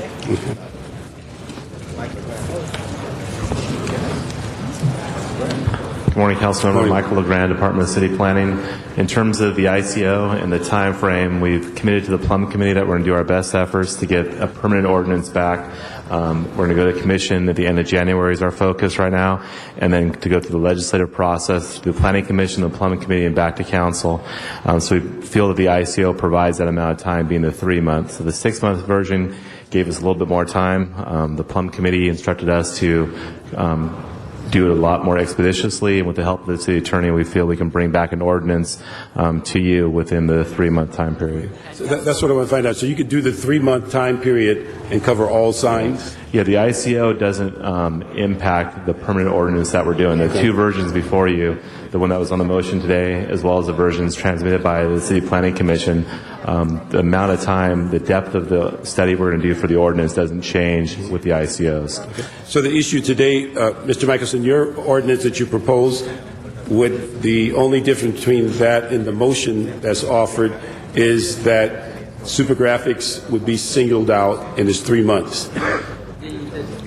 The two differences that are proposed in the motion that's before you compared to what the City Attorney's Office put forward would be, in the motion before you, a 3-month time period and an ICO with a moratorium that only speaks to off-site digital and a super graphics. Now, on the floor here today at Council, you could amend the City Attorney's original proposed ordinance that applies to all off-site signage and super graphics, amend it to be just 3 months. Okay, I'd make a motion that we approve the City Attorney's version of the ordinance with limiting it to 3 months as opposed to 6 months. Ms. Hahn is our next speaker. Thank you. I actually thought that's what we were doing, because when I looked at my agenda, it talks about the 6 months. Of course, this was printed before we had our discussion yesterday, and it was pretty clear in closed session that 3 months what was recommended. So I thought that's what we were doing. I thought we were taking the original one with all signs and we were reducing it to 3 months because legally that gave us better standing. Right, but for all signs. And I think then we also have something before us. I think Mr. Weiss was circulating it that really just singled out super graphics and digital. Well, the focus was super graphics digital, but we can do all signs. Yeah. If this gets us unanimous, right. we can do all signs and we're done. I think there would be some support for going back to the original City Attorney's recommendation, only reducing it to 3 months. I think that's from all our discussion yesterday. I thought that's what we were doing. So I would be inclined to do that. I'm fine with that motion. Okay. That gets it unanimous. Okay. 3 months plus 3 months, include all signs. That's okay. fine. Look at everybody talking on my time, Mr. President. Well, let me clarify, if I might. Hallelujah. Let me just also say that the intent, that I would accept that as a friendly amendment as well. I think Mr. Reyes, our intent when we limited it to digital and super graphics was we wanted to try to keep us unanimous. So that was why we did it that way. We wanted to be simpler. But I think you've lost a few by doing that. So let's unanimous is good. Okay, so why don't we? I'll put that out. Or I think Mr. Parks already sort of did. The original City Attorney's recommendation, only reducing it to 3 months. Right, and to be clear, that would be what originally the City Attorney's Office proposed, which is all off-site signage plus super graphic for 3 months with, what do we have? 1 3-month extension if necessary. That's good. I believe we're going to get your unanimous support on that. And again, my time was running when everyone was talking, but that's okay. I just want to make sure after 3 months, even with the extensions, we're going to be ready with our time, place, and manner. That's what I'm most concerned about, colleagues, that we get to that 3 months. We've got to have something in place so we're ready to go, so we keep our strength about regulating this. And I just, want the public to know this is an issue that we've heard loud and clear on from our constituents. It's upsetting to people that this has happened. We went down one road where we tried to ban them, and then the courts pretty much threw that out, and that's why we're in the situation today. And many times we want the public to know we have good intentions, but sometimes we're overruled or things are thrown out in the courts. So this is our next attempt to try to get another handle on regulating these signs. So I just want to make sure that we keep our position of strength and you're ready in 3 months to go forward with time, place, and manner. And just to follow up on Mr. Labange's concern about people's distraction, let's just remember, everybody, it's the driver's responsibility to keep their eyes on the road no matter what is going on around them. People have GPS inside their car. Some family members have videos running all the time. It's up to the driver to keep their eyes on the road. That's what I always taught my kids, no matter what distraction may come your way. Little lesson. Our next speaker is Mr. Zine. Thank you, Mr. President. The The matter has been discussed numerous times. I want to go on the record by saying that I don't support these conversions. I think they're a nuisance to the communities and a hazard to the people of Los Angeles, in particular the motoring public. When it comes to, thank you, Zumadoc. When it comes to the enforcement, there was a previous, I don't know how many times this matter has been to court. If you go home by time, the city had a right to inspect and remove illegal billboards in the Ninth Circuit Court of Appeals, a previous decision. Is that correct?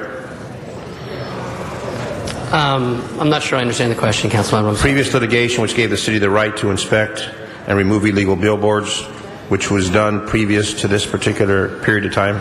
I think you may be referring to a number of years ago where yet another round of litigation, billboard industry, some members of the billboard industry challenged the city's off-site inspection program going back probably 3, 4, 5, 6 years ago. But at that time, with that decision, the city had the right to do inspections and cause the removal of illegal billboards. That litigation was resolved, and as part of the resolution, it allowed the city to move back forward with its inspection and survey program. That's correct. So we were already at this juncture where we had authority to inspect, where we had the authority to order the removal of illegal billboards.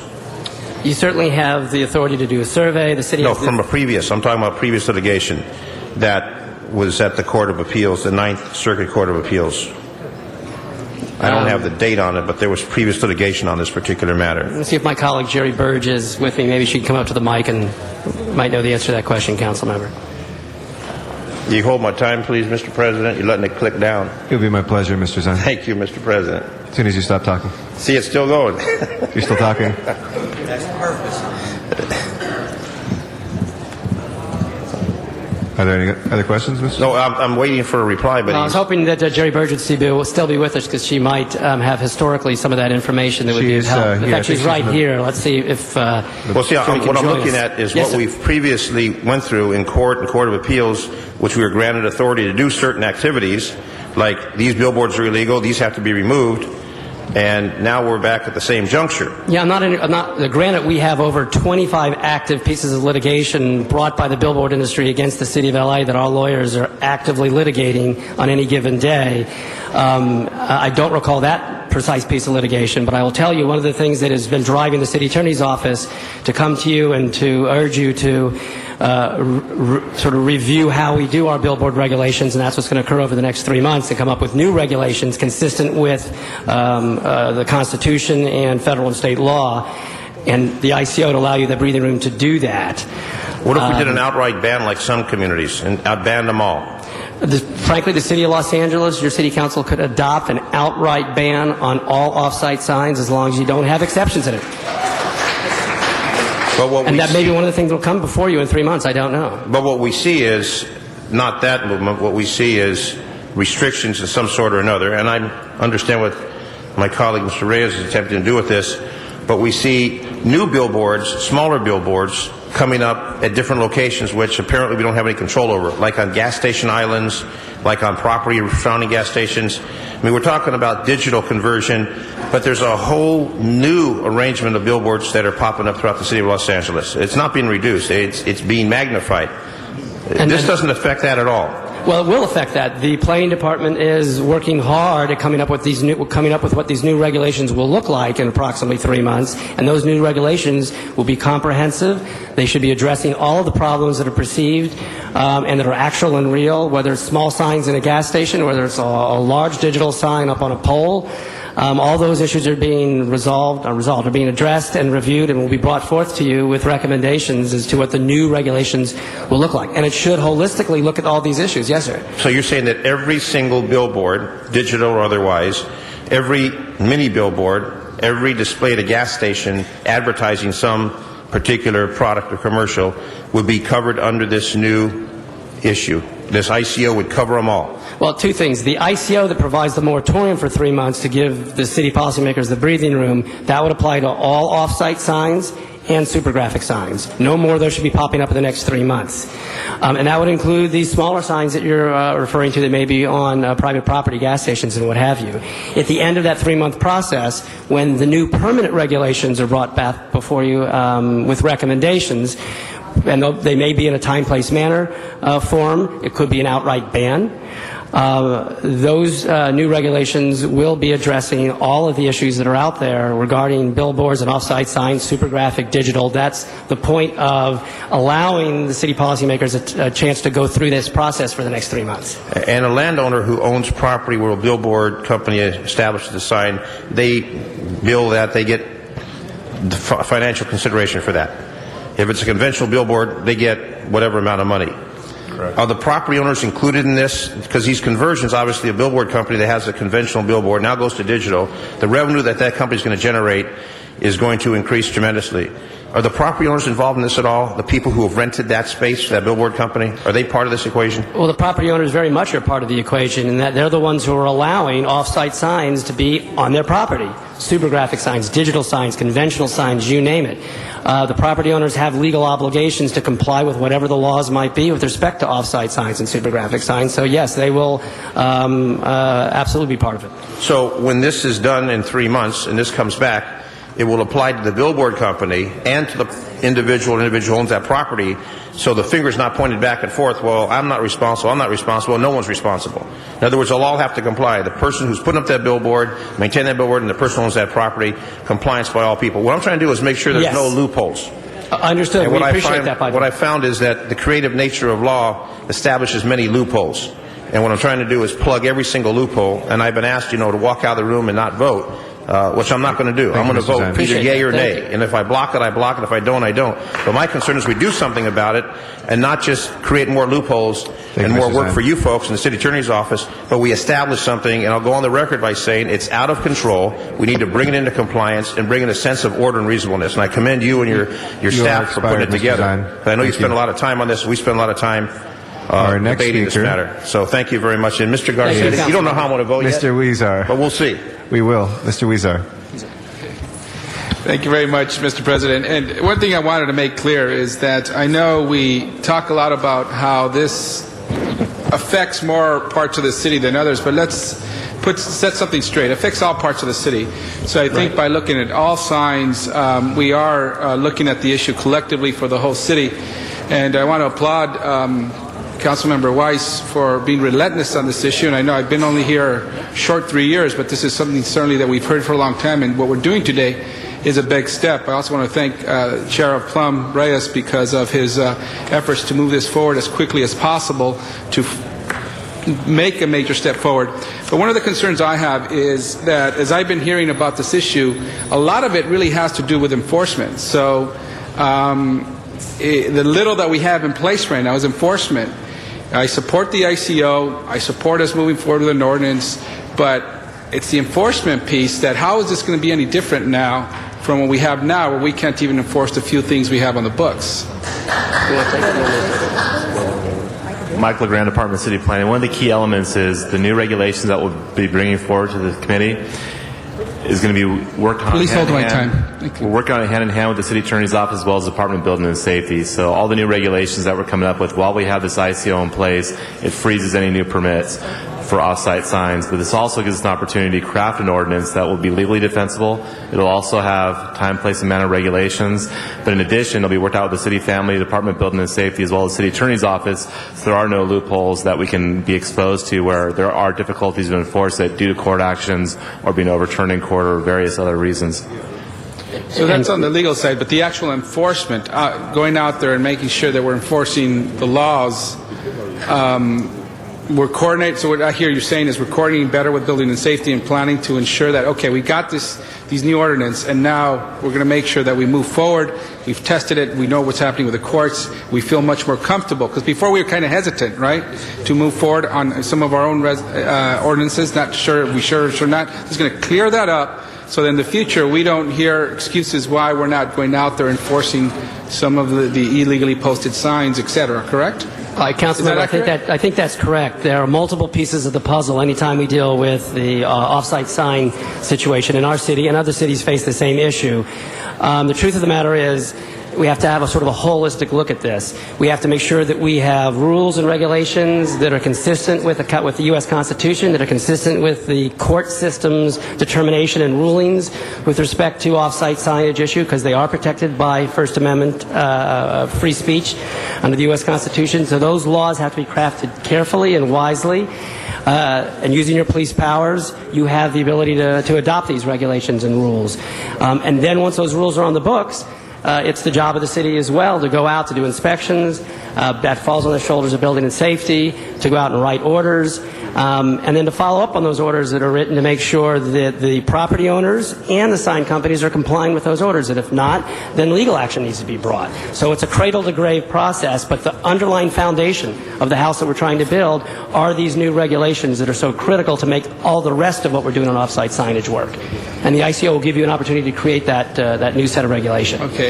And my final point, the question is, and so in terms of us answering the overarching question as to how many signs we actually have, within 3 months, we will also have that question answered? Well, that's really a question for building and safety, but what I believe was also on your agenda today was the additional personnel being authorized for the Building and Safety Department to go out, get the survey conducted, to do their inspections, to also adopt, I think you also adopted the ordinance today, which will have a fee structure, so the billboard industry will be paying a fee to help offset those costs. But I understand from Building and Safety that survey is going to take a number of years, the full completion of the survey. But again, they should speak more directly to that point. So that the survey won't be completed in 3 months? Right, but you do not, the city does not need a survey to go out and do enforcement, to make sure that the city laws are being followed. Okay, thank you. Mr. Rosendahl. Yeah, just a couple of quick questions.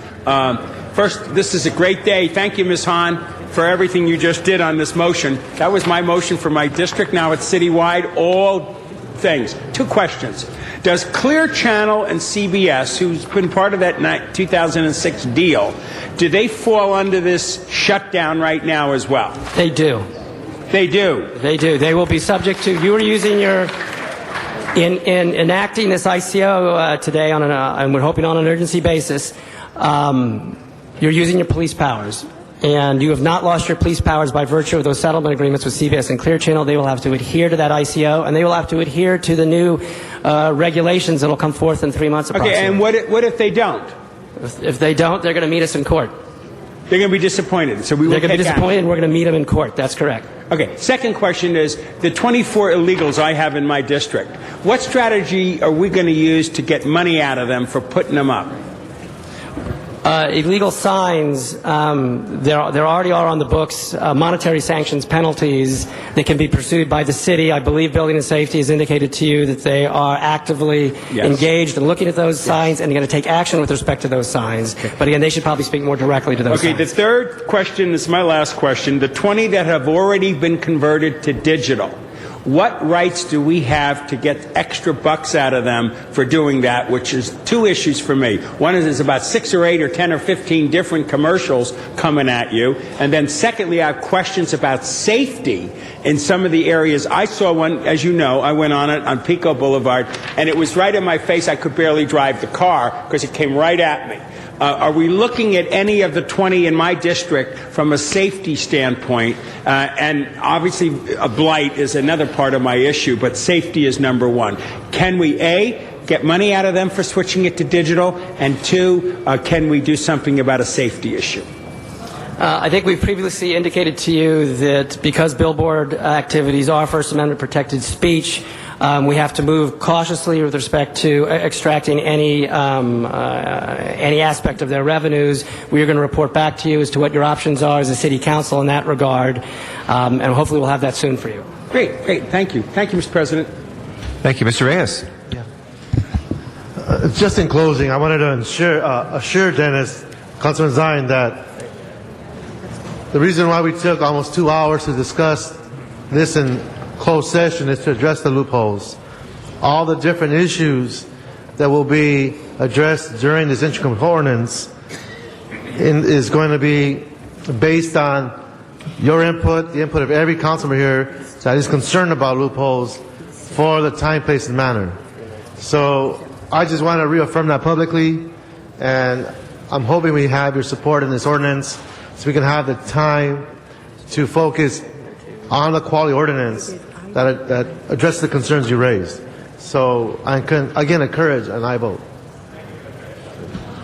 All right. If there are no other members that wish to be heard, we've added some amendments. Those have been accepted as friendly. Mr. President, I'm sorry, just for clarification, the amendment was to changes to apply to all signs and also to change to 3 months with a 3-month extension? Yeah, let's have the city attorney clarify.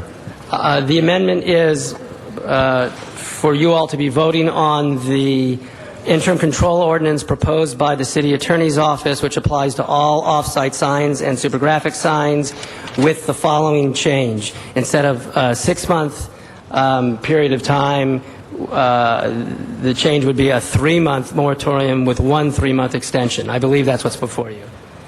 Okay, Mr. Wesson. Oh, I'm sorry. Oh, that's excellent. Okay. Mr. Weiss and then Mr. LeBlanche. Just in terms of the language, Mr. Michelson, there's an amending motion 71A that Mr. Reyes and I presented today. My understanding was that the ordinance there is the ordinance that had been drafted and massaged by you and my staff and Mr. Reyes' staff. Should we use that and simply change Section 2A of that? Because that's before us, in which 2A, sentence A is no building permit for an off-site sign, digital display, or new supergraphic sign shall be issued. What if you just amend that so that after it says off-site sign, you strike the next couple words, until shall be issued? Is that? Yeah, I believe that could also accomplish the same goal of getting essentially back to what was before you. But yes, we could take what was circulated today and just change the aspect of it that dealt with application to off-site digital and supergraphics back to off-site signs and supergraphics. I believe that would accomplish the same thing, sir. Off-site signs and supergraphics. Correct. Okay. Mr. LeBlanche? I got my question answered. All right. That's what is before us. Let's open the roll, close the roll, and tabulate the vote. 14 ayes. That is approved.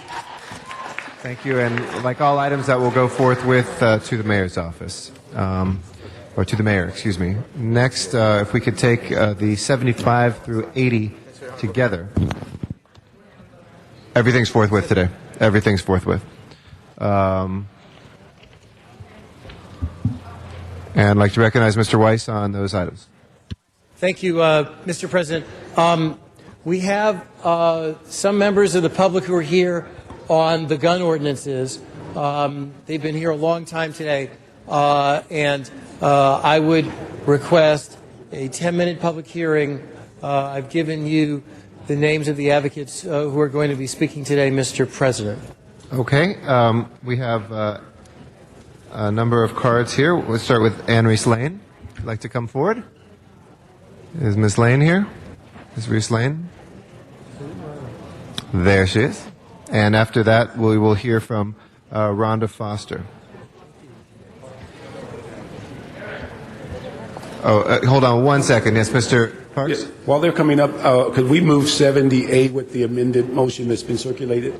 Sure. 70 with 70A as the amended Sure. motion. If there's no objection, we'll accept that as friendly. And if we can open the roll on 70A, or 70, excuse me, close the roll and tabulate the vote. 14 ayes. Go ahead, Ann. Good afternoon. Thank you for your patience. Ann Lane had to leave. She's the founder and chair of Women Against Gun Violence, and she had to leave. My name is Sherry Barnett, and I'm the president of the board of Women Against Gun Violence. I came to Women Against Gun Violence 10 years ago after my son Tony Scott was murdered. There will be another person speaking after me, which is Rhonda Foster, who's also a board member of Women Against Gun Violence. On behalf of Women Against Gun Violence, I'm here to support the ordinance banning the sale of .50 caliber cartridges and ammunition. Women Against Gun Violence worked on the banning of 50 caliber assault weapons in the city, in the county, and then in the state. At that time, we failed to cover the ammunition for those weapons. Women Against Gun Violence is here to support this initiative, as well as those initiatives which will be addressed by our staff member in a few minutes. Thank you. Thank you very much. Our next speaker is Rhonda Foster.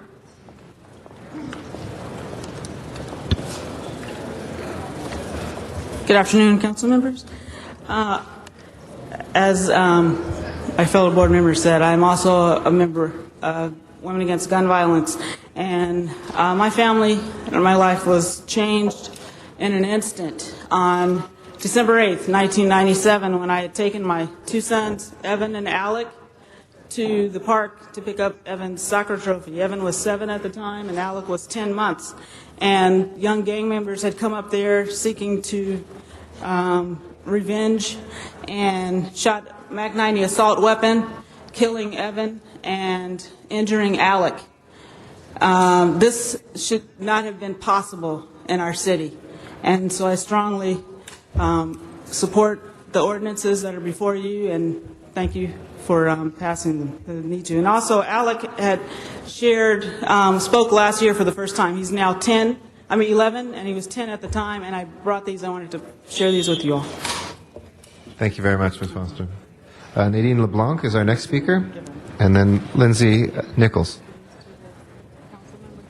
Is Nadine here? Good morning. Good afternoon.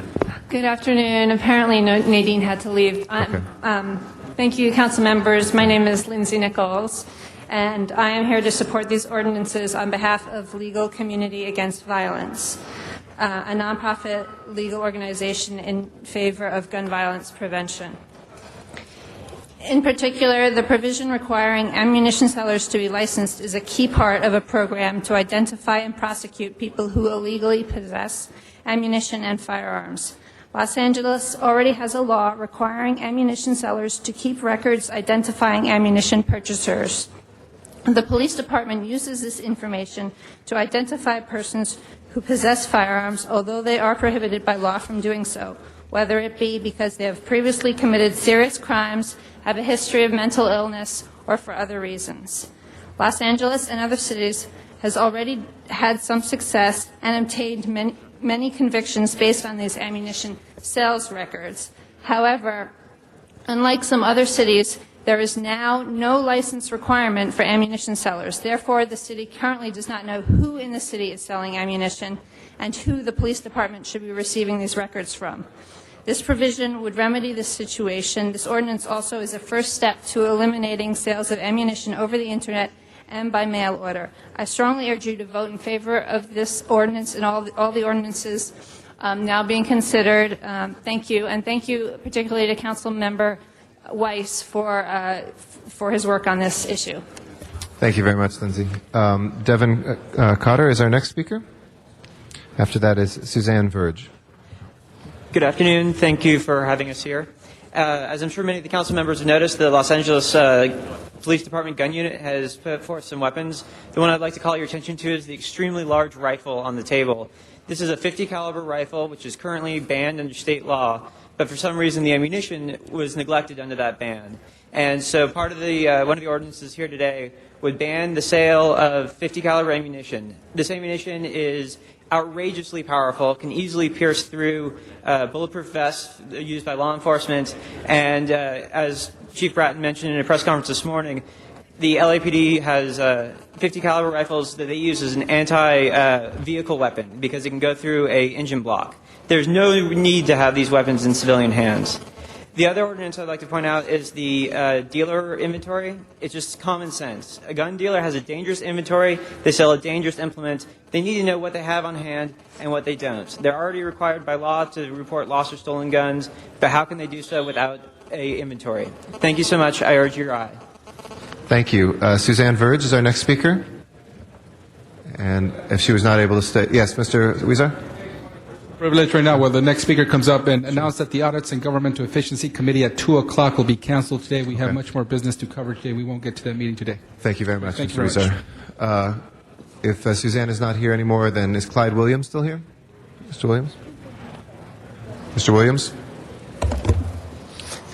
Hello, my name is Clyde Williams. My address is 4115 Barrett Road, El Sereno. I have had guns for more than 60 years and ammunition for 50 to 69 caliber ammunition and weapons for more than 45 years. I was an NRA member for 5 years, but it became too political. I stopped hunting 40 years ago because it was just too dangerous. Too many people with not knowing how to use guns. I still maintain my 50 to 69 caliber weapons and cartridge collection for 50 caliber ammunition. And I've had to reload spent cartridges of 50 caliber. I would recommend that some of the wording be changed in the ordinance so that it applies to all weapons that can take half-inch diameter. Well, thank you. Do you can finish the sentence if you want. Half-inch diameter and. Take one? Did you finish the sentence? I wanted to make sure you had finished. I had a few. Okay. Okay. No, I'm sorry. I just want to make sure you'd finished the sentence. I thought we cut you off, but we do have to cut off time otherwise. I just wanted to make sure you finished your thought there. No, I hadn't finished. Okay. Well, if you have anything else, if you want to submit it to one of the sergeants. Cartridges should be restricted for those guns made after 1900 because there are a lot of guns that were made before 1900, single shot, for 50 caliber and up to 69 caliber. Thank you. All right. That will close our public comment, and we'll start with Mr. Weiss.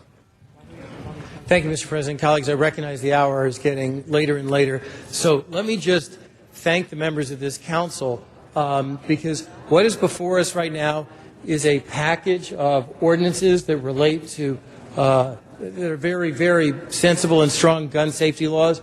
And let me just read off, in addition to myself, Mr. Weezar, Mr. Garcetti, Ms. Hahn, Mr. Smith, Mr. Zine, Ms. Perry, Mr. Reyes, and Ms. Gruhl all are on each of these ordinances. So it is truly a council package, and it's a package the council can be proud of.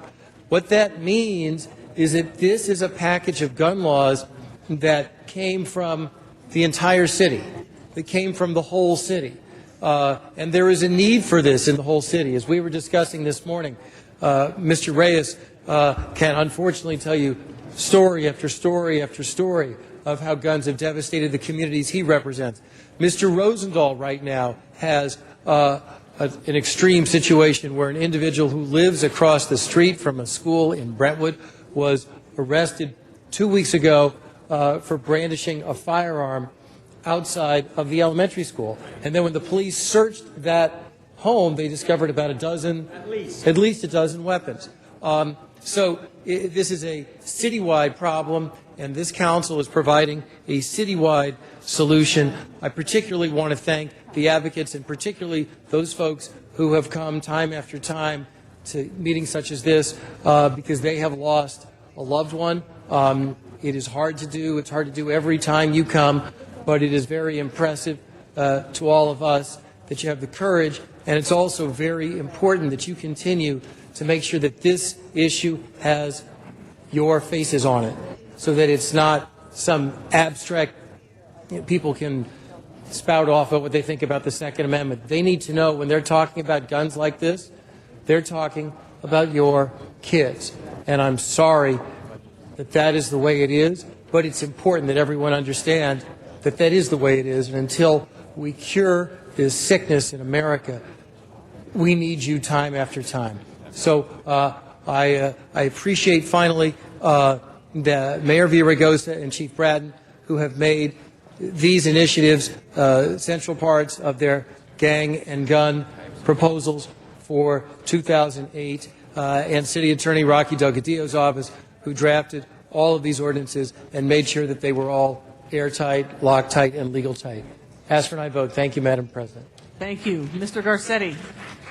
Thank you, Madam President. It's been a long day, and I want to thank especially the advocates who stayed here for so long. We have a lot of big business today, not least of which will be the budget that we take up shortly.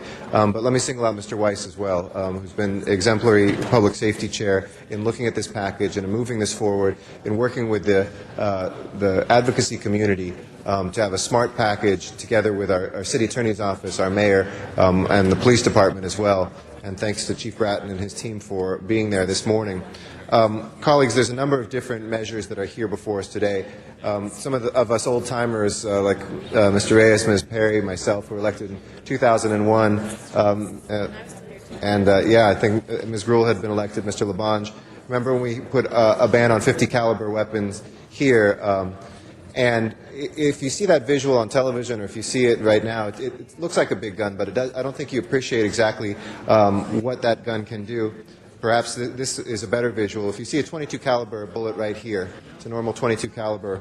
This is the .50 caliber spent round. This is a bullet that is not only designed to kill a person and to cut through any armor they have, but can cut through a car and its engine. And if you look at this, I was reminded by a member of the LAPD, this would actually, if this was found, this would be classified as an explosive, and the bomb squad would have to be called out. That's how powerful one single bullet of a .50 caliber weapon is. So when we look at that piece of what we're moving forward today, I think it's critical that we build on not only what the state has done, but to make sure that that ammunition isn't put forward in our looking at what we can limit in terms of saving people's lives and protecting them here. But secondly, we also send a signal that no matter where people are, whether it's their housing, whether it's their cars, they can't hide weapons in their cars, they can't use, there will be consequences for folks who in housing have illegal weapons, and that we finally get our head around ammunition dealers in an effective and responsible way. These weapons that we see out here, which are horrible, are not just abstract things that we see. We know the impact in our communities of these weapons. Mr. Reyes in his district with Abel Escalante, the sheriff's deputy that was killed in front of his home, in front of his parents' home, while he loaded a car seat into his car for his kids. That same gang that has been accused of killing him a few months before, creating havoc with an AK-47 in Glassell Park, where we had to completely shut down an entire community while these gang members shot at LAPD officers, thankfully not killing them, but certainly creating the sort of violence that we see every single day. These are not innocent people that we do not know. These are innocent neighbors and friends and family members who have been killed. And so thank you, Mr. Weiss, and the rest of the council in voting for this, for truly saving lives today. We truly will save lives today. And, you can go back to the rhetoric of who kills people. Is it guns? Is it people? It's both.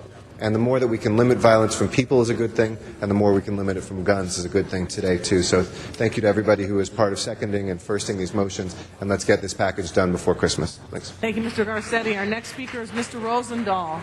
Yeah, just 1 second. This does not impact necessarily the issue I have right now on Cantor Street, where the guy has a couple of dozen weapons. But the reality is this will help me in my Mar Vista Gardens area and on Abbott Kinney, where the gang play of the V-13, the Shoreline Creps, the Culver City Boys happens all the time. So obviously this is first class and right, and everybody should vote for it. Thank you, Mr. Rosendahl. Ms. Grewal is our next speaker. I will be brief as well. I stand in support of the items that are before us. And when you really look at these, colleagues, it's not only banning, as Mr. Garcetti showed, that particular ammunition, but it's about transparency and having it open to review and inspection and ways in which that we can actually control this. And I think that's an excellent part of this whole package. And I'm glad, Mr. Weiss, you brought them all together and made sure they came together. One of the items that we had added was because we had some concerns was the installation of secret compartments in vehicles to hide firearms and destructive devices and banning that, the installation of that in Los Angeles. And so this package, and I do remember the time that Mr. Holden was here and picked up that gun. That was everyone saw that and the visual. As the Channel 35 has also shown some of the guns that are located here, which are used really to create death in our city. And so this is going to help save lives by making, not only banning some of those, but also additionally ensuring there's appropriate inspections. And by LAPD, I want to thank all of the officers that are here today as well and stand in support of that. Thank you, Madam Chair. Thank you, Ms. Gruhl. Mr. Zine is our next speaker. Thank you, Madam President. The right to people to bear arms, I don't have a problem with, but you don't have to need an elephant weapon to bear arms. And you look at the weapons here; these were all confiscated by Los Angeles Police Department during arrests of suspects. They're frightening to a lot of people. They don't serve a legitimate purpose in a society where you want to establish a civil environment. When I look at the issues that are present, I don't think it's infringement upon anyone's right. I know that there are some advocates, and they say that the Washington, D.C. ordinances were thrown out by the court. This is not restricting people from having a weapon to protect themselves or their business. If a person wishes to have that, this ordinance does not prevent that. But we're talking about weapons of 50 caliber, as we see here, 9mm, extensions on the weapons. But again, every weapon you see, and I don't know if they can get a close-up from the camera for the viewers at home, but each of these weapons was taken in custody by the Los Angeles Police Department during their activities in the field. So I totally support this, but the critics are going to say you're trying to restrict people's personal possession of weapons. That's not what we're doing. We're trying to prevent tragedies from occurring. And again, why anyone would need a 50 caliber weapon to protect themselves or their family is beyond my comprehension. I've been in law enforcement 40 years, and in 40 years of service, never have we needed a 50 caliber weapon during an arrest situation. Even in the North Hollywood shootout, they didn't need a 50 caliber weapon, while the suspects had AK-47s. So this measure and this package that's coming forward should enhance safety. Again, the critics are going to say we're trying to erode the Constitution.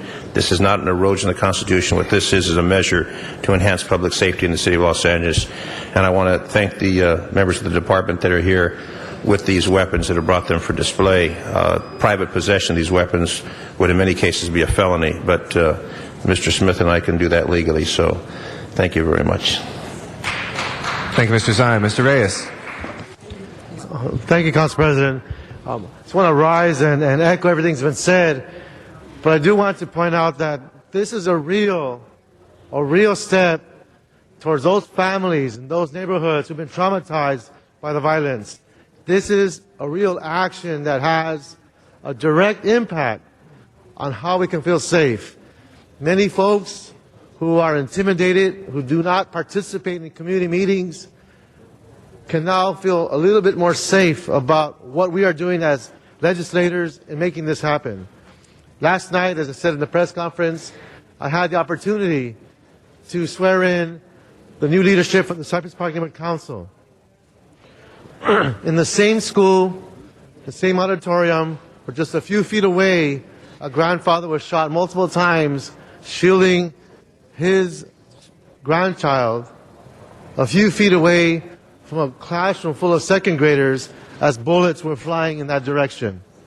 This is the kind of terror that our neighborhoods live in, but these are the efforts that we can hopefully stimulate the kind of partnership that our men and women in blue need, along with the city attorney, to help change these environments. This is a real step. This will make a real difference. And I hope this will add to the confidence that the community can come together and participate and get involved with the different programs that seek to heal our youth, to break them away from the gang culture, and to make a difference in the safety of this environment. So thank you so much. I want to thank the Chief, the Mayor, our Chair of Public Safety, Jack Weiss, and my colleagues for their patience in making sure this gets voted today. Thank you. Thank you. Our next speaker is Mr. Huizar, then Ms. Hahn, and Mr. Labange. Mr. Huizar. Thank you very much. And I think, Mr. Zine, it's very comforting hearing those words from you, because we know your feelings about these issues, and for you to stand up and say that this is something that's just, that's right, and that we have to do this is good words to hear. And I think it also sends that this, by adopting this package, that sends a message that the city of Los Angeles is serious when it comes to gun control, and it's just one step of many others that we need to take to make our streets safer. one of the toughest things that we have to do as electeds and even as officers is when we talk to those families who have lost loved ones because of gang violence and the emotional time and not knowing what to say. And quite frankly, as I said earlier in the press conference, there is nothing we can say. But at least here, within the tools that we have, we're doing what we can to not only control where these arms are, but ask the gun dealers to keep better inventory of what they have. And all these measures put together, I think we're going to have less families that we have to face in our city, that we have to be there at that very difficult time, speechless, without anything to say. I think we're going to have to experience less of those times thanks to the package that we're putting forward today. So I want to thank Jack Weiss for pushing this forward. And certainly you and the mayor have been pushing this for some time. And I think the great thing that you did about this as well is that you recognize the impact this has throughout the city, and you involved many of your colleagues to think about what happens in their districts and working with them to bring this package of legislation forward. So it's a great package, and we have a lot more work to do ahead of us. Thank you. Thank you. Ms. Hahn. Thank you, Mr. President. Well, I also want to rise in support. I know I was supportive of this as it made its way through our council, and I really want to thank Jack Weiss for putting together a package that I think will really have an impact on future gun violence in the city of Los Angeles. On a regular basis, I'm either called in the middle of the night by one of my commanding officers, or I read about it in the morning report of yet another shooting in my district. And I always wonder, how are they getting a hold of these guns? Why can't we do something to prevent this? And I think this will go a long way. I like the provisions that ban certain kind of ammunition, you have to have a permit to sell ammunition. I like the part that we are going to seize gang members' vehicles if they have been involved in committing a crime. I like the idea that you cannot have an illegal possession of a weapon or commit a crime within 1,000 feet of a rental property.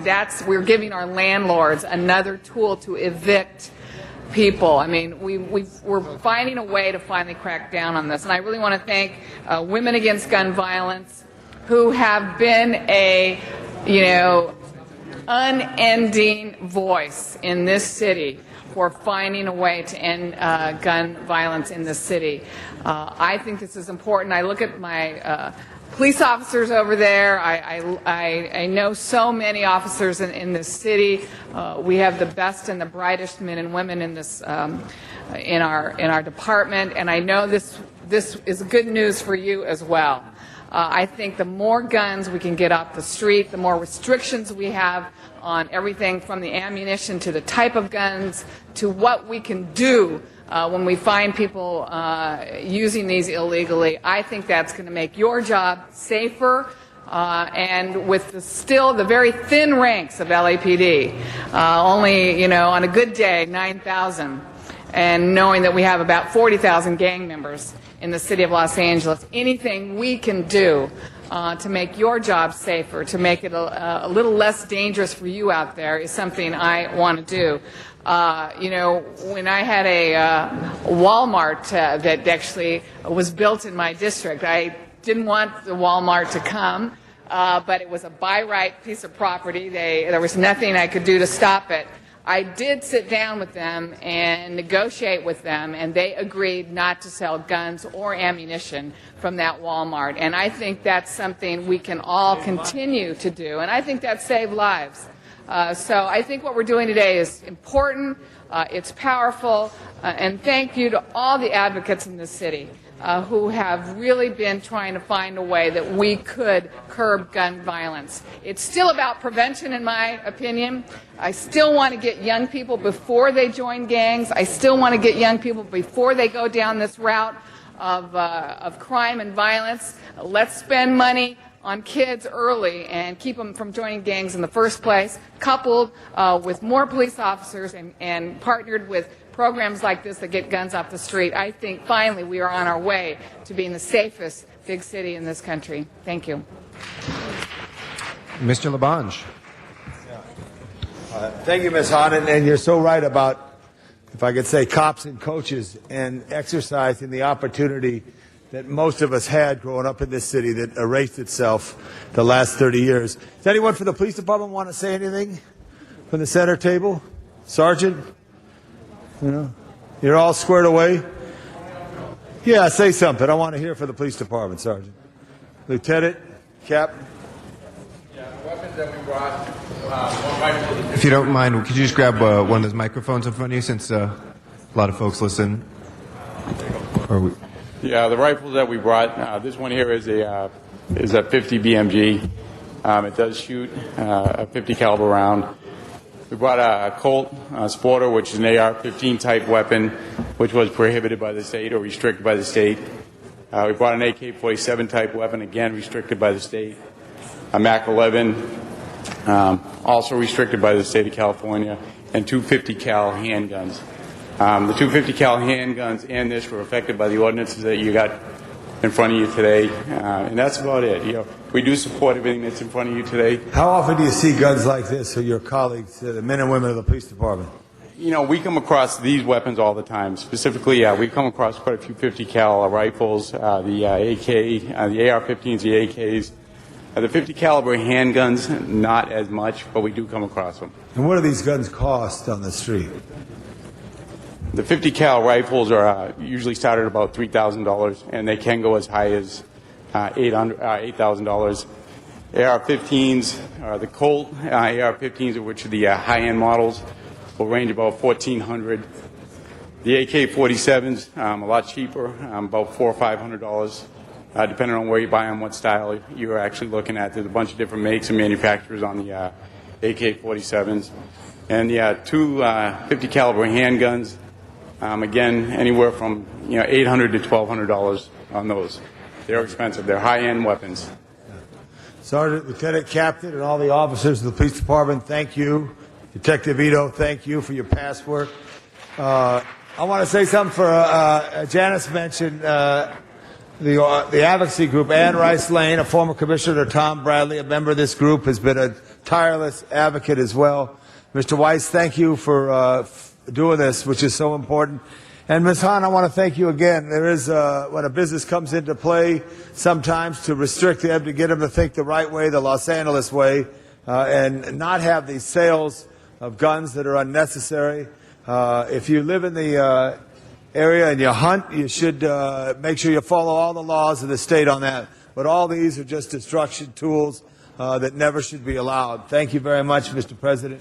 Mr. Weiss, a special thanks to you. Mr. Zine, for a second time. I just wanted to ask the representative from the LAPD if there's, and this is a comprehensive package which deals with the ammunition vendors to be licensed, permanent seizure of vehicles, banning possession, sale of 50 caliber cartridges, ammo, illegal possession, use of weapons, ammunition, the premise or within 1,000 feet of rental property is grounds for eviction of a tenant, and banning the installation of secret compartments in cars, requiring gun dealers to perform physical inspection of their inventory. So it's comprehensive. Are there any other issues that would assist you folks, the LAPD, in carrying out their responsibilities that haven't been included in this package that we can then move forward on? If necessary, I just want to give that opportunity since you folks deal with it every day and we don't. Not that I can think of, but we are putting our heads together. We will come to you if we come across them. So this is a comprehensive package that will give you the tools and the officers in the field to do the job to make Los Angeles a safer place. Yes, Captain, we're always happy to see you here.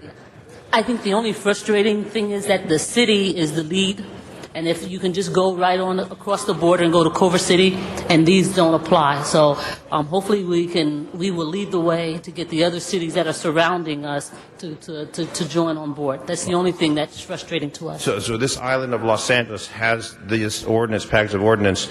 We're a member of Southern California Association of Governments, California League of Cities, National League of Cities.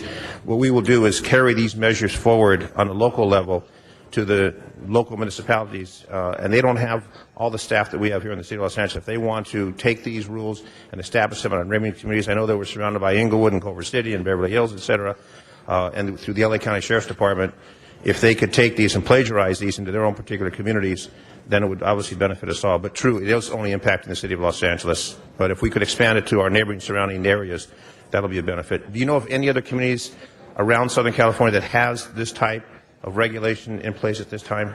Or are we now leading the way in this particular arena? We are leading. We're leading the way. Okay. Thank you. Thank you. Thank you. Mr. Weiss. Thank you, Mr. President. I want to thank the members of this council because this is truly a council package. And just as this council has, together and as a group passed so many important environmental laws, this council as a group, as a whole, should be very proud of the gun safety laws that it is passing today. And it's been a group effort. I want to say to Ms. Hahn, I thought that was an excellent story, and I did not know that story about your negotiations with the Walmart. That is exactly what we're trying to do here. As Mr. Zine's question just pointed out, and the captain just responded, sometimes not everyone is as forward-thinking as the city of L.A., but we're trying to put these on the map, not just for the purpose of having laws in L.A., but hopefully they will be adopted in other places. And if you folks from the LAPD could pass along our gratitude to Lieutenant Steve Nielsen, who I know has just retired and just left your unit. We really appreciated all he did for this city and all he did on this particular issue. If you could let him know that we were thinking about him today. I'm told by Ms. Stengel I need to, on number 75, instruct the CAO and the Police Commission and the City Attorney to establish fees and write an ordinance. Thank you, Mr. President. Thank you. And with that, let's go ahead and open the roll on these ordinances. Please close the roll and tabulate the vote. 14 ayes. Those are all approved. Congratulations, and we will send those forthwith, like all items today, to the mayor for his signature right away. Next, we had 72, I believe. The card was withdrawn on 72, so we could take that up. Please open the roll, close the roll, and tabulate the vote. 14 ayes. That is approved. If we can go to the other items called special, please. Number one. Mr. President, did you wish to take up the budget issues now? Oh, I'm sorry. Yeah, why don't we take the budget, and then we'll come back to number one. So the budget items are, what are the two items? I believe it's 67 and 81. Okay. I know Mr. Parks would like to open up the discussions on that as our budget chair. So I will call on Mr. Parks, and we will tackle the budget next. Mr. Parks. Thank you, Mr. President. I'd like to ask the city staff, CAOs, TLA, to come up. Colleagues, what we have on two items, 67 and 81. 67 is the third financial status report, which you're very familiar with. We appear to have at least two amending motions, but it gives an overview of the financial conditions of the city, department by department, since over the last couple of months. Item 81 is a letter from the mayor addressing roughly about an $86 million deficit in the city's budget. And on that letter, the council committee reviewed it and made a number of movements of items back to committee for further evaluation. So it impacted the overall recommendations of the mayor by about $12 million. It's our commitment to have those items on the budget committee agenda first meeting in January, so we can bring them all back as a package as they get clarified. I think that's also important. Everyone should have a copy of a letter that was completed by the CAO and CLA dated December 17th, in which the letter goes forward in addressing the structural deficit and many recommendations for mitigation, and that's something that everyone should be fully aware of. Also, with that structural deficit, you should be aware that many of the recommendations that are provided in both the financial status report and the mayor's letter are one-time dollars solving multi-year issues. We also provided you some information we've received just recently from a number of cities and what they're going through on their budget tightening measures, and an article that was just in the newspaper yesterday from Orange County talking about how they're addressing their financial crisis. In fact, it's titled Orange County to Trigger Layoffs December 29th. The final item that you've been given is a chart dated December 15th, which gives a 3-year projection or forecast of the department or the city's budget. And the most important thing is to be aware of is that as we leave 0809, we're roughly talking about a $91 million deficit at the end of this fiscal year. If our revenues stays consistent and we can keep spending under control, but it's really difficult would be that in 9-10 you'd have roughly about a $432 million deficit as projected. We have seen over the last several weeks that our revenue sources have dropped significantly. In fact, in 1-2 weeks it dropped over $20 million. Probably in the first quarter of next year, we'll have the city CAO provide us updates as it relates to further revenue sources. For this budget and in the future, the thing that is unique is that historically we've had overages in our budget and spending. We've been able to solve those by reducing our spending, doing managed hiring, a variety of things. But what's unique about this year and future is the revenue sources have dropped dramatically. And if you also contemplate as we continue through the foreclosure crisis and other issues that deal with the property tax, transfer tax, what's added upon that will be whatever the state decides to do as it relates to solving what they believe to be a $41 billion deficit over the next 18 to 24 months. And so these are the kinds of things that we're grappling with.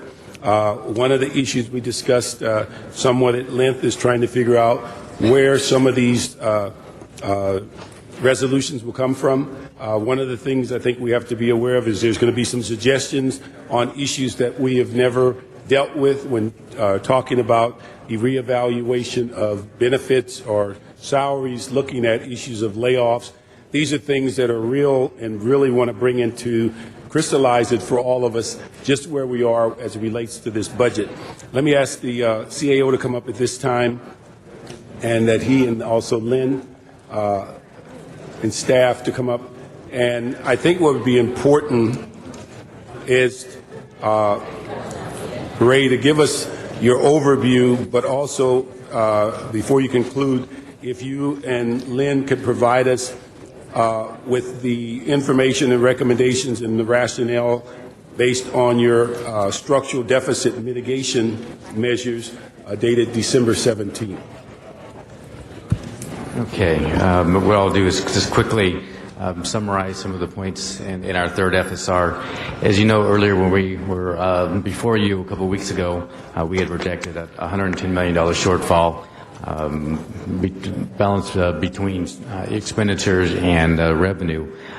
Since that time, the council took some budget balancing actions that reduced that overall deficit, but we did come back and warn you about some additional revenue shortfalls that we were now estimating.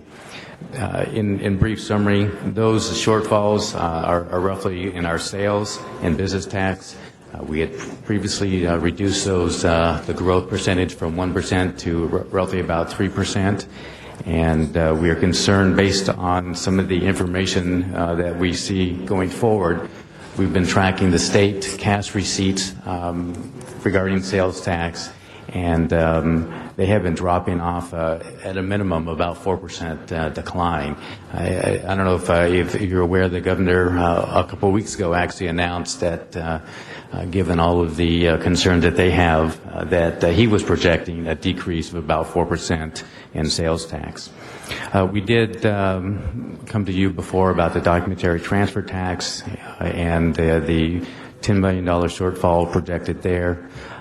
We had looked at hotel and parking user taxes as well, some slight decreases. The big one that has jumped up at us recently is our vehicle license fee revenue. We're looking at a shortfall roughly about $10 million. As you, I'm sure, aware of, auto sales have just plummeted dramatically.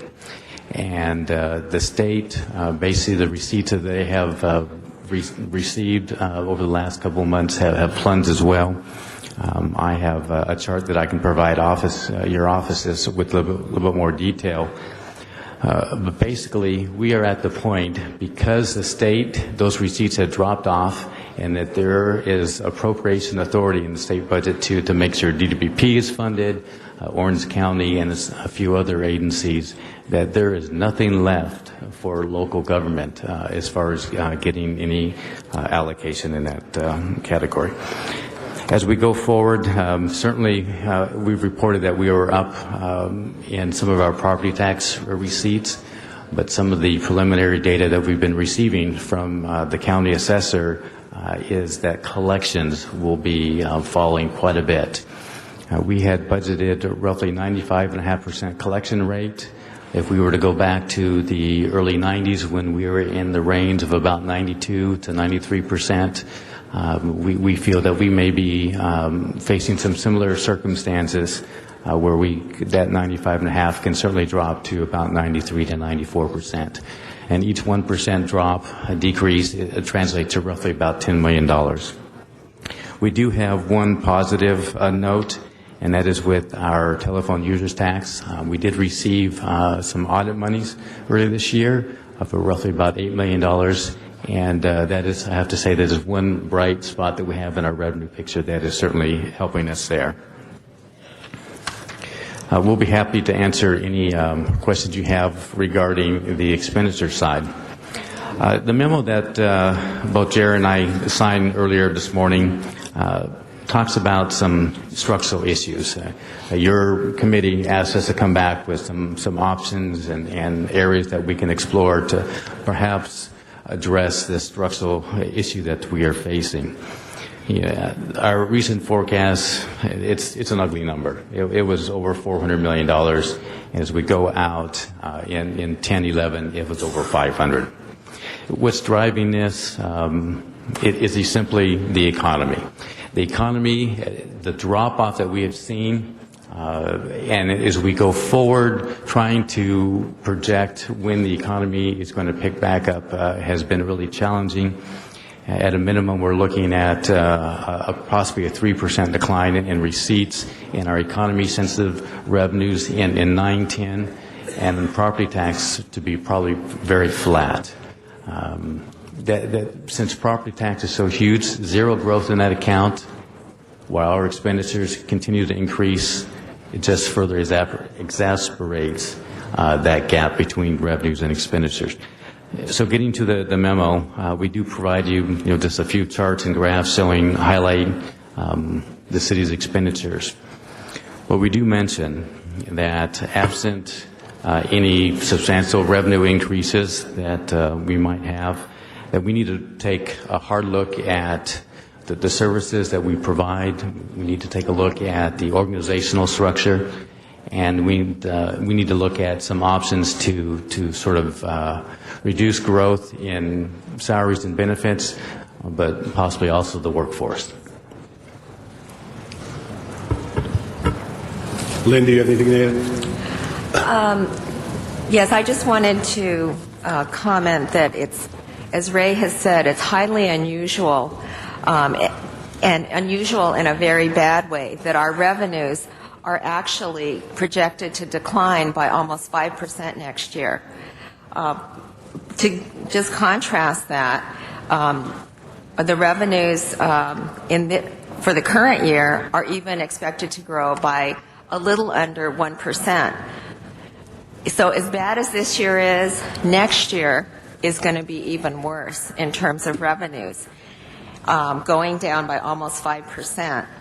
And it's projected that if we don't make structural changes in the way our staffing, our ongoing costs, that our expenses are going to go up by 4.8%.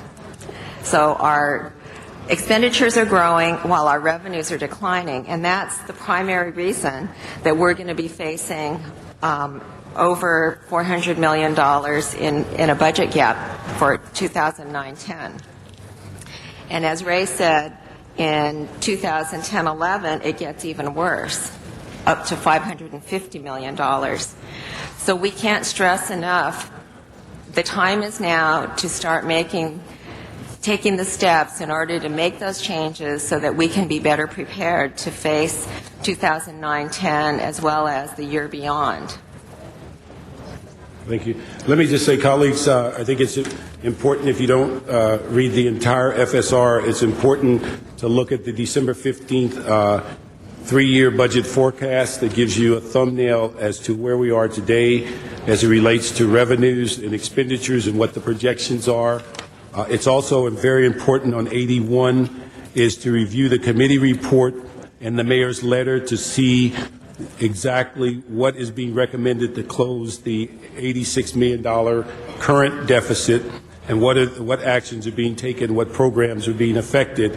And just have, as you review this, the understanding that in the first quarter of next year, the likelihood is there'll be other readjustments as to revenue, and we'd hope that we'd have, I believe it's at this time about $14 million of over expenditures well in hand by that time, but the thing we have little or no control over is the revenue.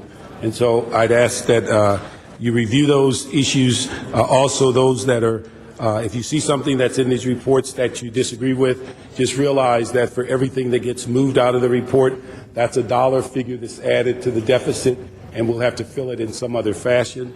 Also, be aware that in looking at these items, we'd like to make sure that committees you chair, that if those departments come in, those committees for different issues, that you're fully aware of their current budget situation. And so all of that material is in FSR 3 that you can go through it and be aware of a department that's overspent, a department that has not followed through on its budget. The budget is resources. So those are provided. If there's any questions, the staff is here to answer them. Ms. Gruhl. Thank you very much, Mr. President, and thank you particularly to our budget chair and my colleagues that serve on the budget committee. I think I was there for most of it, but I think it went till 7:15, so that was about 6 hours and 15 minutes we went through each budget item on Monday. And you'll see, hopefully all of you saw the summary of the mid-year budget adjustments. It's a sheet of paper that was sent out that we all distributed today that actually describes where there were changes from what the mayor proposed and what is before us. And I just want to echo some of the comments that Mr. Parks has made, as well as to highlight a few items, and particularly for our general managers that are here today. Colleagues, the total that we were looking at trying to adjust in the mayor's budget had been a little over $86 million. Just a week ago, we adopted a $44 million cut to our budget. This is unlike, as described by our staff, and like any other time that we can remember in our history of the impact of our revenue, particularly to the city of Los Angeles, and seeing all of these numbers go down at the same time. All transit occupancy tax, our TOT, our sales tax, many of those things, and collections we will see as we look to next year of over $400 million proposed. A few comments, as Mr. Parks indicated, we will be coming back in the early part of January to make some further adjustments. The financial status reports that were instituted in the last 2 years allows us to adjust our budgets mid-year. Not wait till the mayor proposes his budget, not wait till the end of the year, but actually balance our budgets now and projections. And I want to thank the departments who really responded to the call to reduce their budgets. But let me tell you some of my concerns that I have. One is, we heard time and time again where departments said that they had to spend this or they had to do that. I'm going to use your line again, Mr. Smith. The budget is not advisory. You cannot spend more than you have in your budget. That does not mean you don't come forward and say, we have a problem, and let's look at that. It means we have to make these decisions together. We are the policy-making group. Similarly, colleagues, I appreciate that many of you have items in the $9.4 million in the sale of surplus property and have some potential plans for that piece of property.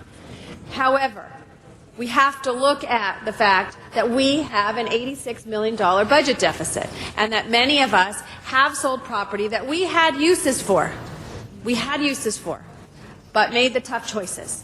And so if you are selecting and deciding not to use it for the sale of that property, we have to find $9.4 million in the city's budget to be able to address it.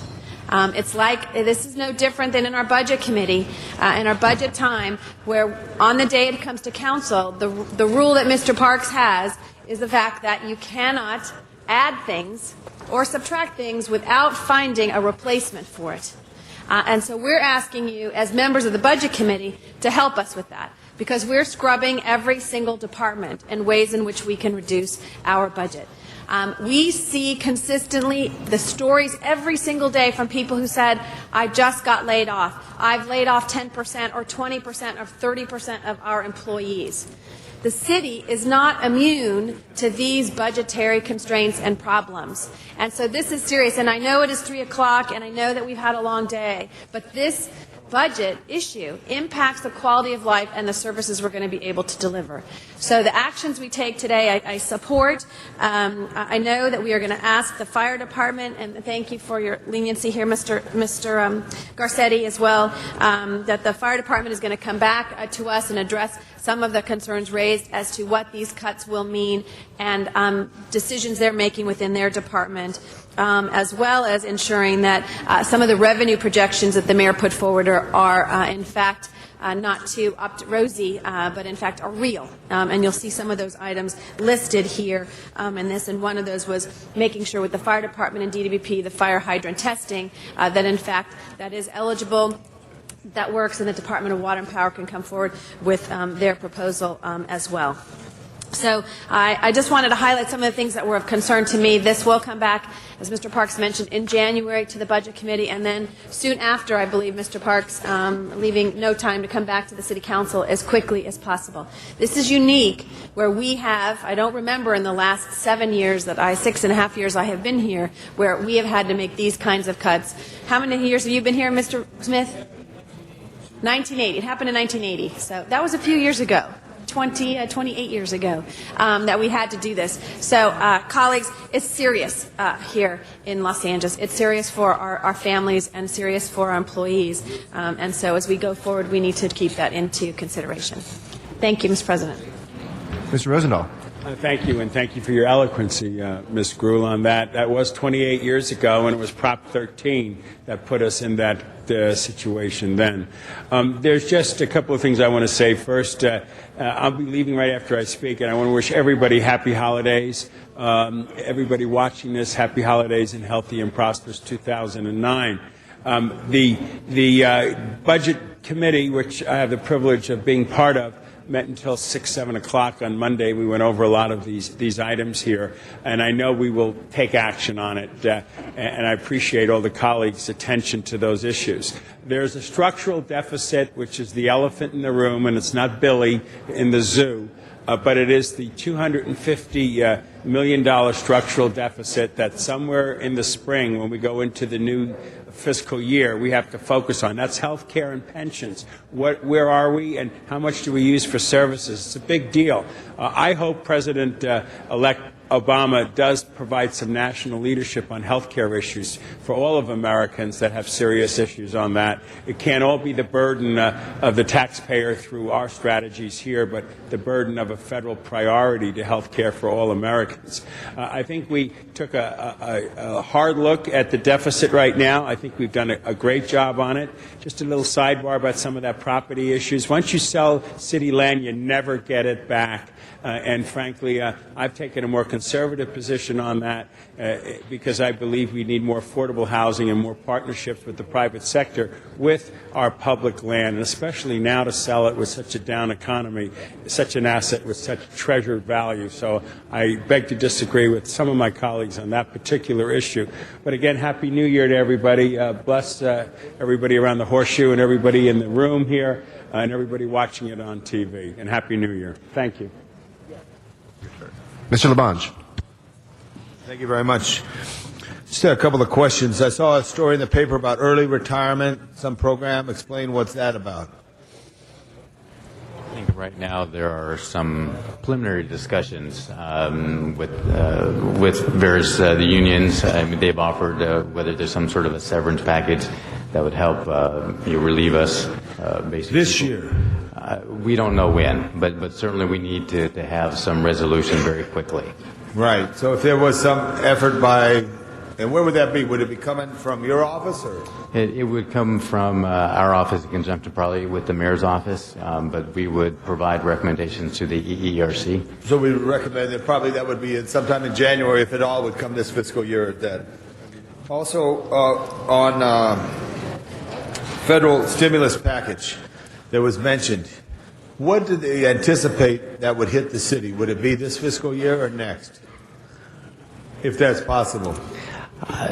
From what I understand, I think we're, the city trying to put together a package as quickly as possible, get it out there, get it out to the president-elect. But you would switch it, like, let's say we have money in there for a bridge repair or a library or a pool. It's going from the general fund. You'd switch it to the federal package to help relieve the general fund.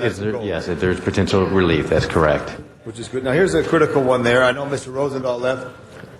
I think, and I don't know if anyone here from the Department of Transportation, if you are, stand up, but no one from the Department of Transportation looked at me in the eye and said, I'm going to make not mine, but the parking meters operate on Sundays in certain neighborhoods. They never told me that. I did accept the increases, so I have concerns that we would run meters on Sundays because of the tradition of what Sunday is in a day of commerce. So I'm going to discuss that further with the Department of Transportation in districts. I support parts of my Hollywood zone for the Sunday hours, but not the Larchmont zone or the North Hollywood zone or a Silver Lake zone. Let me ask a question. Sanitation, 4 days a week, 500, 600 trucks off the road. We've looked at it a couple of times. Could you look at it again? That will save cost, time, and money. And if we collect it Tuesday through Friday in a uniform fashion, that will save other additional costs as well. And also look at it, recreation and parks, to make sure if you do have to adjust hours there that they close not when the people go to parks, but when the people traditionally don't go to parks. I think because the economy members, people are going to look for our public spaces, whether it's the zoo, which I'm real proud of, or other facilities, Exposition Park, Sepulveda Basin, any large park will be places that people will go. We should make sure that we keep it open, and also our gymnasiums for young people. And last question. We do have Sunday service at some libraries in the city. There are some days of the year which a Monday is a holiday. My question to you is, if on those days, would there be any significant cost savings in the city if we said on weekends that are 3-day weekends that the Sunday openings be not open, so it would allow staff to have the eligibility of a day off to have that extra weekend? That may save time on a Sunday for the 3-day weekends. Not the other times are good, but it would be about 5 or 6. Maybe it's $1 million. I don't know what it is. Thank you and your staff every day, and the CLA's office as well, for your help here. Last question, I'm out of time, but about the fire department, on the issue of the fire department. Are we going to discuss that here, Mr. President? It's coming back. It's coming back. It's not going to be today. It's going to come back. Okay, thank you. Thank you, Mr. Labange. Ms. Hahn. Thank you. And again, I really thank the Budget and Finance Committee. I used to be on that a long time ago, and it's grueling work. A couple things about the surplus properties. I know I was one of those that took mine off the list last time, and it was the our old harbor area animal shelter, which apparently is the most expensive one on the list. You think you might get 2.5 for it because we have a brand new animal shelter. I took it off the list last time because there was an animal rescue group that really wanted to see if they could cobble together the financing to purchase it and really make San Pedro a no-kill area for our dogs and cats. So that's the reason I took it off last time. Apparently they were unable to cobble together financing, so I willingly gave it back. Thank you, but it looks like everybody else took theirs off. My question on the surplus property, is this the best time to be selling it? Is that something you've looked at? It seems to me we should maybe hold on to that a little bit longer till the market is better to sell that. Also, just on what you said, I mean, this is a one-time shot. This is not doing anything to change the structural deficit. And one-time solutions are okay, but they really don't do anything long-term. And so if it is a one-time effort, don't you want to really get the best bang for your buck on that one time? And is this really the market to be selling my animal shelter, since that's the only thing left on there? You can answer that. And then on the fire department, I know I think that's going to go back, but there was a real concern I had with an ambulance, particularly on Terminal Island, and I don't have to tell everyone that, you know, America's port, 5,000 men and women working on those docks on a daily basis. Also, if anything were to happen out there in a large scale, whether it's a man-made disaster or a natural disaster, I would want to make sure we had that ambulance out there at 40. So I want to make sure that nothing can happen administratively over the holidays, some internal decision to take that ambulance away. I want to be assured of that. So those are my comments. The surplus property, you might want to comment on that, and then my ambulance. On the surplus property, as you may recall, as part of the budget, the mayor and council adopted roughly about $21 million as part of the budget. We knew that was one time, and yes, it does not take care of the structural problem. Right.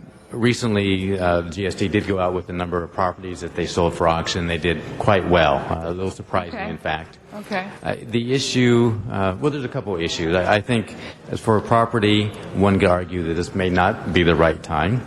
The question then becomes, well, when will the market come back? Right. Is it going to be next year, 2 years, 5 years? I think from most of the information and the data we are looking at, it's going to be probably closer to that 5-year range before we really get some real turnaround in prices of right. properties. And during that time, the issue becomes is, well, we own the property, we're the owners, we would have to board or fence, we would have to provide whether security was needed. Right. So, of course, now there's only 2 left on the list, so you really, you're only now around $3 million. So it went from a 9.5 almost to 3. So you're not really, it's not that big of a deal, is what I'm saying. So you might want to take a look at that. I just wanted to comment that what Councilmember Gruhl said is that even though it may be a one-time revenue source, it would mitigate deeper cuts that would have to come out of services. Right. Right. And so I think you need to look at it in that context so as well. So my animal shelter could pay for that ambulance. Yes. Okay, I'll look at it that way. Okay, and then I just want to make sure that we have the fire chief report back to the city council on any cuts to emergency personnel or services, particularly in case that's an internal decision you're thinking about making before you make it. Because I think I put my animal shelter back on the chopping block, so I want to make sure that ambulance stays at Terminal Island. Again, that's such a critical one out there at the port. Thank you. Before Mr. Zine speaks, Mr. Weiss, did you want to make an announcement? Thank you, Mr. President. Yeah, we will cancel the public safety meeting that was to be held today, but probably physically can't be held today at 11:59 p.m. tonight. So we'll Thank you. cancel that. Also, Let's rewind the clock there. If I could, while we're on 81, if I could ask that items 1C, 7, and 8 be referred to public safety whenever we get there. Okay. And why not also ask that item 1 be received and filed? That's my final ask for the day. Thank you. Done. Did we already do that? Separate item? Okay. Hold on one second, Mr. Zine. We're going to come back to you right now. We might lose 12 members, so I just want to take up 45 real quick, which is our last ordinance. We have one public speaker card on 45. Is Zuma Dog here on 45? Do not see him, so we'll close the public comment on that one. Let's open the roll, close the roll, and tabulate the vote. 13 ayes. And if there's no objection to receiving and filing one, we will do that as well. And back to 81, and Mr. Zine is our next speaker. Thank you, Mr. President. I, on October 29th, submitted a motion on a fire station number 84. In that motion, I asked Bureau of Engineering General Services to be instructed to evaluate the conditions of this fire station at 5340 Canoga and to report back on all necessary steps to secure for a community center, including possible earthquake retrofit, etc. also considering using it for a DOT facility. We haven't received a response on that particular motion that was referred to Information Technology General Services. The question I have, this is fire property. They have a new station, 84, that was replaced this facility, which was outdated. We're still pending the report back. I think it'd be inappropriate to put this on the market to sell. We don't have the report back from October 29th, and I understand there's a time delay to get these things done.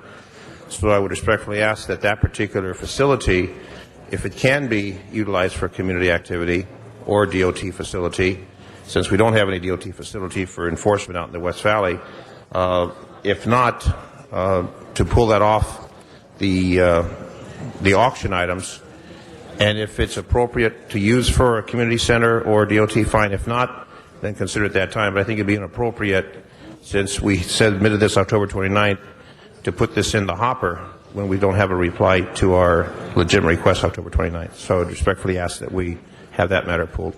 And I don't want to nitpick back and forth, but I think that a legitimate motion should have a reply before we put it on the chopping block. I think it's $1 million, $1.5 million for that particular facility. Thank you. Thank you. Mr. Reyes. Thank you, Council President. Colleagues, I just wanted to make you aware, and just for the record, I did submit a motion that would take two properties off the list, the library and the fire department. It's actions that this council already took previously, and so it's already in transaction. So I just want to make sure that we were aware of that as well, for the record. Thank you. Mr. Parks. Thank you, Mr. Chair. I would just like to close this out with just advising. I think we've heard a great deal of information as to the seriousness of the budget issues. I'd like to just make some technical amendments so that we can be clear on, let's see, 81B that deals with the controller's instruction. On number 12, basically we need to take out that account number and just say City Council funds would be one issue. And then also the amending motions on 81, A, B, and C, and D should all be attached to the file. Also that we approve the recommendations on the joint CLA-CAO report dated December the 17th. We move those 5 recommendations with an added issue on number 5, that in addition to sworn pension, that we also evaluate other benefits. And then on 67, that we accept the amending motions A, motions A. On Mr. Weiss, where'd he go? I didn't quite understand your 2 motions on 1C, that so to make sure that we capture it. You asked for 1C and 7 and 8. Is that the report backs come to the public safety? You just also have report backs to public safety in addition to your committee. Okay, so 1C, 7, and 8 will be report backs that go to both public safety and budget and finance. Yes. Okay, so that captures you. Okay, the one thing I think, and just as a final comment on all of our budget issues, I think we should expect in the first quarter of next year, as we come back, a clear idea of where we are financially. Also, we may have more word from the state. But I think the key factor that all of us need to be thinking about, the key factor that we need to think about over this holiday season is very simply, our budget is for general fund is roughly $4-point-something billion. 70% of it is in police and fire. The other 30% covers all of the other departments in the city. And if we have somewhere between another several $1 million in this year and over $400 next year, where is that money going to come out? Do we take $400 million out of the 30% and basically eliminate or cripple many departments, or do we address and put everything on the table with the 70%? That's going to be the key factor as it relates to addressing the budget going forward. Everybody's got to make their own decision based on where they are and what their community reflects, but it clearly is going to be the number one issue discussed as we move forward. The final correction I'd like to make on the FSR 3 is under libraries, section Y. They comment that libraries sold in 8th District was sold at a larger amount than anticipated. Those funds should be going into the library construction account, not for general operating allocation, but should go into the library construction account. And we'll move also 67C as an amending motion. Yes. So that should cover it. Okay. And we'll have a great holiday season, but some very serious budget stuff next year. Thank you, Father Christmas. We will refer those to both the public safety. It's actually not something that can be voted on under council rules, but I'm happy to refer the items Mr. Weiss requested, Mr. Parks consented to, also to public safety. Yes, Mr. LeBons, last speaker. One thing, too. What Mr. Parks suggested is a great suggestion. As a committee chair of Arts, Parks, Health, and Aging, departments that are under the jurisdiction of that committee will come forth, Recreation and Parks, Cultural Affairs, Aging, Children, Youth, and Family, just to give a what would you say, a overview of their challenges so we as committee members could have it.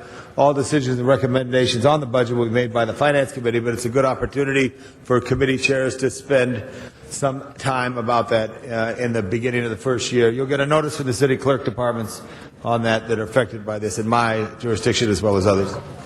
Thank you.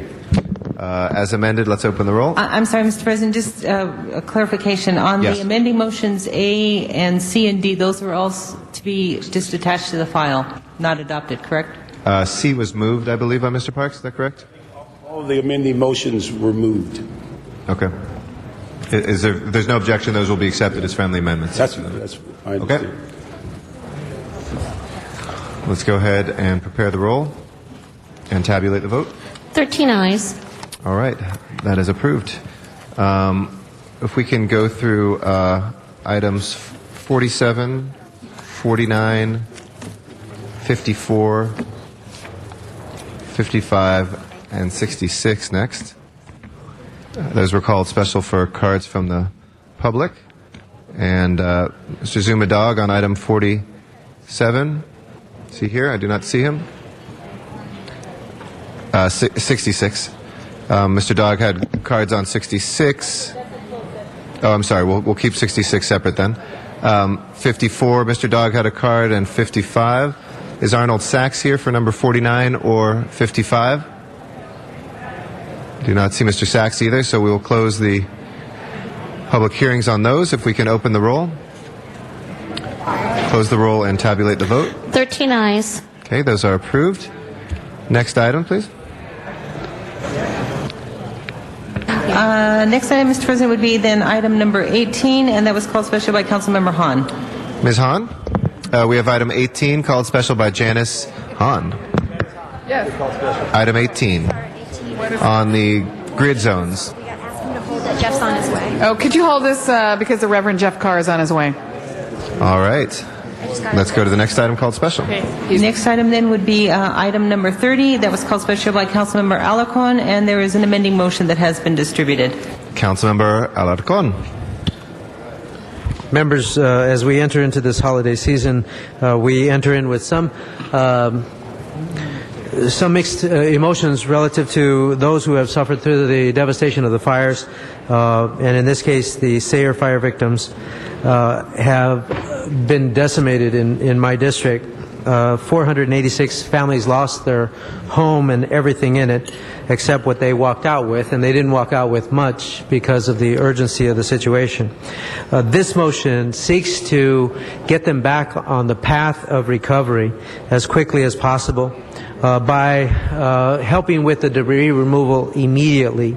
As you might imagine, since these people lost everything, they don't have a lot of money lying around to do debris removal, and it is their responsibility to find the resources.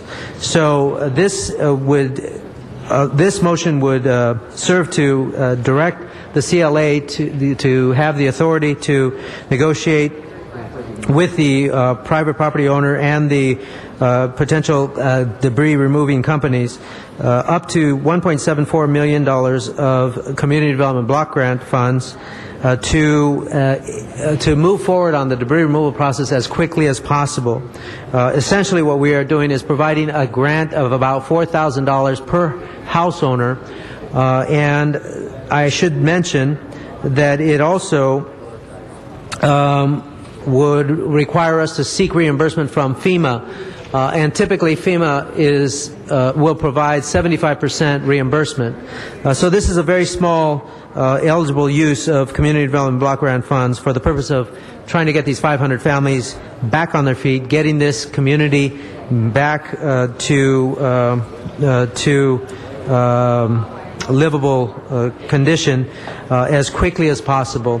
And so I would urge your support to help these victims. And by the way, I think it's the right message to send just a few days before Christmas and certainly during the holidays, whatever holiday you celebrate. Thank you. If nobody else wishes to be heard on this, we will dispatch this with haste. Please open the roll, close the roll, and tabulate the vote. 13 ayes. Thank you, Mr. Alarcon. We'll get that assistance moving right away. Next item, please. Next item is item number 40, and that was called special by Councilmember Hahn. Councilmember Hahn, item number 40. What is this? This is the J.C. Ducot Airport. Okay, council members, it's late, and I actually let the airport staff go a while back, so they're not here, so don't ask any questions that we would expect them to answer. But this is a reassignment of an advertising lease out at LAX. And I will tell you, we had a very lively discussion in Commerce, Trade, and Tourism this morning, Tom and Bill. And this is for the advertising. You know, we never really did advertising at LAX, so this company is actually doing it now. So this is a technical reassignment of a lease. But we broadened the discussion this morning in Trade, Commerce, and Tourism to talk about more opportunities for advertising, more opportunities for revenue, both to the company, J.C. Ducot, and also to LAX. And Bill and Tom talked about why don't we take it from just strict advertising dollars and maybe designate a few of the signage, a few of the locations for either public service type announcements or highlighting, as Tom said, facilities in Los Angeles, maybe rotating. Let's talk about the Hollywood Bowl. Let's talk about the Port. Let's talk about Dodger Stadium, whatever it is. So we've kind of got them thinking, and we didn't want to take away space from them. I actually said I think they need more space. We want the airport to begin looking at all those kind of blank spaces at LAX that you walk by all the time. It's kind of dark and dingy, and it could be used for revenue, both for us, for the airport, and as a potential to highlight our city. So I recommend that we approve this contract and know that when you go out there to LAX, begin thinking about the revenue that we're actually going to be seeing and the opportunities we have to highlight this great city of ours at our airport. Thank you very much. Thank you, Ms. Hahn. If no other members wish to be heard or to ask any difficult questions of the airport staff, let's go ahead and open the roll, close the roll, and tabulate the vote. 13 ayes. That is approved. Next item, please. Next item is item 48, and that was called special for cards. Okay, 48. We have a card from Clyde Williams. We got, Mr. President, can I just say we have Jeff Carr here now, so we could take 18 up whenever you're... Let's just finish 48 real quick, and then we'll take that next. Mr. Williams, if you'd like to come forward on item 48. My name is Clyde Williams, 4115 Barrett Road in El Sereno. I'm opposed to the project. The CRA funds seem to be a slush fund for development of projects in various places as defined by CRA. Using the Monterey Hills money 3 miles away in Boyle Heights now, and previously 3 miles away in Eagle Rock, is wrong. When the Monterey Hills has land that's up for sale now, and that El Sereno needs the same sort of housing, and it would be directly beneficial to the Monterey Hills people. Similarly, Adelante money last year was to be used a mile away from the nearest Adelante parcel on Huntington Drive. We don't know what's going on. In within the agenda item number 3, it says this will be of benefit to the residents of Monterey Hills area. This is a lie. It's 3 miles away. Totally different location, totally different communities. We need the housing in El Sereno. The CRA and the enterprise zones have avoided local participation by the neighborhood councils in many ways. Although the citizens unit for participation for the housing and community development has a specific line item in many of their documents that requires submission, at least, of the proposals to the local neighborhood councils. You wonder why so few community impact statements are provided to the council on any agenda item. That's because CRA and others don't get them. Thank you. Thank you, Mr. Williams. Zuma Dog is our next speaker on this. He's gone. I think he has left. And Ruben Chavez.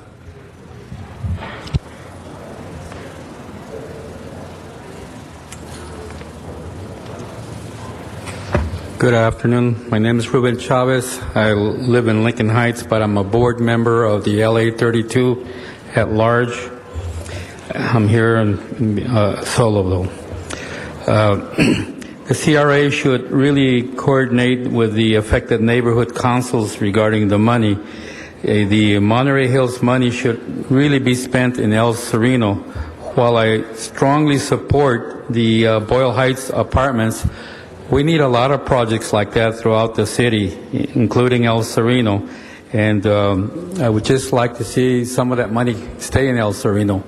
Thank you. Thank you very much. I will close our public comment on this. Any members wishing to be heard on this item? If not, let's go ahead and open the roll on this item, close the roll, and tabulate the vote. 13 ayes. That is approved. We'll go back to Ms. Hahn. And item, was it 18? Is that right? Ms. Hahn? On item 18. I need to talk to you about. Reverend Carr, would you like to come to the table?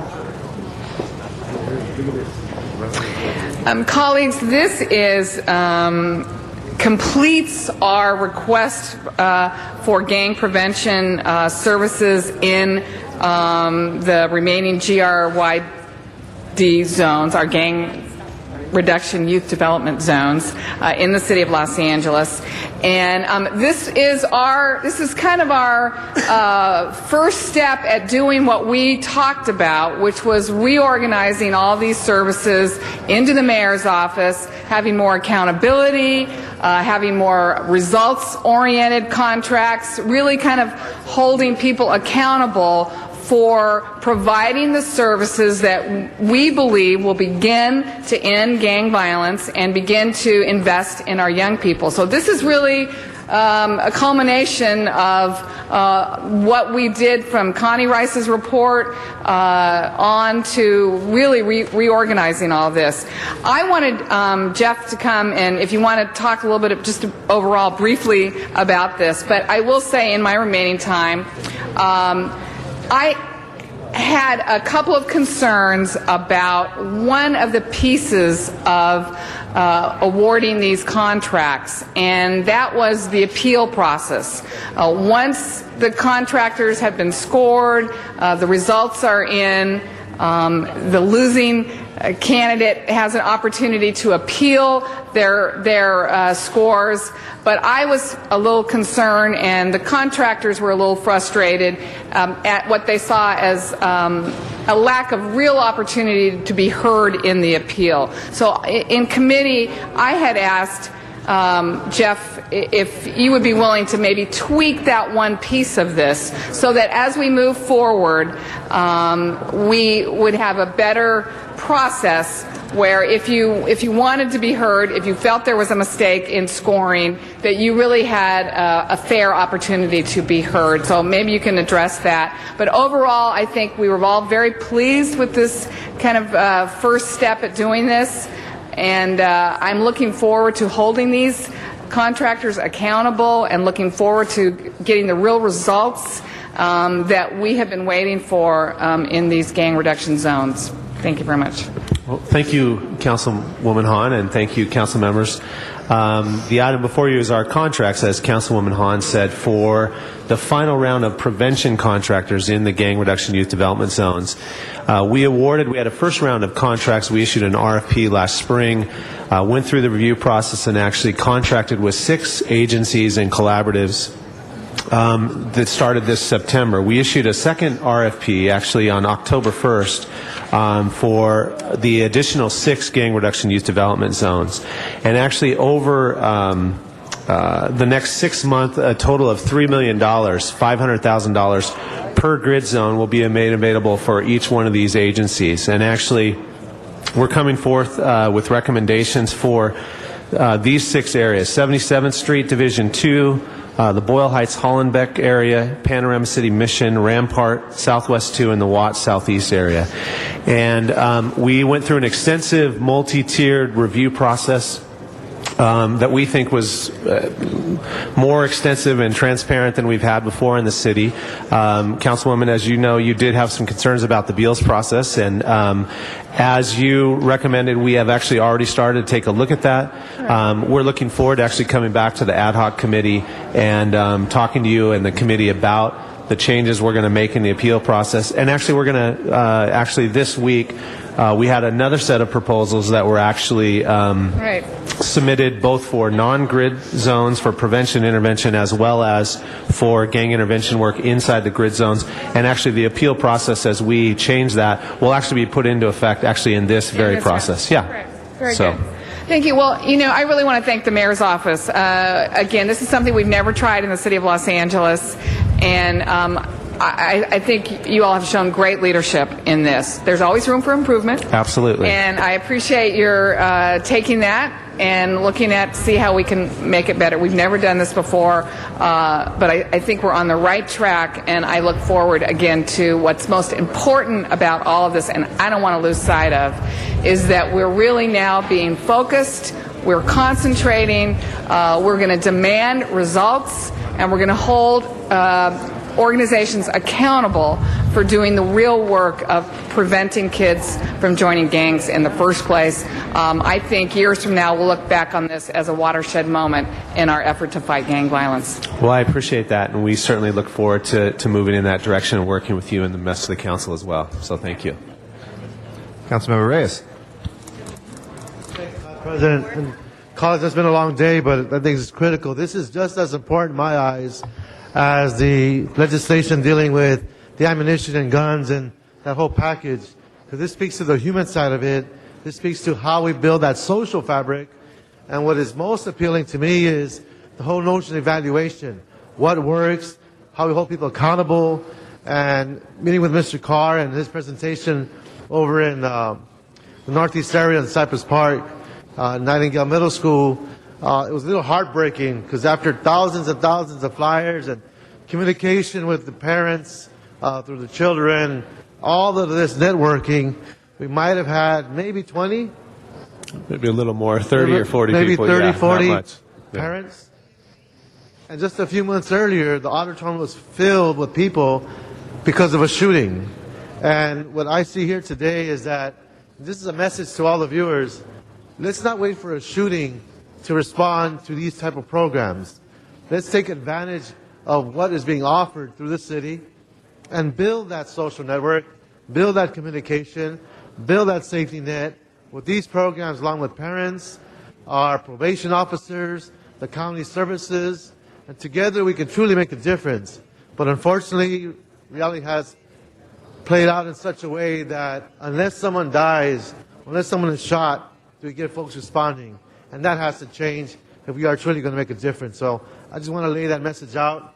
It's an opportunity to address it. I want to thank you, Mr. Carr, for your hard work, Reverend Carr, and all of the good things that this program will produce. And I'm looking forward to the findings and how we improve the implementation of these programs and how we can be wise with our limited resources. Well, thank you, Councilman. And we are certainly one of the RFPs that is out right now that will become due on January 9th is actually for evaluation. We're going to invest $900,000 annually to actually evaluate our entire initiative. So we certainly look forward to those results as well. Thank you, Mr. Reyes and Mr. Carr and Ms. Hahn. With that, let's go ahead and open the roll on this item, close the roll, and tabulate the vote. 13 ayes. That is approved. Next item, please. Next item is item 68, and that was called special by Councilmember Alarcon. Okay, I think before that we did have a card on 66, Zumadog on 66. We're going to take it in closed session, but you have a card in on it.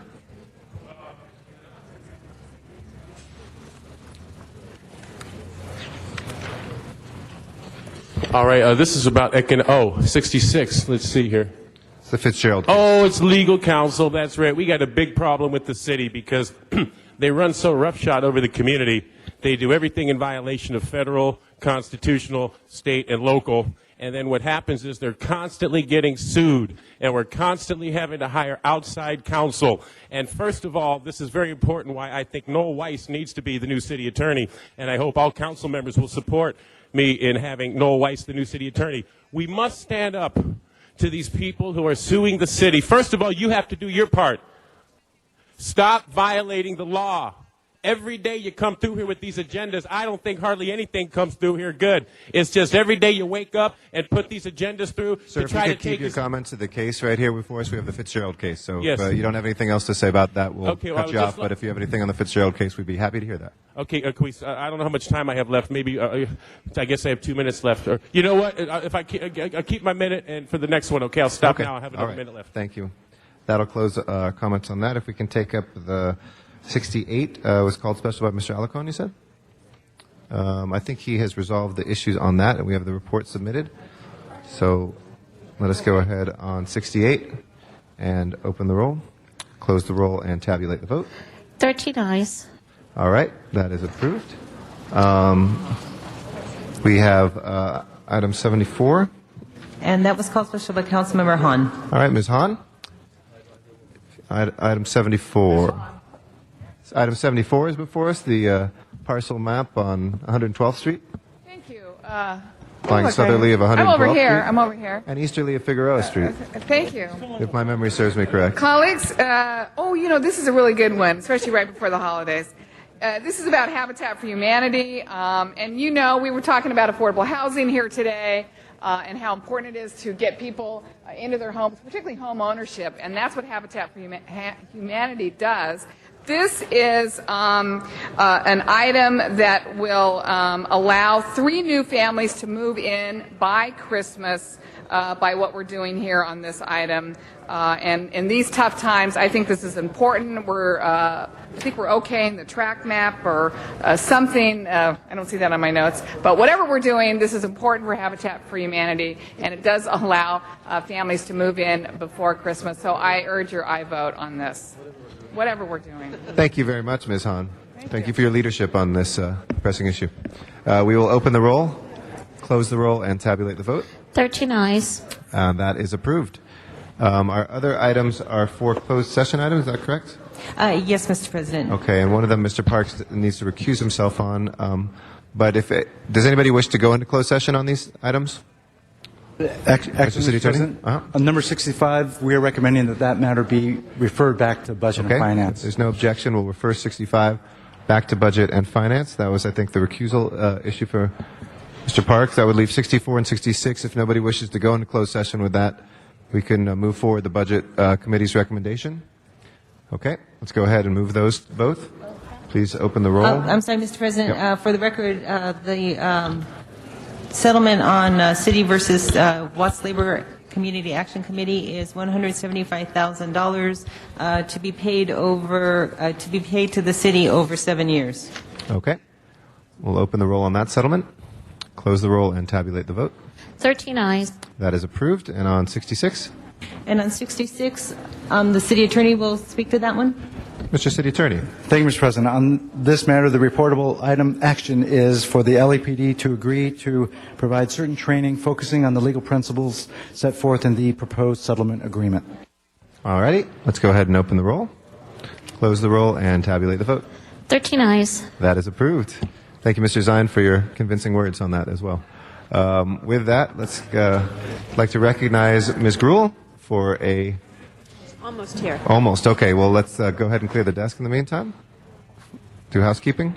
Council has motions for posting and referral. Those are posted and referred. And there's an excuse on the desk. Councilmember Smith requests to be excused February 6th, 10th, 11th, and 13th for personal business that meets council policy. All right, Mr. Smith is excused. And that clears the desk. All right, colleagues, while we're going to recognize Ms. Gruhl in 1 second, this is our last meeting of the year. We will not be in session on Friday, and we will have the 2-week recess beginning then. We'll come back into session on January 7th, I believe, January 6th. Tuesday will be our next meeting. I want to thank the council and the public for a great meeting today and for your patience. We accomplished quite a bit with the budget and with gun laws, with tenant protections, and with our billboard ICO. So a very productive day.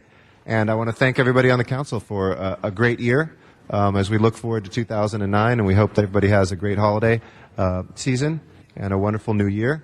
Thank you to members of the public who have come down here and been part of the democracy, those who have testified and listened, and our viewers on Channel 35 over the internet and over City Phone as well. Ms. Gruhl, I'd like to recognize for a very special presentation to kick out the end of the year. Thank you, colleagues. I think I remember the last time the person who was in this position, we also was probably the last day, and we were here till 3 o'clock. And many of you have had the wonderful experience of working with Jennifer Cohen on my staff, who's been here for 2.5 years, working on the issues of transportation. She is one of those individuals that her intelligence and her part of the fact that she has been a policy wonk. She came into my council office as a graduate student doing a study, and I thought she was so good.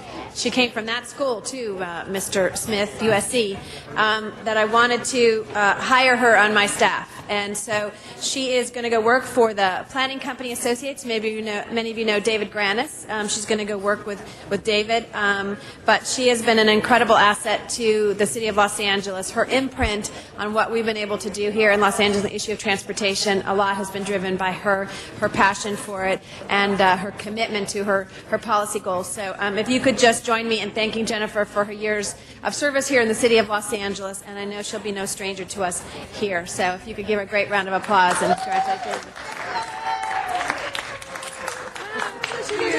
And as council president, it gives me great honor to declare this Jennifer Cohen Day in the city council chambers.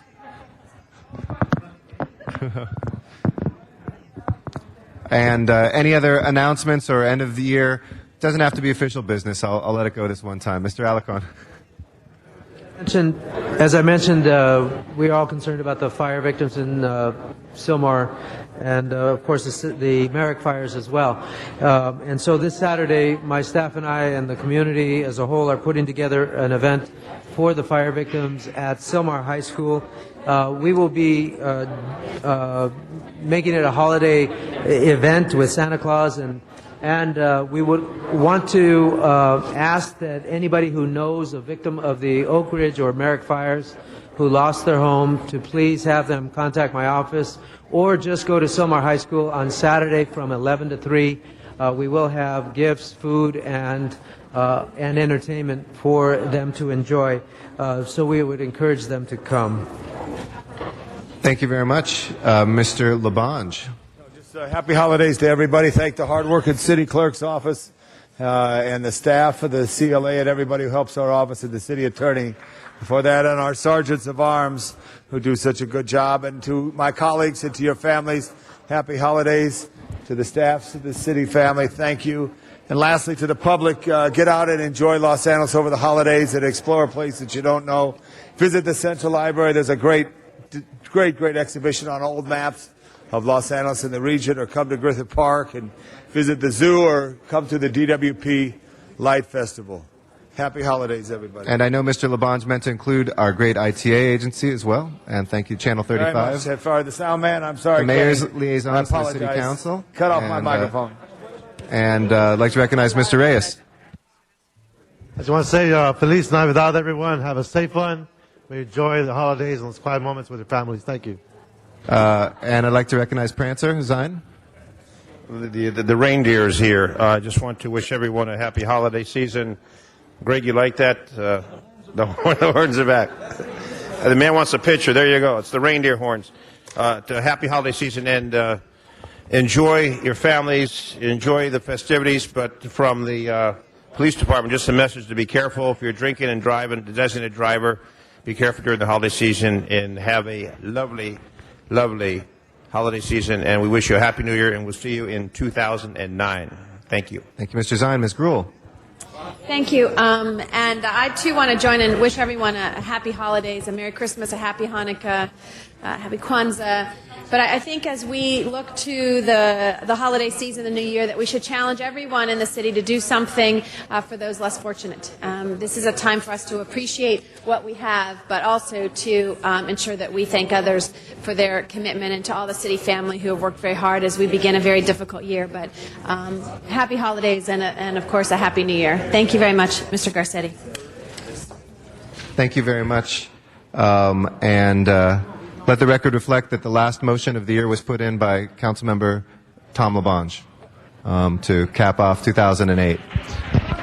And I also just wanted to thank everybody for a very productive year, a very good year on behalf of the people of Los Angeles, and also let folks know that, as I said at the beginning of this meeting, while council will be in recess, the city of Los Angeles will continue to work for the people of Los Angeles, and our offices will be open except for the 2 holiday dates. So please call if you have any constituent concerns. 311 will be available throughout the holiday season.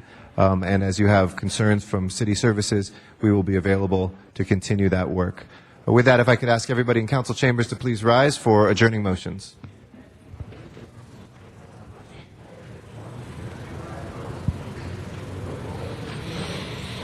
I'd like to recognize Mr. Alacon. If I can ask everybody to rise for adjourning motions in council chambers. Thank you.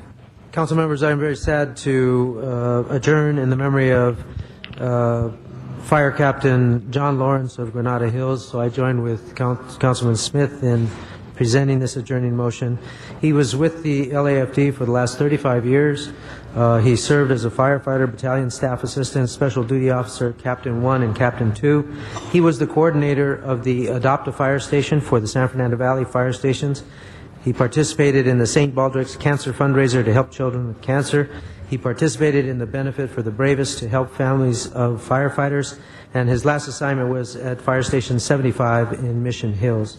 He's survived by his wife Valerie, his daughter Christy, his son John Jr. The services will be held this Saturday, December 20th, at 10 a.m. at LAFD Air Operations at 16617 Armenta Street.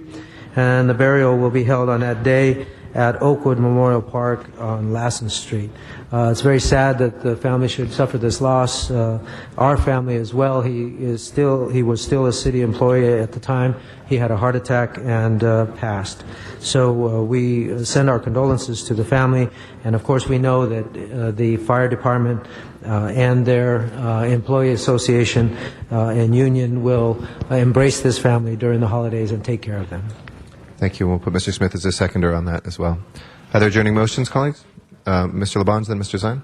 Another tragedy in the fire department by cancer. Willie Gunn, a great firefighter who worked out at 90s, wonderful firefighter, died of cancer this month. And he was always so welcoming when you would visit the fire station, especially when Air Operations had an event there. I did have a chance on behalf of all of us to visit him in Loma Linda in his fight, and he was truly a beautiful man. Willie Gunn, firefighter for the city of Los Angeles, died of cancer. Also, members, I'd like you to join me in a very tremendous loss, but a great ascension. The parents of my chief field deputy, Roy Fitzpatrick, his father died on Saturday, his mother died yesterday. They lived to be 90 years old. They were very beautiful people. His dad was born in Belfast, Ireland, came to the United States when he was 15. His mother was born in Minnesota, migrated west to go to school. They met in the stacks at the Memorial Branch Library on Olympic Boulevard across from LA High, fell in love. They were married over 60 years. They were educators. Mr. Fitzpatrick, who died on Saturday, taught at Jacob Riis, which was an old high school that they had for very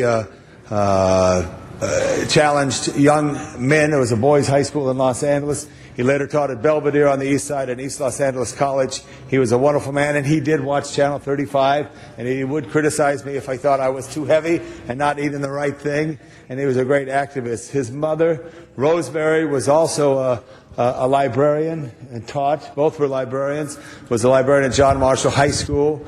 They both loved to travel, and they were great neighbors. Rory lived across the street from me when we grew up, and they were wonderful, educated people. She was also very involved with the League of Women Voters and very active, and they both reached their 90s. So when you get to your 90s, you get a straight pass to heaven, and they're in a better place. It's just a tough week for Rory and his sister Annie. So I ask for your adjourned in memory of Stephen Anthony Rogers Fitzpatrick and Rosemary Fitzpatrick, two great residents of Los Angeles, married for over 66 years, died 50 hours apart, survived by their 2 children and 4 grandchildren and 2 great-grandchildren. Thank you very much, Mr. LaBonge. We'll put all members on that. Mr. Zine. Thank you, Mr. President. I have 2. The first is the Honorable Mayor Tony Young of Port Hueneme, passed away December 16th on Tuesday. Born and raised in Los Angeles, growing up in San Gabriel Valley, the daughter of a Navy veteran. As a young woman, she decided to follow her father in the Navy, serving during the Vietnam era. During that time, she met her future husband, Otto Young. They married 6 weeks after they met, raised 3 children together. Mayor Young was first elected to Port Hueneme City Council in November 1992, the first woman to be elected to the council in over 30 years, and the first woman to serve as mayor of Port Hueneme. While in the council, she served as mayor in 1995, 99, 2004, and 2008. She was known for her no-nonsense approach to government and for taking the arcane language and policies that can prevail in city government and explaining them clearly to her constituents. Mayor Young worked extensively beyond the council, particularly in the area of transportation, served on the South Coast Area Transit Board, the Gold Coast Transit Board, the Ventura County Transit Commission, and the Southern California Association of Governments. Her death comes one day before she was to retire from the City Council, where she served 16 years. Mayor Young was a loving, devoted wife, mother, and friend, survived by her husband, Otto, of 38 years, 3 grown children, Jenny, Josie, and James. I had the honor to work with Mayor Young as a member of the Southern California Association of Governments. She was a no-nonsense lady who was a reflection of the spirit of government in a positive fashion. She will be missed. May she rest in peace. Tony Young, Mayor of Port Hueneme. Next adjourning motion is for Dr. Jeremy Eisenstein, passed away December 5th, born in Eugene, Oregon, parents Dr. Ed and Doris. In May of 1964, moved to Southern California in 86 after attending Michigan State University and continued his studies, becoming an X-ray technician, graduated from Cleveland Chiropractic College in Los Angeles in 1996, was the class valedictorian, caring and compassionate chiropractor who let his patients know that their health and comfort were his top priority. Initially, his chiropractic practice was located in Encino, but in 2005, he moved to Woodland Hills. Active and very helpful member of the Woodland Hills Tarzana Chamber of Commerce, the Calabasas Chamber of Commerce, the California Chiropractic Association, and the Valley Industrial and Commerce Association, also known as VICA. Loving wife, Carolyn, who was in council this morning, was here with friends. They've since went back to the Valley, and his son, Chris, parents, Dr. Ed and Doris Eisenstein. May he rest in peace, Dr. Jeremy Eisenstein. Thank you, Mr. Alicorn. Members, I'm asking that we also adjourn in memory of Irving Jeffy, who is Jerry Jeffy's father. Jerry worked with Ms. Hahn and was a very familiar face around City Hall, having worked with Ms. Hahn and the LA Chamber of Commerce. His father, Irving, was born in Los Angeles on August 16, 1914, and passed away in Los Alamitos on November 29, 2008. He was 94 years old. So, Mr. LaBonge, He waited a little bit, but he got there. He grew up in Los Angeles and Huntington Park. Irving Jeffrey was a high school star athlete at Huntington Park High School, which included playing quarterback in the state high school football championship game. He received a college scholarship to Caltech during the Great Depression and majored in aerospace engineering. He had a long life and particularly with love of aviation. Irving Jeffrey worked at Grand Central Terminal in Glendale in the 1930s. This was the first air terminal in Los Angeles. He got to know aviation pioneers like Wiley Post, Howard Hughes, and Will Rogers, among others. When Dutch Kindleberger became head of North American Aviation during the mid-30s, he moved the company to Los Angeles area, and the first person he hired in California was Irving Jeffrey. He ran the assembly line at North American Aviation during World War II. Some of the airplanes manufactured were the T-6 Texan trainer, of which 17,000 were built, making it the most widely used trainer ever. They also manufactured the P-51 Mustang, considered by many to be the best American fighter of the war. And he personally oversaw the retrofitting of B-25 Mitchell bomber fleet, which achieved fame in the Doolittle raid over Tokyo in 1942 and was used in all theaters. He also ferried airplanes to North Africa on behalf of North American Aviation in a war zone, even though he was a civilian and faced enemy fire. At the end of World War II, he took a leave of absence to help out his father's glass shop in Huntington Park, but he remained at the glass shop for 4 decades. In particular, he gained a major reputation for his glass engraving. His glasswork can be found throughout the world. He loved to travel in his RV and remained a member of his camping club from 1965 to the day he died. He visited all 50 states and 91 foreign countries. He also loved the Boy Scouts and was an active participant in scouting when his sons were members. He was also about family. He was always available to help his family whenever they needed help or support or love. Indeed, he died suddenly the day after the family had gathered to celebrate Thanksgiving and the wedding of a grandson. He leaves behind 4 children, Jerry, Richard, Sandra, and Linda. He leaves behind his wife of 11 years, Becky. His first wife, Mildred, passed away in 1995 after they had been married for 57 years.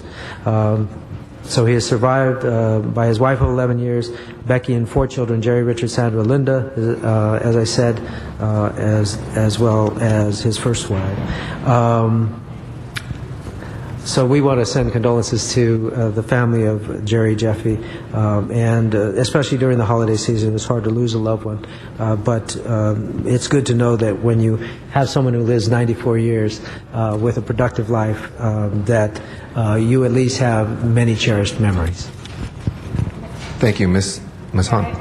Obviously want to add on to that, and I want to second that and just send out my heartfelt condolences to Jerry.